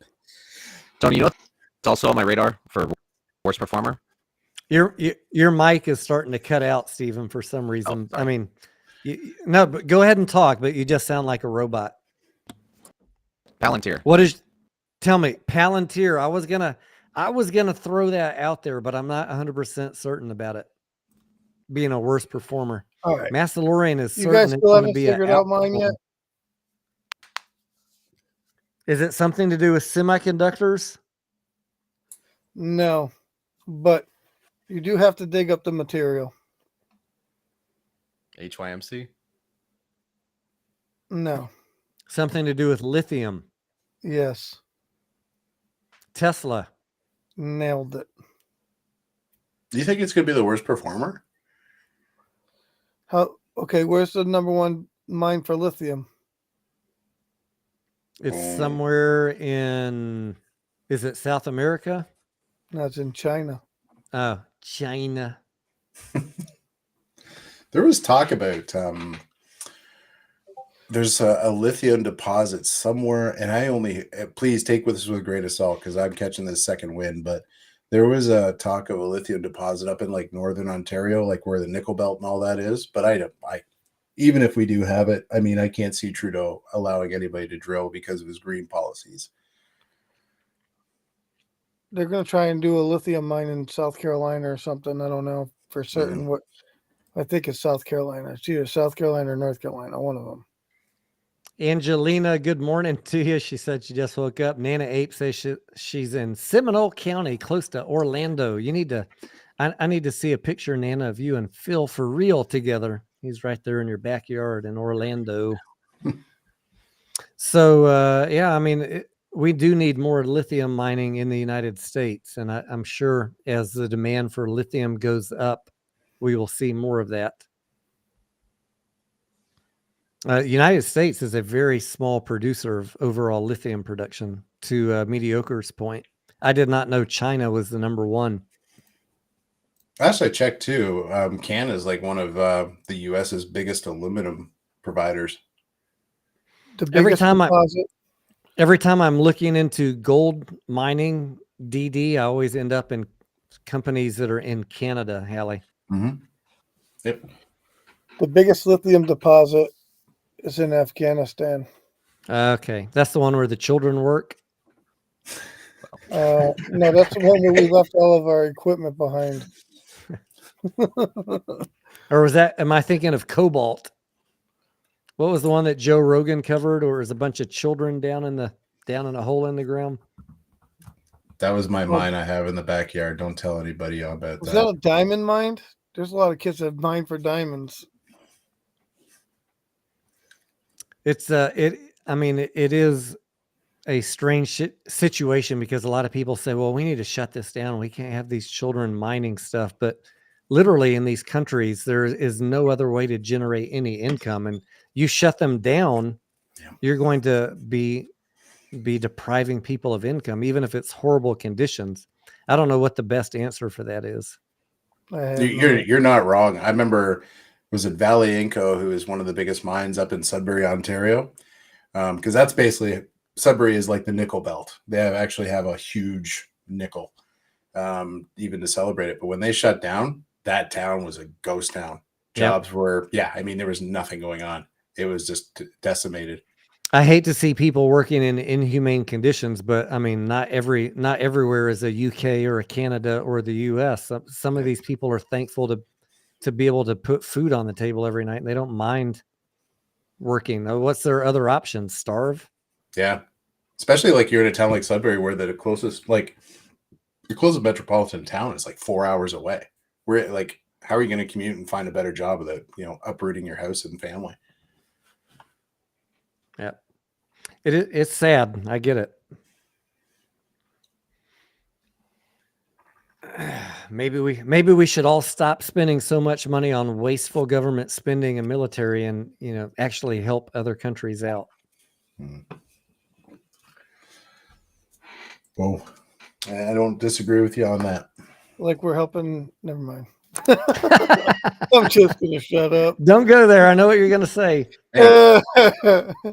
I mean, we held up our part. We sent 4 tanks to Ukraine 4. I said don't go there. I said don't go there. 4. Shit. Not 44. You're gonna get my 4 hours demonetized. Damn it. What's the rules? You can't say the U word. Yeah, I mean YouTube is pretty bad about that. All right, we sent 4 tanks to Fort Lauderdale.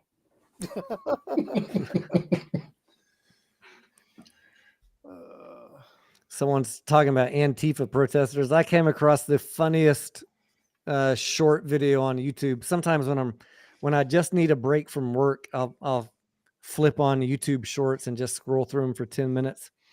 And there was one of the Antifa protesters fighting against the anti-Antifa protesters of the police. And it was always like one shot and the Antifa dudes would like they'd drop them like a sack of potatoes. Wow. How many drinks, Ziggy? I think 3 tonight. I mean, I showed the bottle at the beginning of the night. I barely made a dent in it. I think I started right here. Taking it easy. This drinking in YouTube's hard on the liver. I'm not drinking tonight. But I had one last thing and I'm going to hop off. All right. I thought about this is, I think we should do a square pool, Tony. You know how you do the Super Bowl squares? Yes. But I think we pick YouTubers and the date they're going to come back and start raving about AMC as we get closer to the meeting, you know? All right. Let's talk about that after on the DMs. Yeah.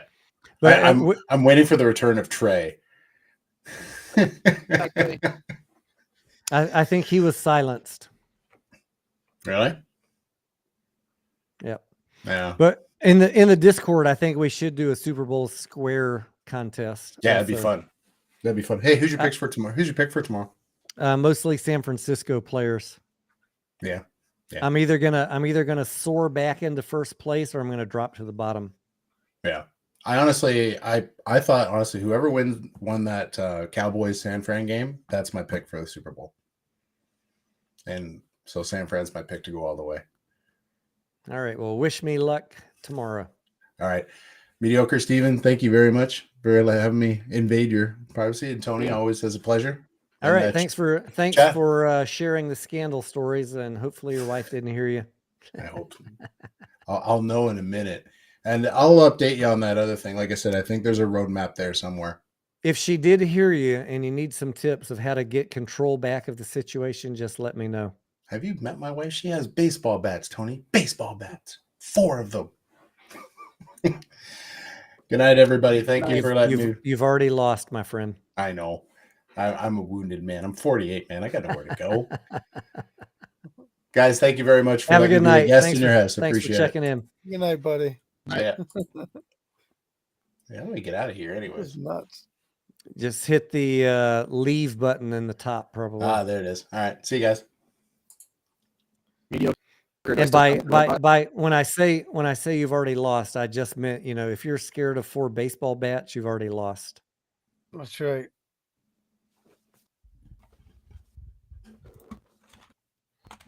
So what's your worst pick of the year? Mine? I don't know. I can't pick Bed Bath & Beyond. No, he wouldn't let me pick Mullen. Remember? It's still a robot. Steven, no, you're not a robot anymore. It sounds good. Sounds better. Yeah. What did you fix? Nothing.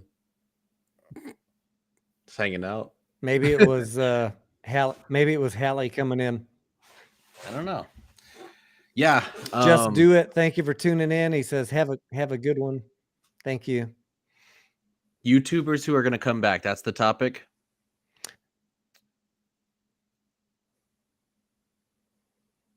That was what Hallie said. We should have a betting pool on what day everybody's going to come back. They're all going to come back on the same day when the squeeze happens. Yeah. Yeah. Professor says Trey, to my knowledge, got harassed by the community and they started insulting and attacking his mom Plus, he was prepping for heart surgery. Yeah, I saw the blow up video, and I get it. I mean, he was watching the stock bleed out for months, telling people it was in a bullish descending wedge, like, Yeah. or what was the other, like, once a bullish descending pattern is, what was the word he used, Stephen? A bullish descending flag, a bullish descending. Fuck, I Channel. can't think. No. It all means Anyways, the same thing. once it had dropped 50% from the high of the top of the flag, you can't keep on using that pattern. He was, it was just bad TA. He was just telling people what they wanted to hear on the TA. And I think he got frustrated that it never turned. And that is the problem about trying to do TA on a play like this. I mean, after most squeezes, they eventually revert back to the baseline. And so we've got to go all the way back down, and then we see where it goes from there, depending on the catalyst and what's going on. The company needs to improve fundamentals. So he was fighting a losing battle, bless his heart. Yep. I think Trey meant well, but his following got very big, very fast, and he's an emotional guy. So it is what it is. I like Trey. I hope he comes back. I do too. I sent him a best wishes, well wishes, understand why you're doing what you're doing. Don't let people get you down. He said, thank you. And that was that. I'm still in this Discord. You're still in, he has a Discord? Yes, he does. Does he still communicate in it? Yes, he does. Well, I mean, that's good to hear. I'm glad he didn't just like go away. No. I like the guy. I think he just stopped doing YouTube. Like, I'm pretty sure he still does videos for gaming videos, doesn't he, under his other account? I don't know his other account. Oh, I think he live streams video games on Twitch. That's the life, man. Just sit back and game and get paid for it. Yep.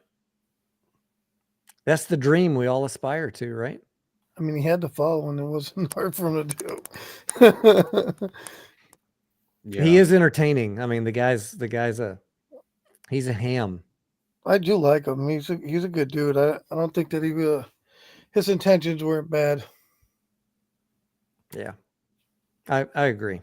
I know a lot of people don't like him. I never got that vibe off of him. I think he tried really hard. His heart was in the right place, but as I've said many times, in a bear market, we're going to lose a lot of people that haven't lived through a bear market. It's a lot to process, much less be live every day answering tens of thousands of questions from people who don't understand why their portfolios are going down. Tony, what do I know? I just go by charts and buy at the top and don't do any news or nothing. Buy at the top? What are you talking about? You don't buy at the top. You're smart. Right, Stephen? That's what I do? That's the word on the street. We'll talk about that later. Somebody's chatting about me, Tony. He's got haters. I got haters. Oh, okay. I missed that joke. You're someone who always buys at the top, huh? Yeah. Well, I bought at the top. Okay. You're a chalk eater. My Bollinger Band theory sucks, but it was in his video. He used it in his video. Oh boy. All right, ladies and gentlemen, we have gone. What time do we start? 10 o'clock, 11, 12, 1, 4.5 hours on this Saturday night. And I'd still like to do one tomorrow night with Massalorian and hear all of the sordid stories about the underbelly of DC. But I mean the how successful the protest was, if he really hooked up with AOC or not. Did you guys know that he had a crush on AOC? Really? I don't know. I'm just making shit up at this point. She's a Tony, fine Latina. Do you think they're going to do more protests, or you think it was a one event? I think that as a community, we should never give up. Whether or not they're going to do more, I don't know. I'll talk to Mike about it, the Marine. I obviously couldn't go this time because my wife is injured and I need to work. So I had multiple reasons why I couldn't go this time, but I would be interested in attending one of them at some point in the future. So we'll see. I hope they do more. Never let off the pressure. This is going to be a long fight. It's a long game. Did he stream? For about an hour on the first day is all I saw. didn't see Mike, any the of this Marine.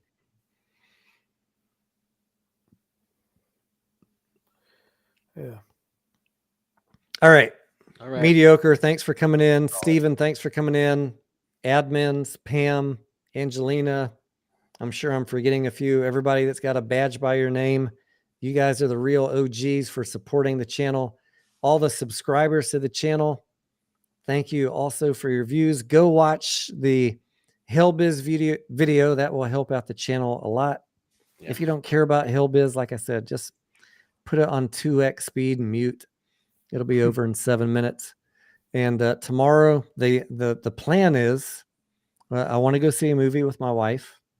Which one? And I want to get a Lucid and a Bed Bath & Beyond Chalk Eater video out. Which movie are you going to go see? Infinity Pool is like on the top of my list. There's a 1,000 rewards points bonus for watching it this weekend. I heard it's really intense. But you can't use your A-list. So do I use A-list and get my ticket free, or do I pay for both tickets on a matinee and get 1,000 reward points extra? I don't know. At any rate, it's going to be a busy day tomorrow. And I've almost been up 24 hours working nonstop today. So I need to get a few hours sleep. I need to pull some vampire blood out of the mini fridge and chug that. That's how I get by on like 2 hours sleep. Is the carnivore diet doing good? Carnivore diet still going good. I did weigh myself. I cheated. I didn't wait till the 31st. I weighed myself again today. I still am only down 10 pounds. So 28 days in, down 10 pounds. But I need to start actually exercising. Yeah. Or with no I need to wow. or cut my calories more. Walk. I'm in ketosis. I feel great. I mean, I have a lot of energy. I don't need a lot of sleep, but I'm not losing as many pounds as I thought. Yeah. You gotta walk. I got to, but I have the knee injury, so I'm going to have to walk or swim or cut the calories. It's like, or both. I know how to do it. I know where I'm at. I've been doing this 15 years. Nice. So I know what I got to do. I don't like being hungry. So I guess exercise is the answer. God bless you guys who can fast, man. Fasting, Tony, thanks for letting us come on. I just wanted to come on and have fun with you. I appreciate it. Yep. All right. It's good to hang out on the weekends and talk some shit and laugh and not be so serious as we are during the day. So thanks for being part of that, all of you, and making that happen. We will see you guys mañana. Have a good night. Yeah.